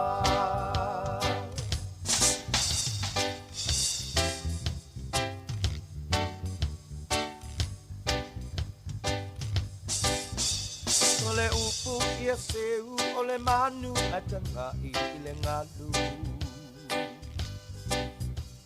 Wala nei Sāmoa o se manatu Manatu ilo ta whaamae nei te iwa malepe Ona tangi ai nea ole fatu pale ele ele Sofa inai tua Salah vao pita tofa inaitua ile alo mamoni ya Sāmoa.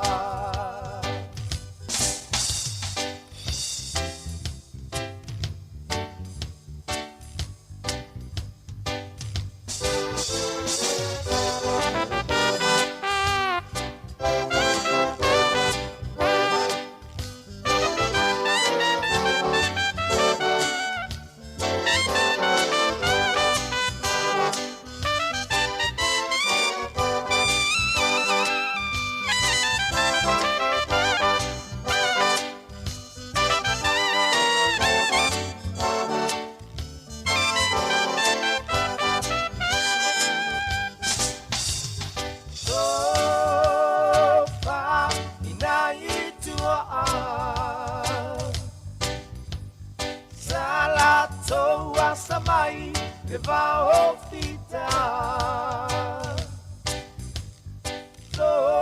Topa inaitua Ile alo mamoni ya Sāmoa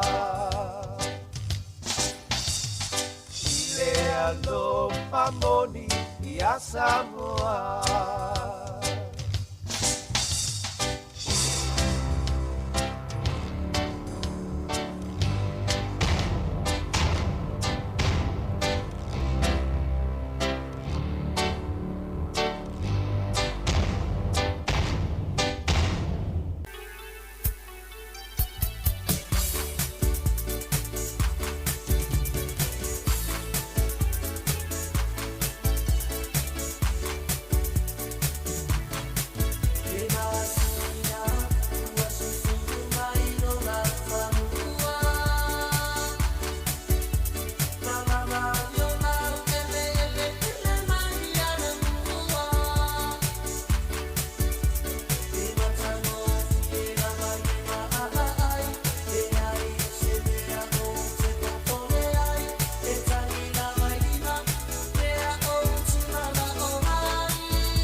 Talo falava i le nei vaenga o telefou o le si ufonga o le laumua. Ua whamane mai e le ofisa fe malanga inga le Immigration New Zealand le whamano ai le tu mau o ni ana tangata whainga luenga se toa malu talu i nei. Ona o ni winga mani whainga le tāla whea ngai sa hadi ali mai i ni ala tu wheso o inga mani tala noanga whaale ngā luenga. Whaale mai e le whaurulunga o le Immigration New Zealand o Alison MacDonald o umau na whaino atu alo ia le nei tūlanga i le mean stalum tā ngā luenga i le Masina na tenei o uni whaalia MacDonald o lo sua ina le teimi nei e le matanga luenga o Pisnisi Marti na e tau ngā luenga le MB lea e au fia i de tonu le Immigration New Zealand ia ni whesota inga mani tala noanga i le mao tangata whai ngā luenga e a fia i tangata whai ngā luenga ia ua wha malo lo le tū mau na ia ta ua o nei whesota inga matala noanga e peo na wha amawina e fōlinga mai ua whaina ma solia ai tu la fono e pulea le iaia mio tangata whai ngā luenga o le mta ngā luenga le nei ale ambi. Na ia ta ua fōi e ma mawha maonga ia tu ua inga nei mai o le teimi nei la o lo awe aso malo lo tangata e toa malu o lo a fiai a whaanga solo le suenga whaasanga ia i la tau. I se li poti tusia mai le tamaita i min style mta ngā luenga ia Erica Stanford na ia ta wai o le mata aupu le nei o se mata aupu tau ngā luenga e whito i tonu i le pulenga o lea vaenga o le mata ngā luenga. O le whaiunga o le masina nei e a mata ai ona to e whaarua i le wala upasese o le aratere i ara malanga masani le maa Wellingtone ma Picton. O le reiva ai pe ona si fia na tu ia ma oso i lunga o ni ala a o iai izana malanga e na outa sa ave ai i le aso luas fultasi o uni. Sa iai se tāwhinga mai le mtanga luenga e pūlera ngā te whale le Maritime New Zealand i le neiva a o whaanga solo ai suenga i le mafuanga le whaale velave na whiai ai o le la ua te tala nei i le tāwhinga. O se ripoti le wale sfatsa laua New Zealand na whailo mo iai na se le wha mauna o omi e se tasi o lau whainga luenga na mafuai o na sui le ala vaa o le neiva a ma tupu ai le whaale velave i le aso luas fulmanetasi o uni. E telepis nisi de tono New Zealand nei ua tapuni, a toa maisi ua whea ngai ma le tele o whaingata, ona o le taule ai leo ni tangata whaatau, a toa ai ma le taungata o le whaangai o inga o pis nisi i te tongi o tangata whainga ruenga, a e whapena fo i insua ma le tau o le whela ua inga o loa i wa lele ma wa alalo, a toa ma whela ua inga i lunga o le lau ele ele. O i loa fo i whaamau maunga alo i ere pa u i le o te siono pasene o le whaonga ina leo pepa tala tupe po bank cards i le masina o uni, a o le tau a whai o he whaatau o inga uma na pa u le whaate si maleiva pasene pe a whaatusa i le tausanga ua mawai. I se suenga sa whaia le whalapo tonga o le Retail New Zealand mo na sui awai na iloa ai o le siri atu le fitus 4% o sui awai e le i maua le au whainga wala tau whaatau sa fuafuaina mo le kuata lona lua o le nei tausanga. Na ta ua ai le whaatonu o le Retail New Zealand o Carolyn Young o le winga moni o le tulanga e telepis nisi ma company e le i mawhai o na maua i ni tupe mamaapo o ni polofiti e tau whaafetau iai i a lātou tupe alu i le whaangai o inga o lātou pisi nisi.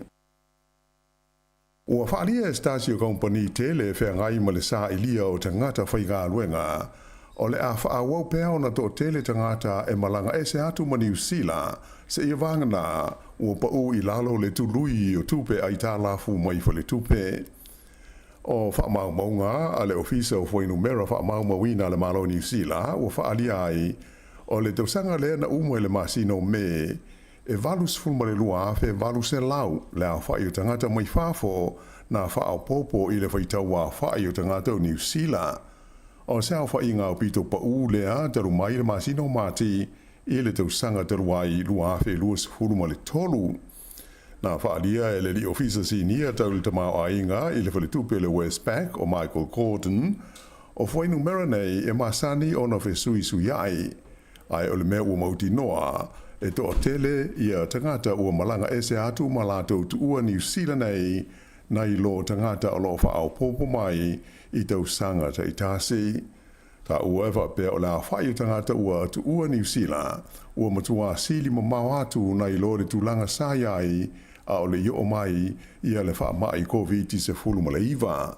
E lata i le salau fast fu mal tolu afe tangata mai fafo sa uru fale mai i New Zealand i le sfurulua masina lena uma ia me ai ono se fulu afe tasi le selau la fa inga we na tu va ese atu mai le tu no fa ali mai fo i le ofisa fo inu mela fa mau mawina o sa fa inga au pito mau ai e valus fuli ma afe ono se lau tangata New Zealand sa malanga ese atu male tu no i le tausanga na tua na i tu nei. Se vaenga tele o nei tangata sa malanga atu i le tunu e iai i saina fa pea peretania a toa maau se talia. Ai o le to tele o tangata mai fafo sa uru fale mai i le tono New Zealand e ma tele lawa i tangata mai i tunu e au fiai i nitia o Filipaina fa pea mo saina. O wainuio mata le pito nuu e au pito tele iai e paipa papa ma mama o lo liki ai maalu le au ngale sua vai i le tonu o le tu malo atoa o Wellingtone. O le atulanga sa fa ilo mai fa mau maunga lo ia le mtanga ruenga pu le sua vai tau mafa o Wellingtone le Wellington Water. Ta wai a fa tusa i fa mau maunga moisi pito nuu e au fiai Lower Hutt Upper Hutt, Porirua ma Wellingtone. Ona manino mai lea o wainuio mata lava e au pito i tele i aila o whainga o paipa ia mama ma papa ma alu lea o ngā aile sua mai tau mafa a mata mai lava le tausanga i lua afe lua se fulu.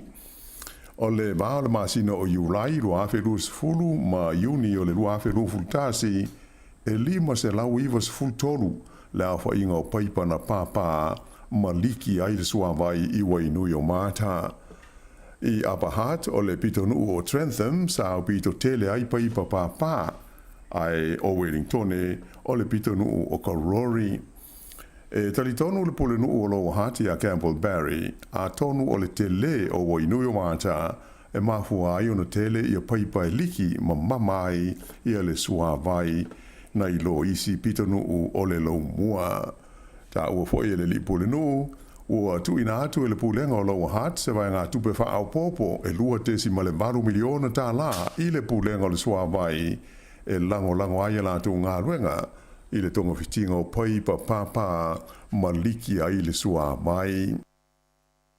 Ua manu malo le malo New Zealand i se whinaunga ua lewa o na tula i mai i le vālea ma le uni e le vasenga o le leo e a fia ai i o la tau tongi e tusa ma le tausanga a toa talu o na whaia tala noa ngālo ia i le vāo i tū e lua, mai sa le mawhai o na mawai se mulienga. O na tau fia ai leo se arbitrator, po se tangata tuto tasi e tū i le vā, e na te whaia se whai unga tāla whea ngai o le nei mata upu. O ia la sa tau fia o le tamaita ilo ia e tomai wha abitoi mata upu tau ngā ruenga o Vicky Campbell, mai o le sunga fuana napi, le na whaia ila na whai unga, wa ia talia i nai le ofa a le malo mo leo lea e au fi aise vai ngā tupe e afe lima se lau tā la mo leo uma ma le si tanga e lima afe tā la mo ofisa ma le au fai tā ai fa au popo i ai ma le si tanga lau te leo tutongi o leo uma e wha pasene i a Iulai ma leisi wha pasene i le tausanga fau lua afe lua sifuru lima. E le ngata i lea, ai ua si tia fo i ba alauni o leo i lau wha inga e lima te si ma le lua 5% e amata na wha mamalu mai i a Novema o le tausanga taruai. O le masina o a Perila na te ena ai e le asosi a li i matamaita i leo ia se ofa o te tongi na tu inane i ai e le malo o le la tau whinaunga e le tai whetaui i le sitanga ma sa iai le popolenga o leo o le ato o tele ai i a li i matamaita i leo e wha mamae mai i la tau ngā ruenga. Wha ilo mai le fia o le sosa i e te leo i le wha i unga e pei o na tu ina mai nei e manatu le sosi e pei ua lima ta ina le arbitrator i le mana o le malo e wha ai titia i a tupe wha alu i ngā ruenga whai. E lua afe ono se lau faa se furu le au faa i o mai fau le COVID-19 furu iwa na faa mawina i le tono New Zealand i le vai aso le na faa uma i le vai luanga o le po le sana te anei ai tolu se furu le au faa i o tangata na mali liwai ona o le faa mai sa o pito to tele mai fau na faa mawina i le tu malo Canterbury e tolu se lau lua se furu so o tu wai le wai te mata lua se lau ono faa ma le counties Manukau e lua se lau lima se furu lua. O le vai aso i ona tua e lua afe e fitu se lau fitu lua. Lau fa inga o mai fau na fa amau inai ma le tolu se furu maltasi o e na mali li wai ona o le kovisi. O le malosi o le puao o maa fa inai nisi o malanga fa atulanga ina le malai va le tele i au ki lani. E iai malanga ua fa atuai ona faya a to fo i manisi o malanga ua le mawhai o na fa taunu ina ona o le mafia fia o le puao. E lua ni malanga mai nei pia sa le i mawhai o na fa taunu ina le taia o na le ila a toa maisi malanga ua tu i tua teimi ona o ia tu langa fa le tonu. O lo o fa tua i nai pa se malanga ina ia fesota i babe i kompani ma lele ina mauti no ai le tu langa o la tau whai ngā malanga i le nei aso. I le taimi nei, o lo tu mau na yeila pata inga mo ti munga mamafa e a awhi ai le peninsula i le Coromandel, fa ape ai le Bay of Plenty, masisifo o Kaurau. O lo ye fo isi le pata inga mo ti munga mamafa mo waenga e awhi ai sa sae o Kaurau, ma Gisborne i mātua Ruatori, ai fa ape na fo i le tu malo ta se mane, i sifo le nuu o motueka i le tumutumu o le motu i saute.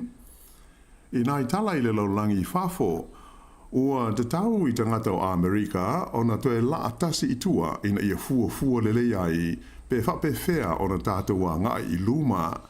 O se vaenga leo le saunoa ngalo ia le Palestine o Amerika ia Joe Biden mai le whale pae ana po e tu sai o le tau mawhainga e tangata valeina le liina avea mua ma Palestine ia Donald Trump.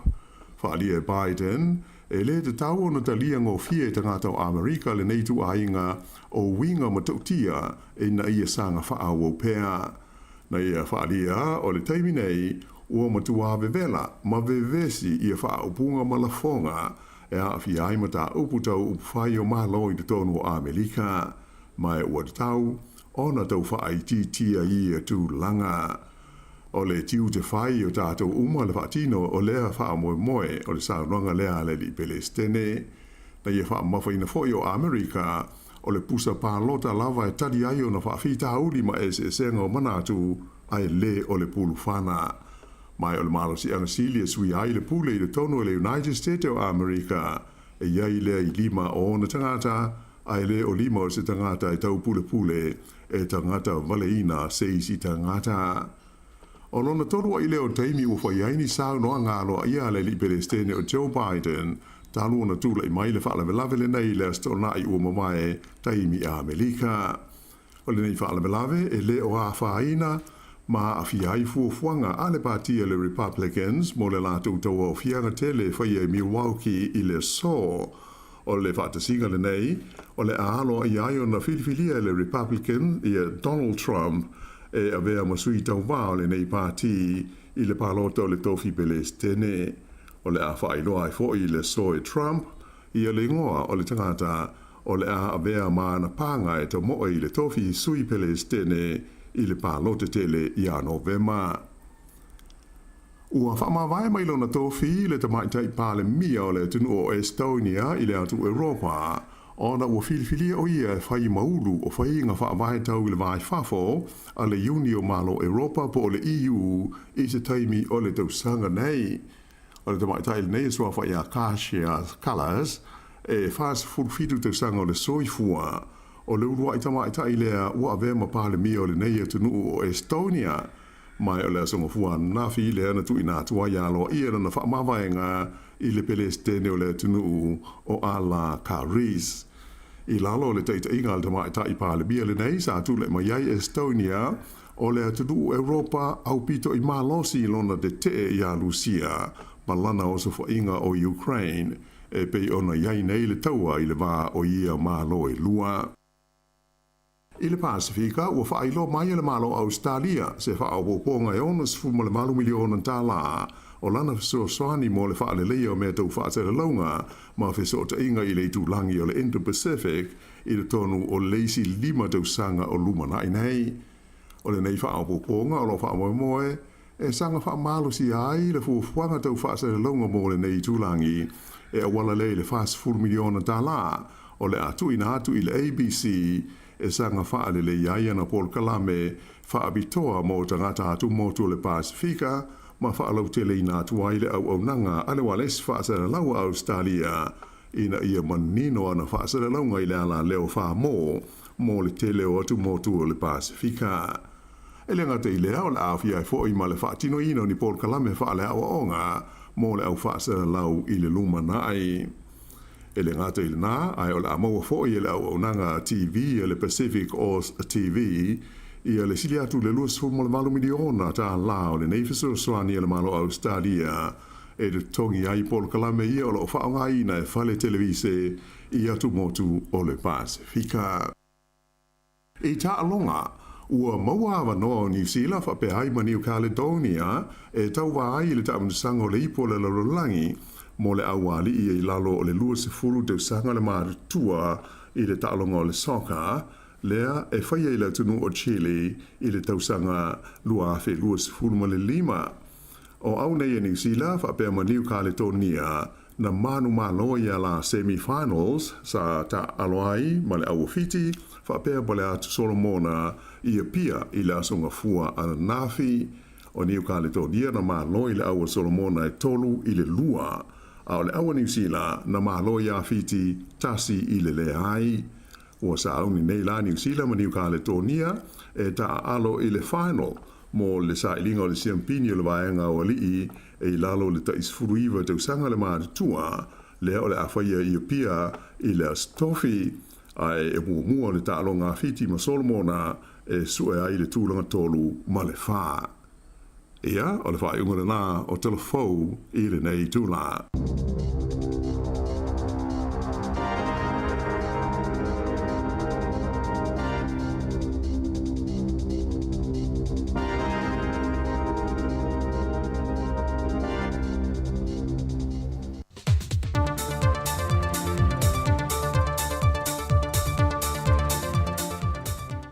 O te tue whaatano whātu le nei fwoi wha o popongo telefou mai Sāmoa o si mai al whaafonga. O le vai aso nei wa amatali el whontanga au tū, a sui o sofono umor konfrenise le ka le si metatisi fale ula, le pei on whaatasi mai o na sui SS mai atu nu e fio le lolangi. O se tasi o vaenga au tū o le whaatasinga le nei po whontanga le ka le sia, o le wha wina lo i lanto o wha amni eina mai le tausanga whaiu, e na wa mai a le wha tausanga o le soifanga o ina wha whaife au e le kolesipi ula. E wha maumonga e ono se fulmale 5 o ao, ma whale tua e wha se fulmale tolu o lo ao o ina le kolesipi ula.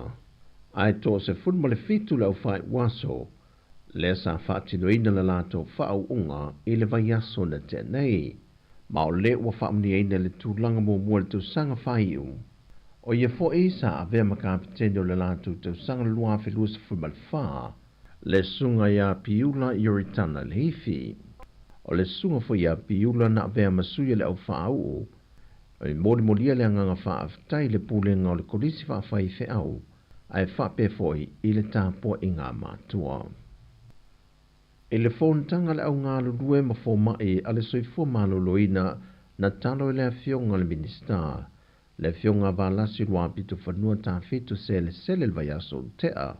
E talo sanga i nai le ngā te li matama i tai fo mai, ai whape nā fo i tausi mai pasi, ma le au ngā lulue umai tutonu mauta ngā se ngase le atunu.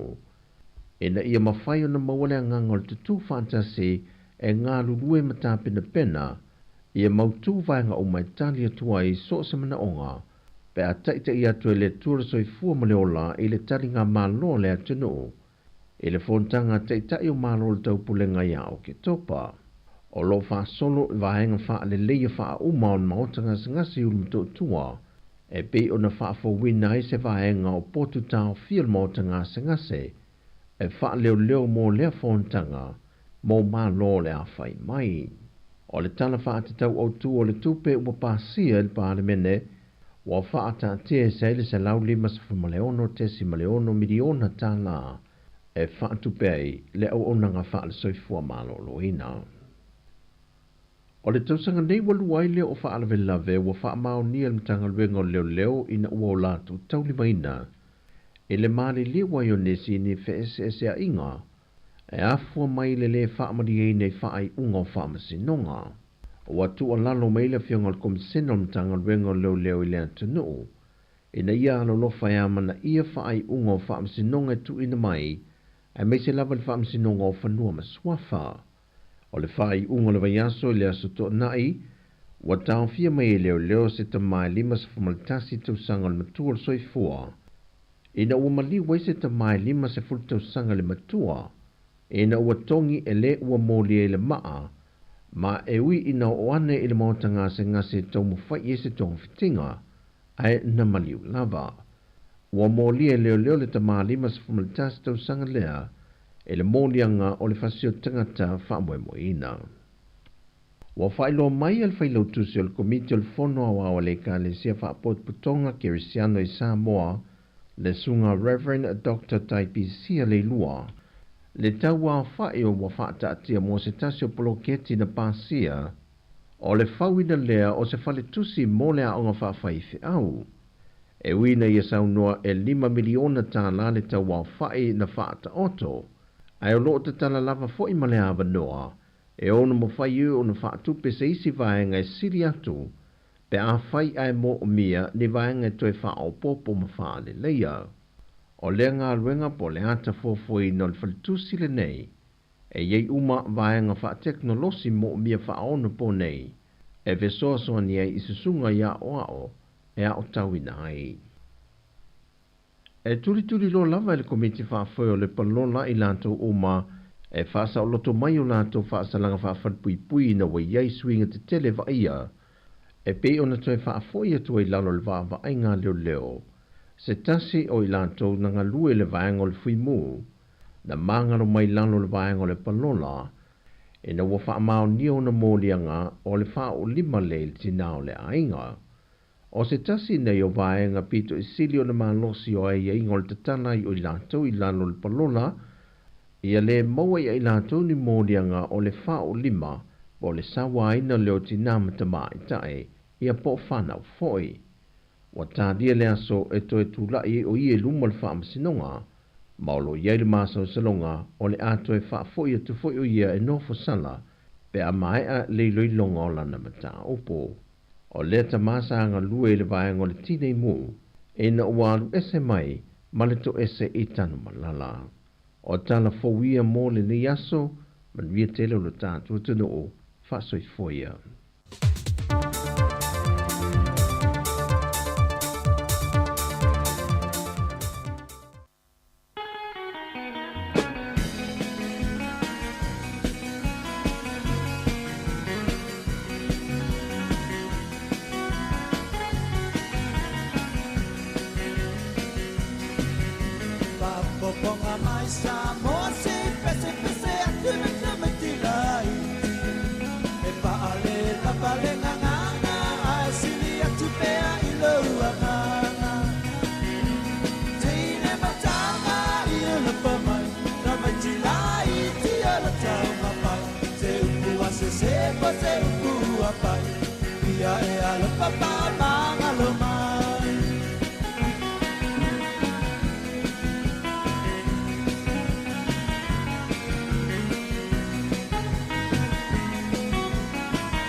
Tinai tia la tau mapai Te upu wasu sepo te upu uapai Ia e alo papa amanga loma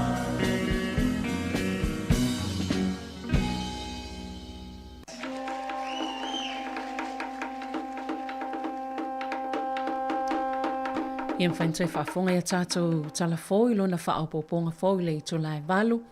I le tai au I tala mai Sāmoa whaapea fo i tala i New Zealand nei.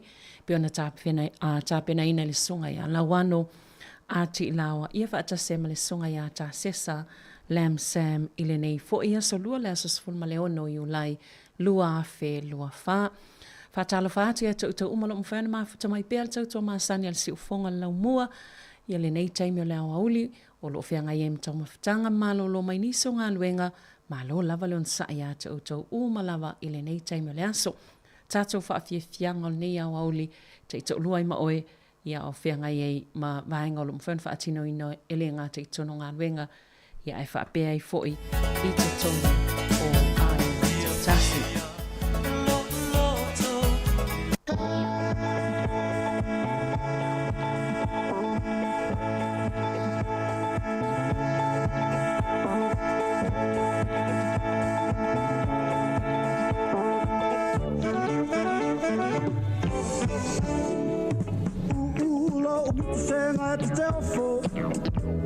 Si paka o mata wa malo poto I tau mawhai nei ona po Tata mei a whea tawai tau popo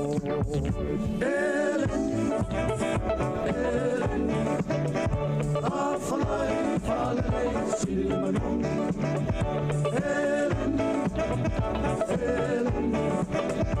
Whakale sili manong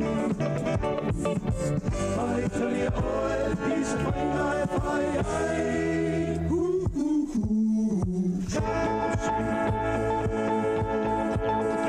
Fa ai ai Fa tau si vai malofa Ole manatu e o matou polonga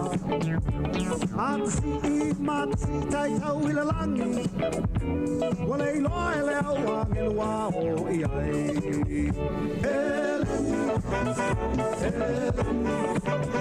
A whalai sili manong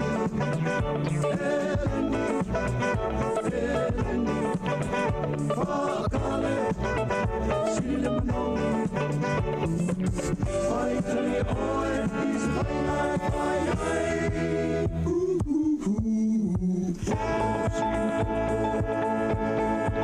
Fa ai ai Mawhawea mapua Ele ngatai le tau ngatai Pi wasaka Tau mawhai nao leo mamafa Ui a tata pea tato Isi a tingi hapa Eleni A whalai sili manong Eleni Whakale sili manong Vai tali oe is vai nai vai ai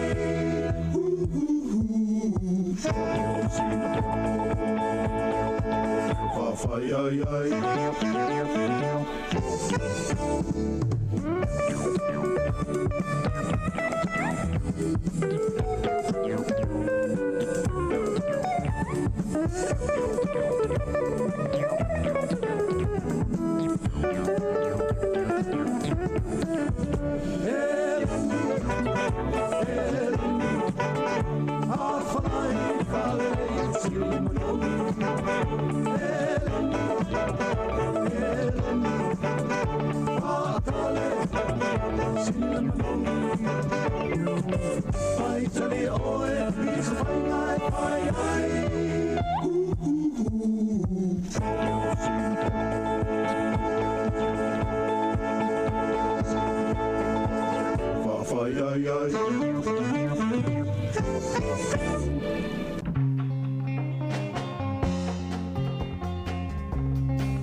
Ai ai o ni a walo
whawhiwhianga nal 5 stars e le lua sunga ni au ioe. Whaatase manise o pese sauto whaafonga mai iai a Jerome Cray, le pese le Eleni, ia ma le pese le Colden a le is, le sauto whaafonga mai e nei vaenga o le awauli. Mana tua o tātou talafou, o lea o mawhai o na maua ma e whai o na mama whai o na e whai tawa i lunga le tātou upenga ta whailangi, ia po le website a le Sāmoa Capital Radio, tātou talafou umai e sauto whaafonga mai iai, e ise taimi maua fōi ia whaupunga ma tala o tātou talafou ia mai Sāmoa i se taimi lunga le tātou upenga ta whailangi, ai mo le taimi nei, o lea ua mawhaiona e anga i lunga le tātou upenga ta whailangi, ia ma e whai tau le iai i tātou talafou ia, whenatu ina i lunga le tātou website a le Sāmoa Capital Radio, whena e whai tau le iai, pia whai e le o māua le ia tātou talafou, sa e whaafonga mai iai o tō laulau atu pe whonga i nātu fo ia le tātou au whai talafou nei vai aso. Whawau pia tātou pe spesenga le nei aso ia alewa vai ato le sa sau talafou le na sau ni ala wano.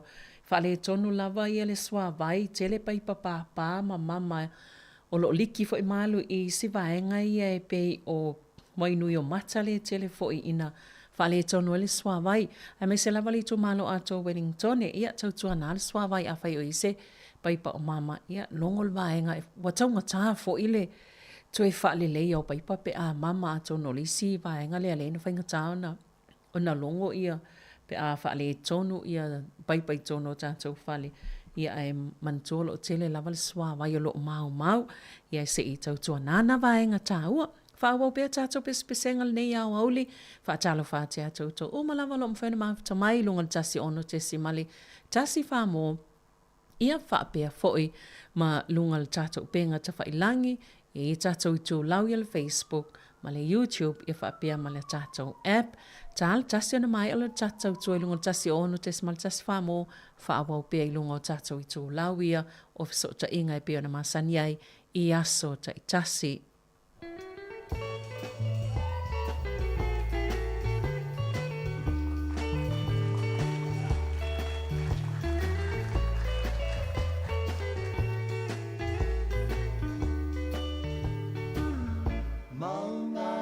Te mani e mawalunga New Zealandi o te whesiliatu o inala umani o si patula I titi e le la poto apa amatala ina o piti espinati lololo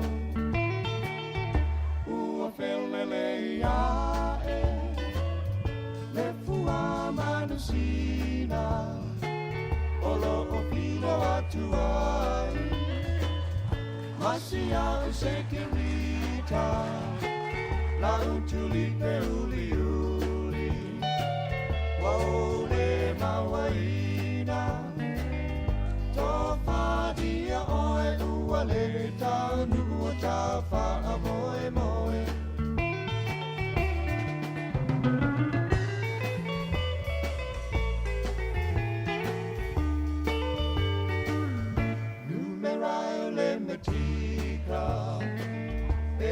Mate ina le amatanga le ne wo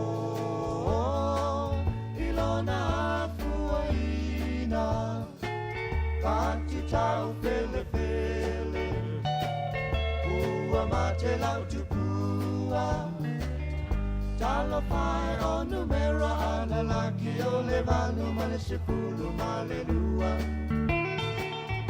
ua felele ia Fua manusina olo opino atuai masia usekirita lau tulipe uliuli maole mawaina topa dia oe uale taunua tapa amoe moe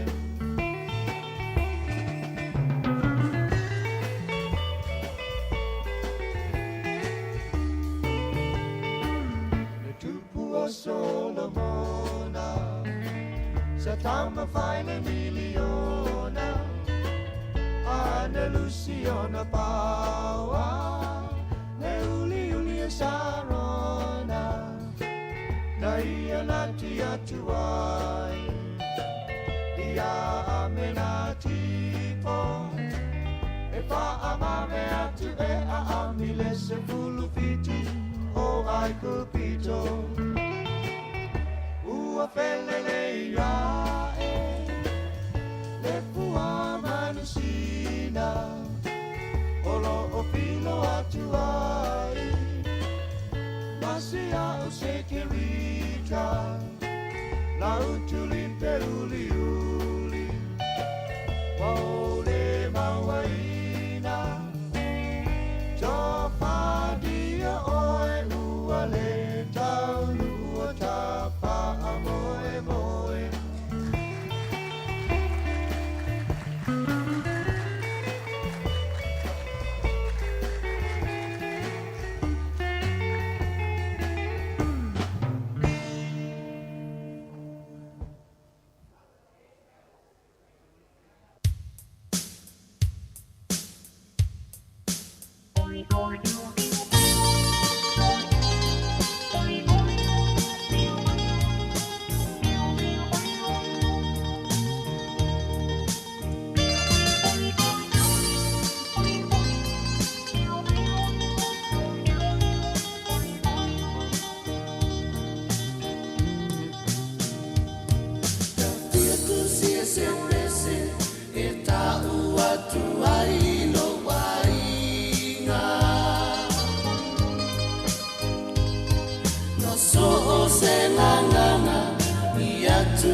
me ole arasi.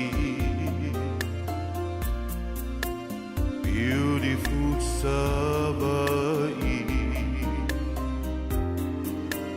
beautiful Savai. E a tata mai, meini folinga, o se tamaitai. Beautiful Savai,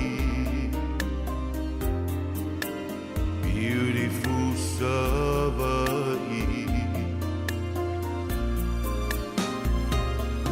E bita bita lo uanganga, i le tele anoa noa i o tangata, whaapea le pulenga amatai, e miliona lona whaatautai,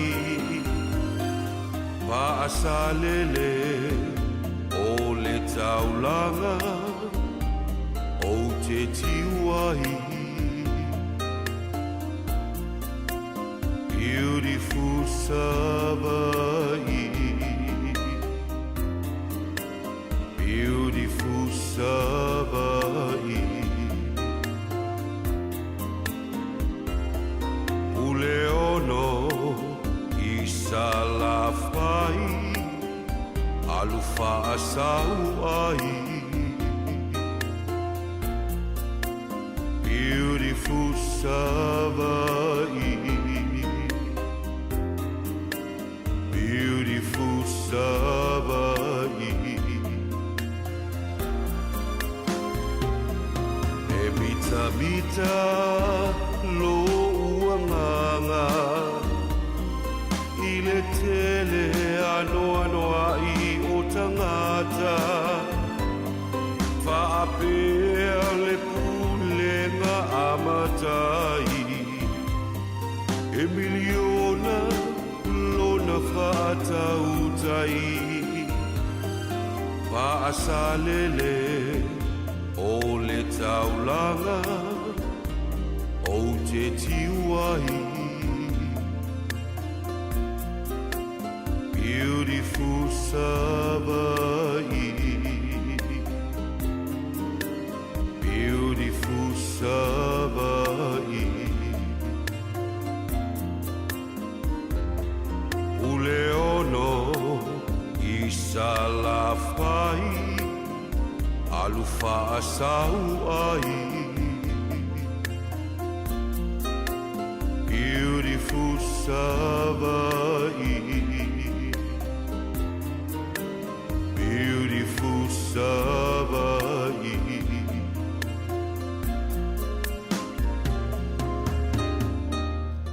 Io e beautiful lava savai mai au le lei lava savai. O le ua toi tolu minutu an tale o le ito la e tasi. Ai gene i whaasisilanga ia mai le pulenga no o a porirua. Ia le au mai le whaasisilanga mai i le pule no o po le pulenga no o. Se i tautua nā paka ia mō nei tangata e mana o ngā whaapitoa. Ne o loo sao noa ma whaamana tupea i le pule no o. Ia ane tapeika. Ia mantuka fo ia e te taulawana ia i sau pe mita e mwhaiana e paka i lunga o ia paka O le au mai nei la lātou wha amanatu I le au nei, se I tautua nāna vaenga e te taulawa na I se pē mita. Ia pē tuu fo I le paka mōna I tangata na I mana o ngā wha apatoa.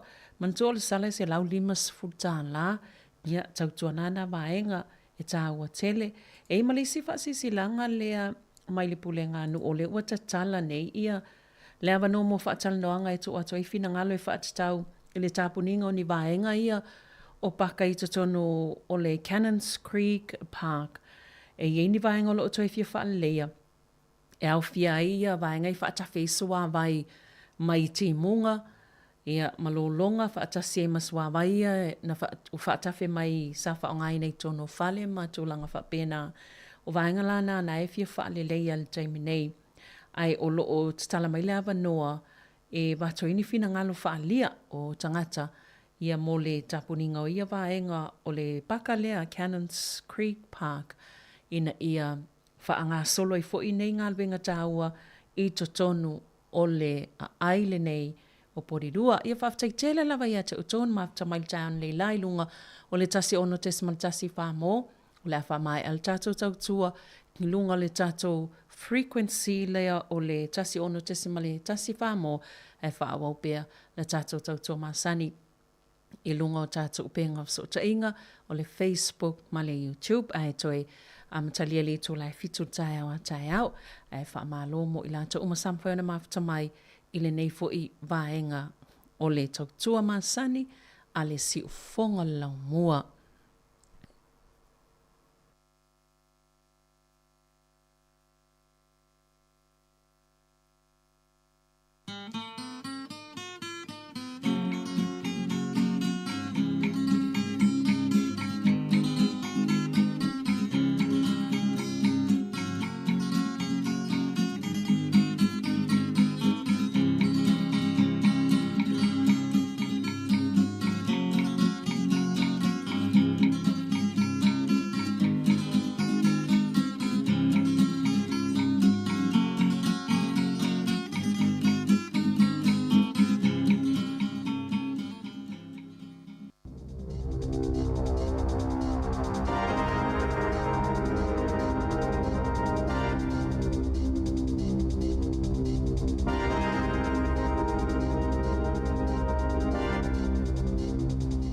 Talo lava I le nei vaenga o telefou o le si ufonga o le laumua.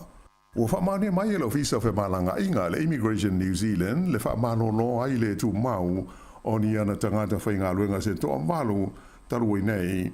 Ona o ni winga mani whainga le tāla whengai sa hadi ali mai I ni ala tu fe so inga mani tala noanga whaale ngā luenga. Whaale mai e le whaurulunga o le Immigration New Zealand o Alison MacDonald o umau na whaino atu alo ia le nei tūlanga I le mean stālum tā ngā ruenga I le māsina na te nei o uni. Whaalia MacDonald o lo sua ina le teimi nei le mta ngā ruenga o Pisnisi māti na e tau ngā ruenga le MB lea e au fia I do tonu le Immigration New Zealand. Ia ni whesota inga mani tala noanga I le mao tangata whai ngā ruenga e a fia I tangata whai ngā ruenga ia ua wha malo lo le tū mau. Na ia tā ua o nei whesota inga matara noanga e peo na whaamawina e wholinga mai ua whaina masolia ai tū la whono e pūlea le le iaia mio tangata whai ngā luenga o le mta ngā luenga le nei ale ambi. Na ia tā ua fo I e mamafa maonga ia tu ua inga nei mai o le teimi nei la o lo awe aso malo lo tangata e toa malu o lo a fiai a whaanga solo le suenga whaasanga ia I la tau. I se li poti tusia mai le tamai tai min style mtanga luenga ia Erica Stanford na ia tawai o le mta upule nei o se mta upu tau ngā luenga e fito I tonu I le pulenga o lea maenga o le mta ngā luenga. O le whaiunga o le masina nei e a matai o na toi whaarua I le wala upasese o le aratere ia ra malanga masani le maa Wellingtone ma Picton. O le reiva ai pe ona silofia na tu ia ma oso I lunga o ni ala a o iai I zana malanga e na outa sa ave ai I le aso luas fultasi o uni. Sa iai se tawhinga mai le mtanga ruenga e pūlea ngā te whale le Maritime New Zealand I le neiva a o whaanga solo ai suenga I le mafuanga o le whaale velave na fiai ai o le la ua te tala nei I le tawhinga. O se ripoti le wale se whaasa laua New Zealand na wha ilo mo iai na se le wha mauna o omi e se tasi o lau whai ngā ruenga na mafua ai o na sui le ala waa o le nei waa ma tupu ai le wha lawe lawe i le aso luas fulmane tasi o iuni. E telepis nisi de tono New Zealand nei ua tapuni a toa maisi ua whea ngai ma le tele o whaingata ona o le taule ai leo ni tangata whaatau a toa ai ma le taungata o le whaangai o inga o pisnisi i te tongi o tangata whainga ruenga a e whapena fo i insua ma le tau o le whela ua inga o loa i wa lele ma wa alalo a toa ma whela ua inga i lunga o le lau ele ele. Wai loa fo i whaamau maunga alo i ele pa u i le o te siono pasene o le whaonga ina leo pepa tala tupe po bank cards i le masina o uni a o le tau a whaai o le whaatau inga uma na pa u le whaate si maleiva pasene pe a whaatusa i le tausanga ua mawai. I se suasuenga sa whaia le whalapo tonga o le Retail New Zealand mo ona sui a wai na iloa ai o le siri atu le 50% o sui a wai e le i maua le a whainga o la tau whaatau sa fuafuaina mo le kuata lona lua o le nei tausanga. Na ta ua ai le whaatonu o le Retail New Zealand o Carolyn Young o le winga moni o le tulanga e telepis nisi ma company e le i mawhai o na maua i ni tupe mamaapo o ni polofiti e tau whaafetau iai i a lātou tupe halu i le whaangai o inga o lātou pisi nisi. Ua whaalia e Stasio Company tele whaangai ma le saa ilia o tangata whainga ruenga o le a whaawau pēo na tō tele tangata e malanga e se atu ma New Zealand se ia vangana ua pau i lalo le tului o tupe ai tā lafu mai fa le tupe. O whaamau maunga a le ofisa o Whainumera whaamau mawina le malo New Zealand ua whaalia ai o le tausanga lea na umo e le masino me e valus fulma le lua afe valus e lau le a whai o tangata mai whafo na whaau popo i le whaitau a whai o tangata o New Zealand. O se au whai ngā pito pa u lea taru mai le masino mati i le tausanga taru ai lua afe luas fulma le tolu. Na whaalia e le li ofisa sinia tau le tamau a inga i le whaletupe le Westpac o Michael Gordon o Whainumera nei e masani o na whesui suyai. Ai o le mea ua mauti noa e toa tele ia tangata ua malanga e se atu malato tu ua New Zealand nei na i lo tangata o lo whaau popo mai i tau sanga ta itasi. Ta ua ewa pea o la whai tangata ua tu ua New Zealand ua matua sili mamau atu na i lo le tulanga sayai a o le yo mai ia le wha mai COVID se fulu ma le iwa. E lata i le se lau fast fu ma le toru afe tangata mai whafo sa uru fale mai i New Zealand i le se fulu lua masina lena uma ia me ai ono se fulu afe tasi le se lau le a whainga o e na tu uwa e se atu mai le tunu o. Whaalia mai fo i le ofisa o Whainumela wha mau mawina o se a whainga au pito mawai e valus fulu lima afe ono se lau tangata o New Zealand sa malanga e se atu ma le tunu i le tausanga na tua na i tu nei. Se vaenga tele o nei tangata sa malanga atu i le tunu e iai i saina fa pea peretania a toa maau se talia. Ai o le tele o tangata mai fafo sa uru fale mai i le tono New Zealand e ma tele lawa i tangata mai i tunu e au fiai i ni tia o Filipaina fa pea ma saina. O wainu yo mata le pito nuu e au pito tele iai e paipa papa ma mama o lo liki ai maanu le au ngale sua vai i le tonu o le tu ma lo atoa o Wellingtone. O le atulanga sa fa ilo mai fa ma maunga lo ia le mtanga ruenga pu le sua vai ta ma fa Wellingtone le Wellington Water. Ta wai a fa tusa i fa ma maunga mo isi pito nuu e au fi ai lo hat Upper Heart, Porirua ma Wellingtone, ona manino mai lea o wainuio mātalawa e au pito i tele i aila o whainga o paipa ia mama ma pāpā ma anu lea o ngā aile sua mai tau mawha a mata mai lawa le tausanga i lua awhe lua se fulu. O le vāo le māsina o Iulai lua awhe lua se fulu ma Iuni o le lua awhe lua fultasi e lima se lau iwa se fultolu le a whainga o paipa na pāpā ma liki ai le sua vai i wainui o mata. I Upper Heart o le pito nuu o Trentham sa au pito tele ai paipa pāpā ai o Wellington o le pito nuu o Karori. E talitonu le pule nuu o lo hati a Campbell Barry, a tonu o le tele o Wainui o Mata, e mafua ai ona tele ia paipai liki ma mamai ia le sua vai na ilo isi pito nuu o le lau mua. Ta ua foi le li pule nuu, ua tu ina atu e le pulenga o lo hat se vai ngā tupe wha au popo e lua tesi ma le maru miliona tā la i le pulenga o le sua vai e lango aia la tu ngā ruenga i le tonga fitinga o pai pa papa maliki ai le sua vai. Ua manu malo le malo New Zealand i se whinaunga ua leva o na tula i mai i le vālea ma le uni e le vasenga o le leo e a fia ai i o la tau tongi e tusa ma le tausanga a toa talu o na whaia tala noa ngālo ia i le vāo i tu e lua mai sa le mawhai o na mawai se mulienga o na tau fia ai leo se arbitrator po se tangata tuto tasi e tu i le vā e na te whaia se whai unga tāla whea ngai o le nei mata upu. O ia la sa tau fia o le tamai ta ilo ia e tamai wha apitoi mata upu tau ngā ruenga o Vicky Campbell mai o le songa fuana napi le na whaia ila na whai unga ua ia te lia i nai le ofa a le malo mo leo lea e au fia i se vai ngā tupe e awhi lima se lauta la mo leo uma ma le si tanga e lima awhi ta la mo ofisa ma le au whaita ai wha au popo i ai ma le si tanga lau te leo te tongi o leo uma e whapasene i a iulai ma leisi whapasene i le tausanga fau lua awhi lua sifuru lima. E le ngata i lea, ai ua si tia fo i ba alauni o leo i lau wha inga e lima te si ma le lua 5% e a mātou na wha mamalu mai i a Novema o le tausanga taluai. O le masina o a Perila, na te ena ai e le asosi a li i matamai ta i leo i a se ofa o te tongi na tu inane i a i le malo o le la tau whinaunga e le tai whetaui i a le asitanga ma sa i a i le popolenga o leo o le ato o tele ai i a li i matamai ta i leo e wha mamae mai i a la tau ngā ruenga. Wha ilo mai le fia o le sosa i e te leo i le wha i unga e pei o na tu ino mai nei e manatu le sosi e pei ua lima ta ina le arbitrator i le mana o le malo e wha ai titia i a tupe wha halu i ngā ruenga whai.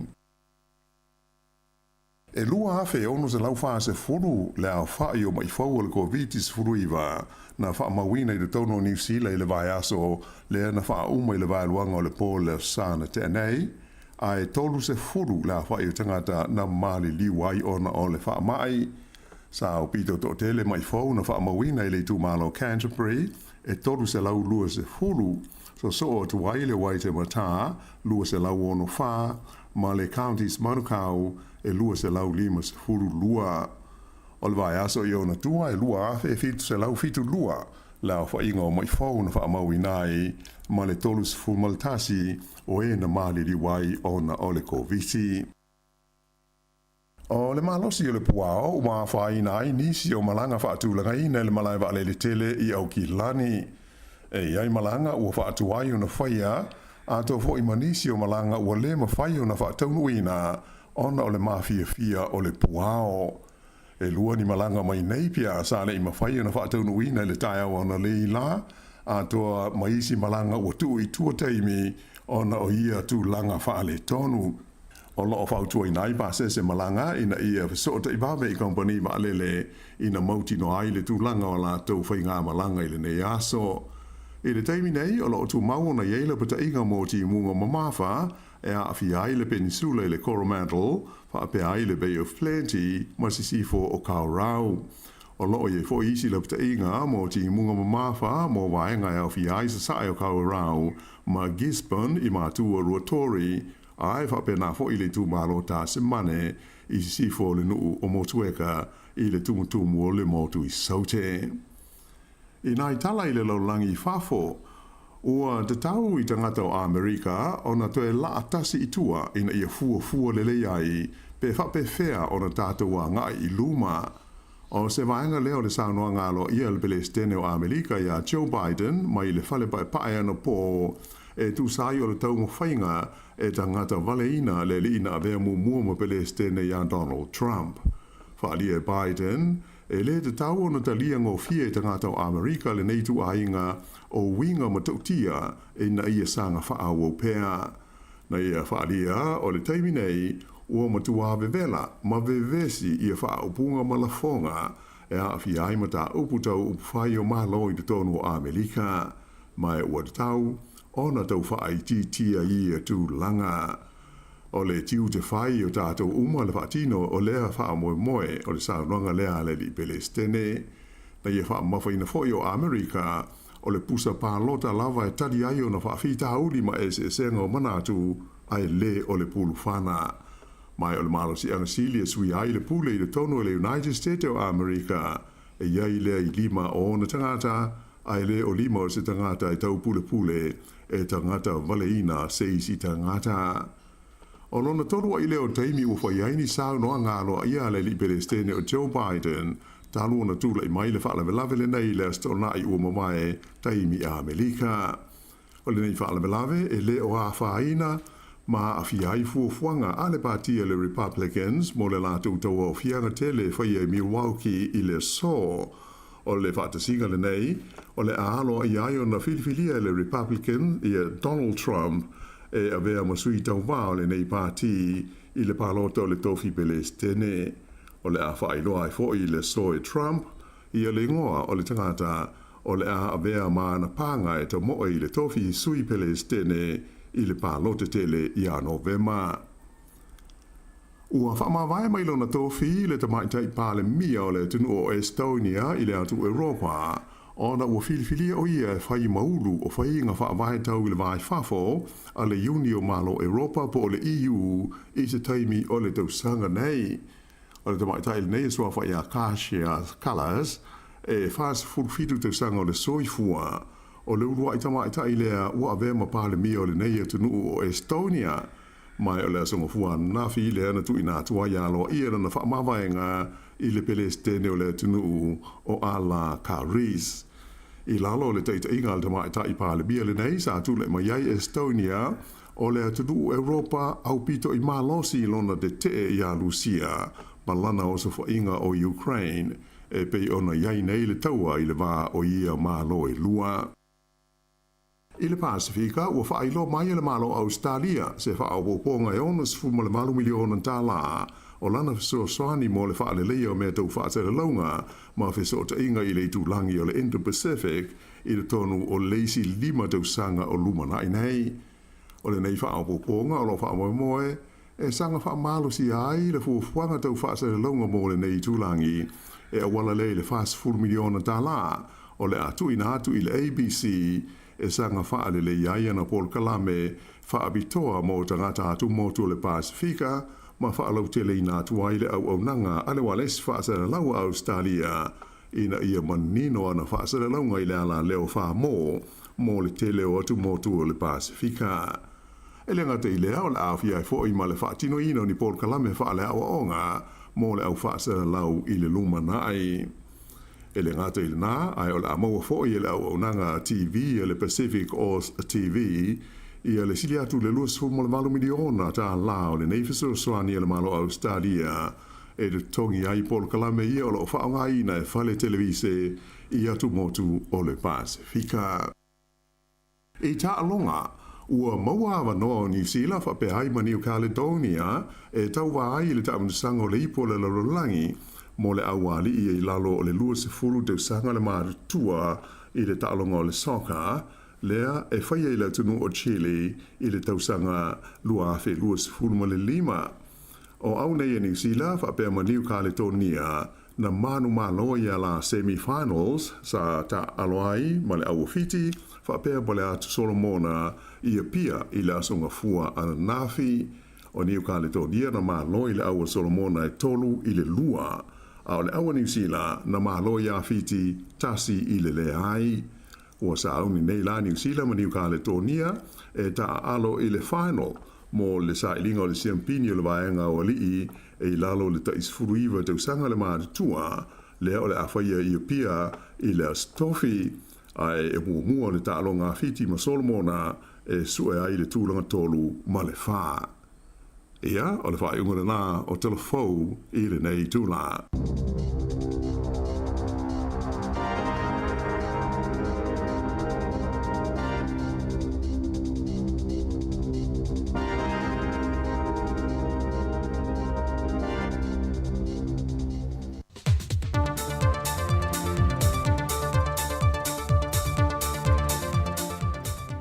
O te tue whaatano whātu le nei fwoi wha o popongo telefon mai Sāmoa o si mai al whaafonga.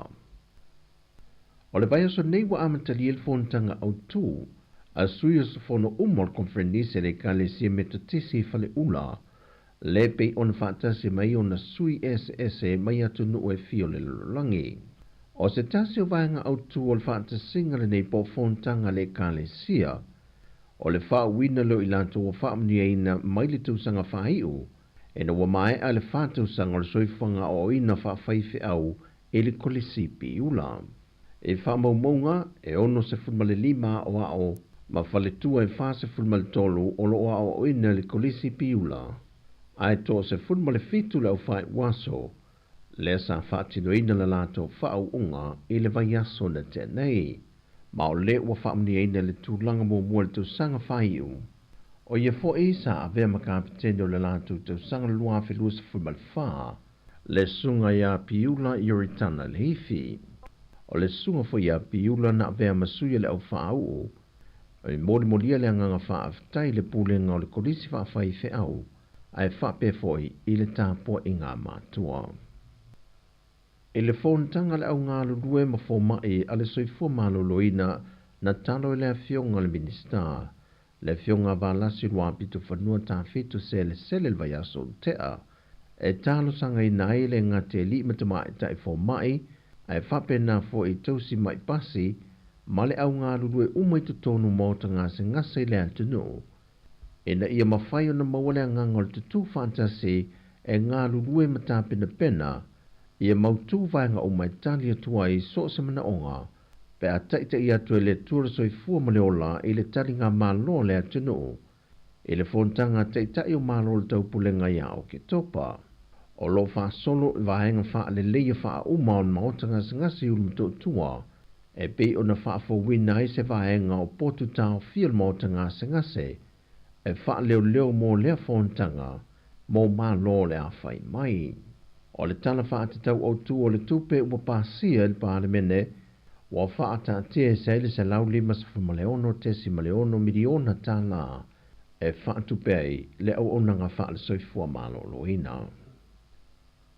O le tausanga nei walu aile o wha alawe lave wa wha mao nia le mtanga luenga o leo leo ina ua o latu tau lima ina, e le maali liwa yo nesi ni FSS a inga, e afua mai le le whaamari e nei whaai unga o whaamasi nonga. O atu o lalo mai le fionga o komisena o mtanga luenga o leo leo i lea tunu. E na ia alo lofa e amana ia whaai unga o whaamasi nonga tu ina mai, e mei se lava le whaamasi nonga o whanua maswafa. O le whaai unga le vai aso i le aso to nai, wa tau fia mai e leo leo se ta mai lima sa whamalitasi tau sanga le matua le soifua. Ina ua mali wai se ta mai lima se fulu tau sanga le matua, ina ua tongi e le ua mōli e le maa, ma e ui ina o ane i le maotanga se ngase tau mawhai e se tonga fitinga, ai na maliu lava.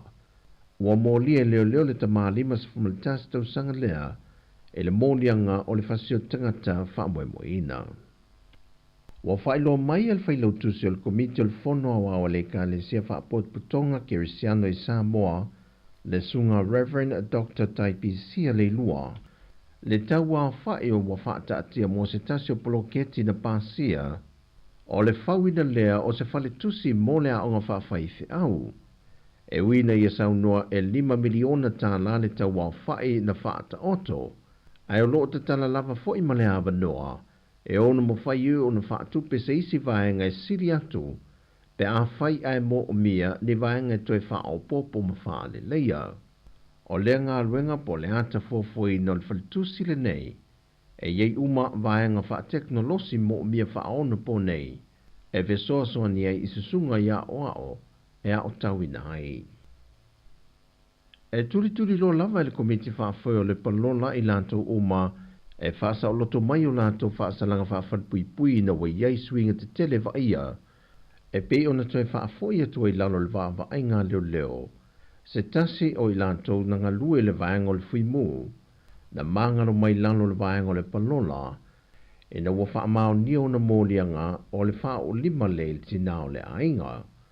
O se tasi nei o vaenga pito i sili o na malosi o ai ingo le tatana i o i lantou i lalo le palola, Ia le maua ia ila toni mōlianga o le wha o lima, o le sawa ina leo tina matama i tae, ia po whanau foi. Wa tādia le aso e toe tūlai o ie luma le wha masinonga, Maulo iai le māsau salonga o le ato e wha foi atu foi o ia e nofo sala, pe a mai a leiloi longa o lana mata opo. O le ta māsanga lue le vaenga o le tinei mū, e na ualu ese mai, ma le to ese i tanu malala. O tala fowia mo le ni aso, man via tele o le tātua tunu o, wha soi foia.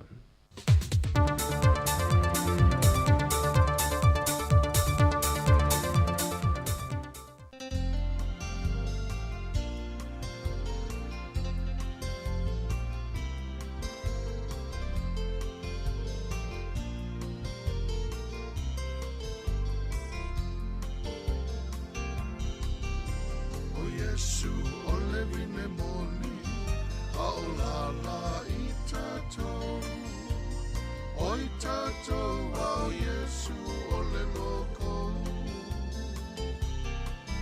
wafio Yesu i le langi ai tua ole leila lo langi ma le polo a inga ia o tou fea lo fani ia lau pele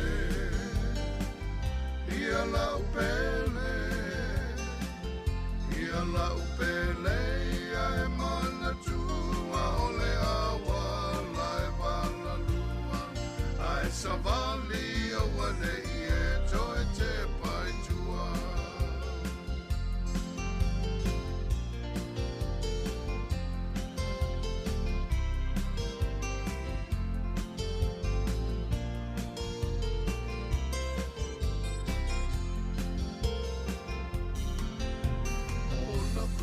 sele selenga sa fai ai ole vavenga wa e maina ole lua lawi ole faiva sa tumu ole motu i tangata ina ua pa mai le alanga ia na fasauni ole a fio mai le anganga e usuo e ai o tali e mafua la vai le tamaitai e tu sao le afetau sanga ma le aso e tasi e te fiu la va o e saili o o fea o e ai le asini le nei wa tatama wa mana o e ai le ani ia la upele ia la upele ia la upele ia e mana tua le awa la e vala nua ai savali o wane e toe te pai tua ia la upele ia la upele ia la upele ia e mana tua le awa la e vala lua ai savali o wane e toe te pai tua ai savali o wane e toe te pai tua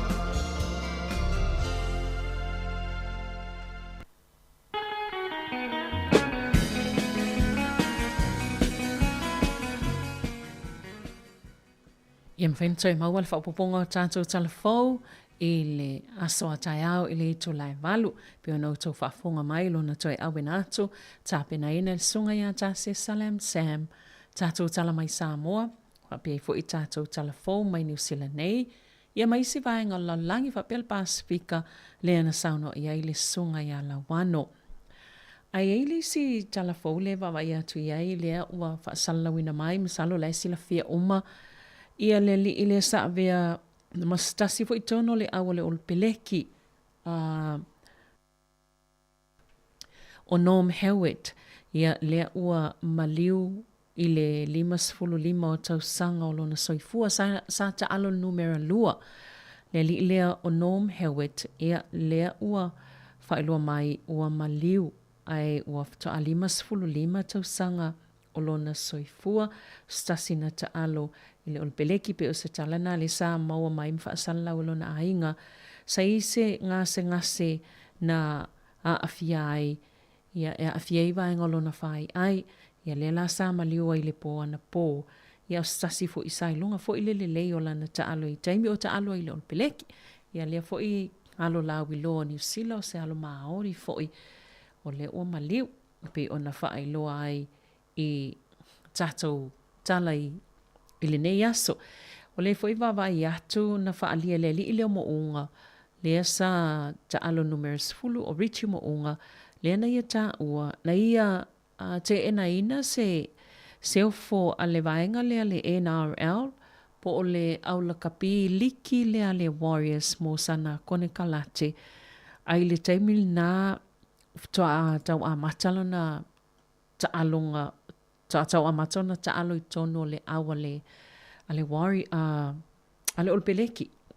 Ia le ftoa whailoa lea li sa ia te ena ina ia se kone kalate na ofo atu le ono tau sanga taluai, ina ua wheloa ia i male whaia onga o le awa le Warriors i le nawai tau o Stephen Kearney. Ia ai pe o le uftoa whailoa le taimi nei wa le ua te le ina le ia i ta alonga nei vai tau le ua ta alo fo ia tonu ui whafoma. Ma stasi fo i o tangata e fia te le stasi lawiloa le numerous fulu i le awa New Zealand.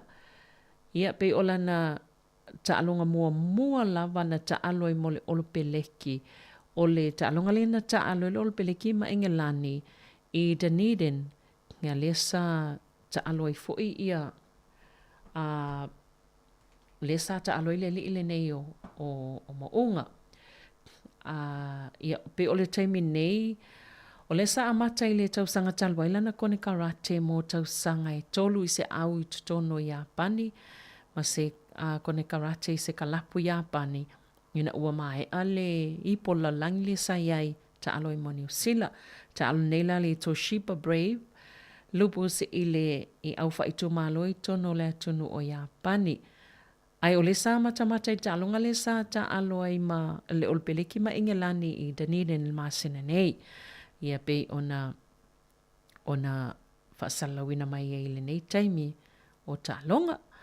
Ia malo lava i le whianga iei fo i ma tiu te tau avel nei aso, whaatai tele fo i le mafta mai, ai e toi mawal whaponga o talafona, tonu fo i le ato i awina atu ia tala i tātou talafou i le aso a tai au. Ai whaawa watua tātou whaafifianga nei taimi o le aso, malo lava le mafta mai atu uto uma lava, whaafitai fo le mafta mai, i le tautua masani al tātou le teo o le siufonga o le laumoa.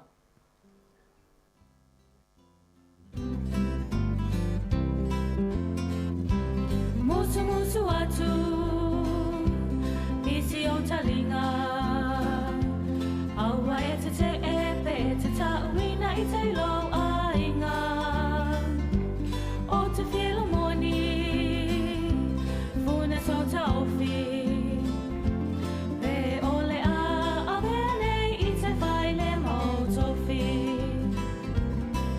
lo wa ana ta isi sa e, to e ta liu, to e ta isi si fo.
se I whai o la utala E uinga I le nu Ma le nei o langa E umea uma o le o langa I le pala pala Sa I li mua mua Le malo le atua Awe sau ia Se I e tofo ina E se le mana ia O le ta a se I le tala inga Umea uma faanga lofo I lo a inga Sa I li mua mua Le malo le atua E o malili utoa talo fa Sāmoa Wa ngau le tasi potu o Amerika Sāmoa Le tina ngā loe o le atua e le maseu Talo fa kovana li le asalua tauto alua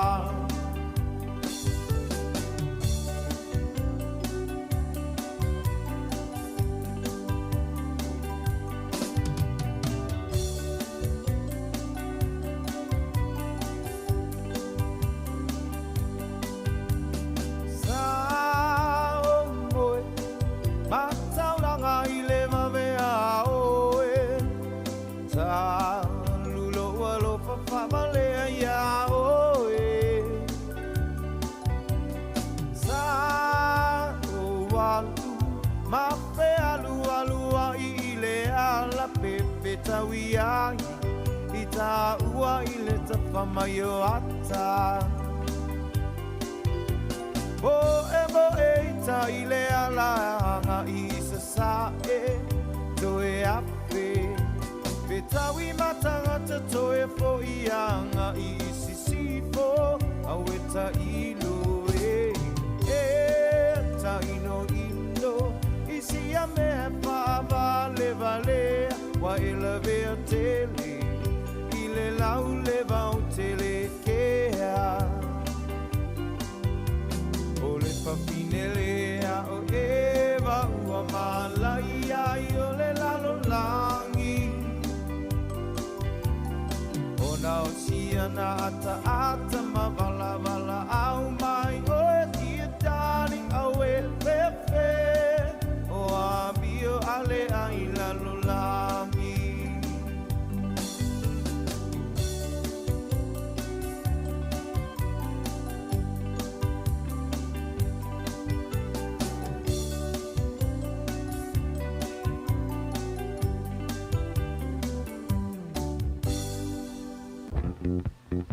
Ia wha malo atu nei vaenga o le awauli, malo la vai atu uta umalo mwhen mafuta mai pia tau tua le si ufonga lau mua. O nisi o tala eva va I atu, pe ona ta ua I tala fōa la wano le nei a aso. O le sa ta ua I le o whainga luenga I to avalu a le ofisa o whemalanga I ngā New Zealand. O le wha malo lo ona le whaonganga o unanga I e whai whetu sia inga I tatonu la wa le ofisa. Ia pe wale tala whea ngailo la tau whao ngā ina o ia vahenga. O le au mai le whautuanga se tasi o lo ia I tangata whainga luenga. E te tau lava ona wha e te vahenga ia le whao nganga o to inga awala I ofisa o ta inga I tutono o tangata I le vav o tangata whainga luenga al malo. E a whaai nei la tau ngā luenga wa ini staimi ia ua o tintu langa ua solia ai whainga wha vai tutono o ta iala ta ina I ngā luenga whai a tangata whai ngā luenga. I oni vaenga lo wha amanatu pia I le au whaafonga. Ia mai tātou umalawa leo lo ngā luenga le wha ngā le tātou o ia vaenga. Whalwhai ngā luenga o nei o lava I eiso so enga ma vaenga wha pēnā. Pe ale tāla whea ngai le wha ngā o ia tus to singa.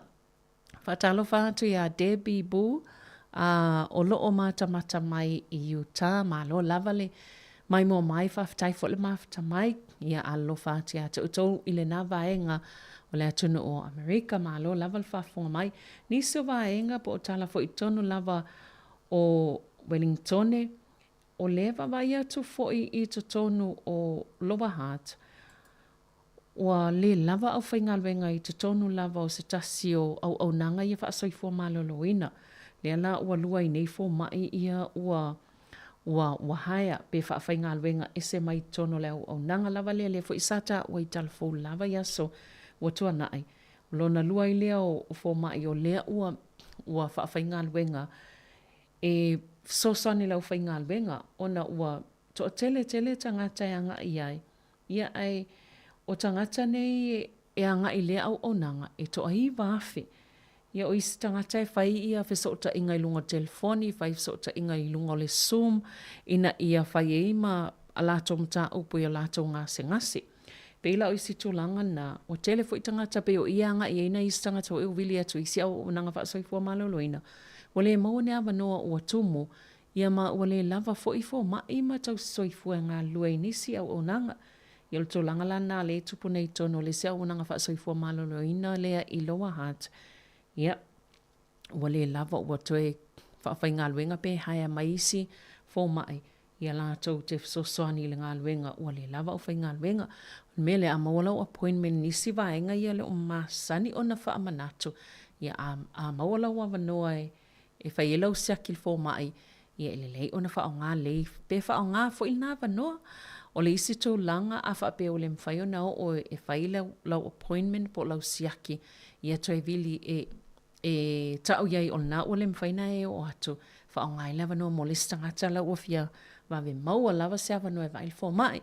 Nei whautuanga ia mo tātou nei vaenga le aso toi se fulu malwha minuti o na tāle o le itu lai lua mai a fo ili o le tātou tau tua e wha awau pe a tātou kalame pe spesenga mpo kalame o le nei aso sa autou whafonga mai iai i lunga o la tātou app ia po o le api pe o na tātou tong whiwhasa moile na upu. Whawhiwhianga mai leli i o Malaisa i Lisanga e sili lava Sāmoa.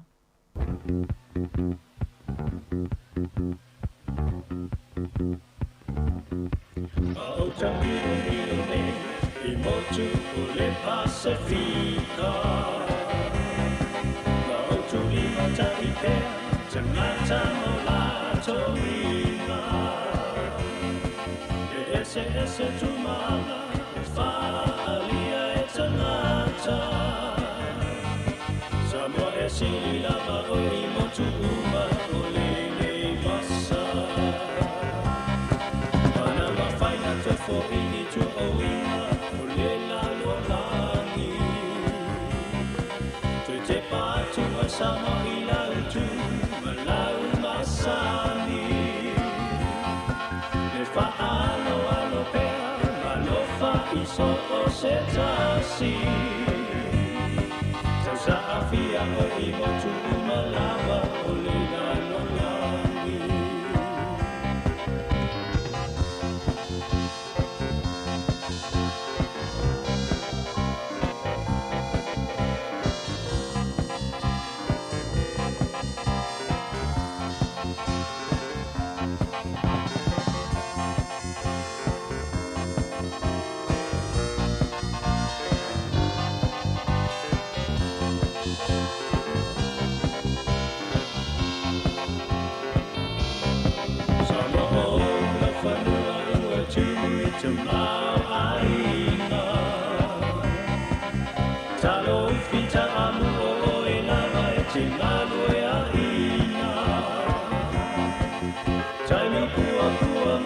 Se tupe aloha ina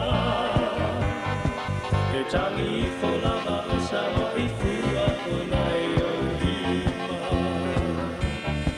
Sāmoa o moni lava o le penina o le Pasifika Sāmoa o moni lava o le penina o le Pasifika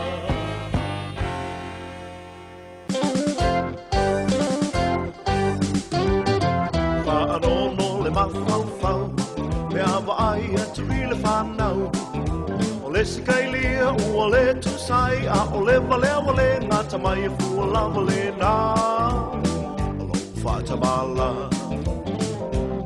o le tama male teine a onga se I tau whai ma se alofa mai le tinga hina mātua ma le polonga le tau ma whainga laua o ngā e umanuia o mātua fia fia tuli atu o e I le a onga ia e maua se saola tonga so le au le tau aku sa o pele le mapu o se vainga wha anoa noa o whengi kusi la ukoa palangi uana no mai lo say what?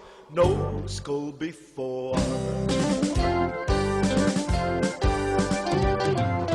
ulau api vase male penni ta solo I le maketi wana whainga whaale alofa so le wa ele a o ngata lofa I matua ele oi loe la ua tu o nei lo wha pala pala Diriu e se malo tangata le ana E leo se mele lei leo la ta atua na le whalo lo pe amatua o la o a oina O la wha aina Tui atu o e ile a onga Ia e maua se sa o la tonga So le au le taua Sa o pele le mapu Se whainga wha anoa noa O whei kusi la ukoa Malangi uana no mai loa Say what?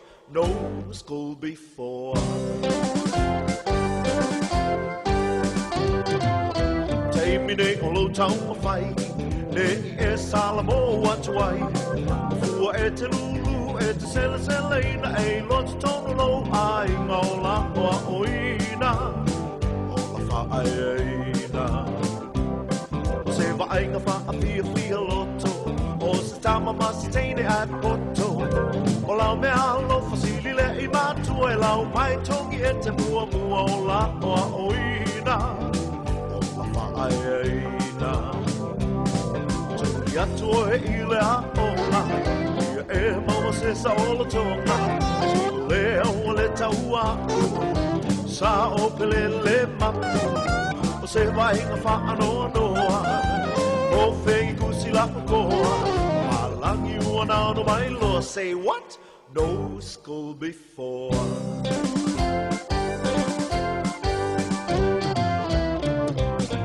Tui atu o hei le a onga Ia e maua se sa o la tonga So le aua le taua Sa o pele le mapu O se vainga wha anoa noa O whengi kusi la koa Palangi uana no mai loa Say what? No school before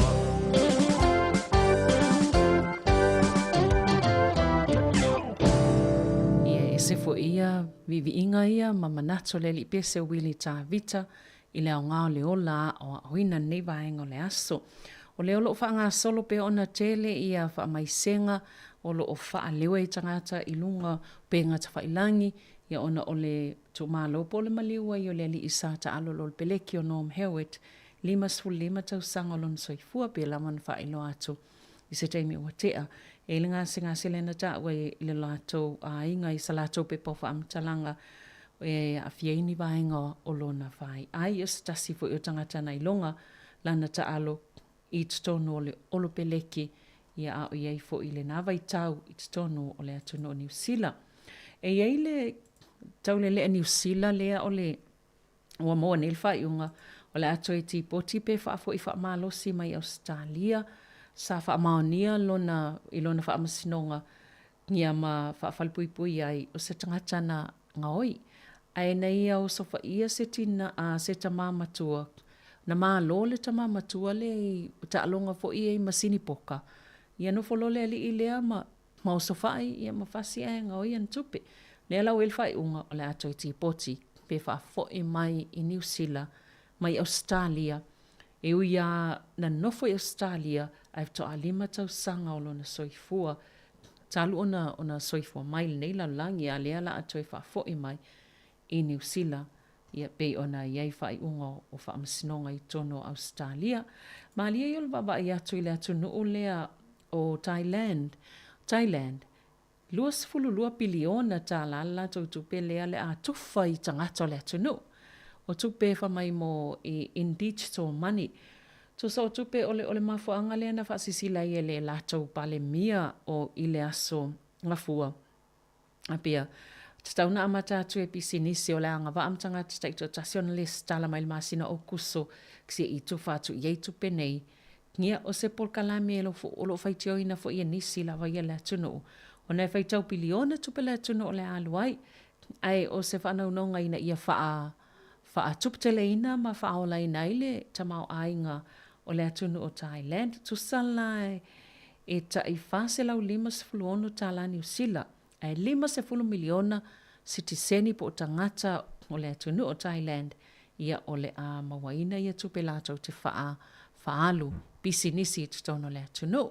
Ia, amu ia fo I lātou ia nei maua na whaamnianga whaapena ai o fofuanga lava fo I a ia tunu upe ona whaasisila I lunga le unanga le o le X.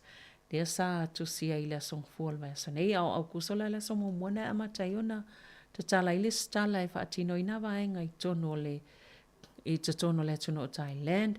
E I se pasina la vea I o tako I le taiawana le la na e silia ma le tolu se lau fale po a ingo nai mo siela to el tise I nai lata I Alexandra I le taiawana le la ia o le alana tu atu fo I le NCTA po le vaenga flawa inga New Zealand ni la pata inga ona o le tulanga fo I le malulu Alexandra na sa I le taimil na te ulisfulu wo o atu I le minus 0 tesima le fa tikeri le malulu Nia monisi vaenga o lo mwhaione whaafonga mai lalangi al tulanga na New Zealand podi rua ele o malulu tele ile nei taimi o le aso ia ai oi ele lopo le po tonu il potu le ma fanfana ia al tulanga na iai le tau le nei fo I vaenga o le o tonu o New Zealand ai ei fol fala vela velen tupu o kilani e il ta vale nana lo atualu tonu se fale o kilani mo ile ia ai inai Mount Eden ia ele o ye seli poti pena ini tangata na faina pe manu ai ia oni sina o tala o tupul taimile nei o le Defence Force po le mtanga luenga o le puipuinga New Zealand fase la uiva 10 miliona tala le tupe le a faale le ia o la tau no fuanga le tau la wapi ai I wai o uru ia fase la uiva 10 miliona tala anga solo pele mta upu le tasine o faipule ale cranes lena faa ma vaipe ave ese mai le vaenga fa fai ona o tolanga I so enga lena faa mani ai le vaenga ele pisini sialona to lua o tangata whainga luenga mai fafo ia faa whainga luenga I lea fo I pisinisi ia ni sina vaenga a tonu o le a mau fo isao te lenga o nisi talafou ili tai au ai wha malo tele lawa ia te utou sam whaiona wha fonga mai ma futa mai fo ili tau tual si fonga lau mua mal tai au nei lain fitu se ia paha ia mali nei taimi o le aso wha awhitai tele lava le mafuta mai wha awhitai fo ili wha fonga mai te amatalia fo ili tatou tau tua ili ito lai fitu li tai au tau tua tuai Mari ma ana ila la tau tua to lua ili tai au ngam whaawau fo ila o nanga masani al siufonga la mua. Taimi nei, ia manuia lava fuafuanga o lo o whianga iai, ia te outou malava I so o se vaenga o New Zealand, ma so o se vaenga lalangi, o lo mawhaiona e ma futa mai iai, ia ai wha soifua ia, mō le nei taimi o le aso.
misa o mea umana whaingata o nei tā sanga ua tato au lea mai I nei manui a ua tato maua mai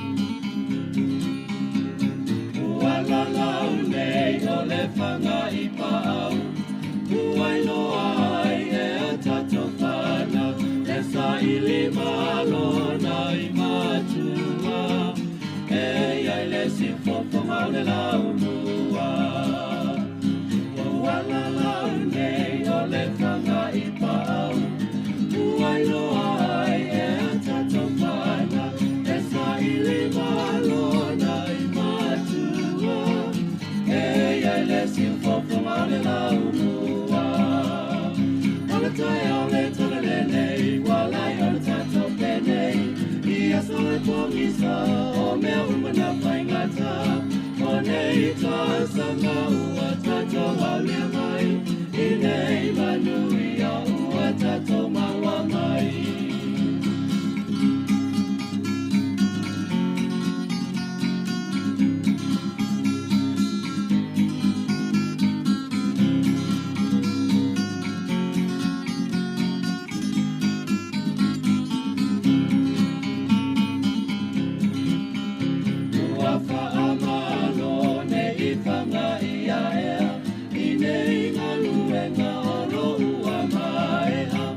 Ia tau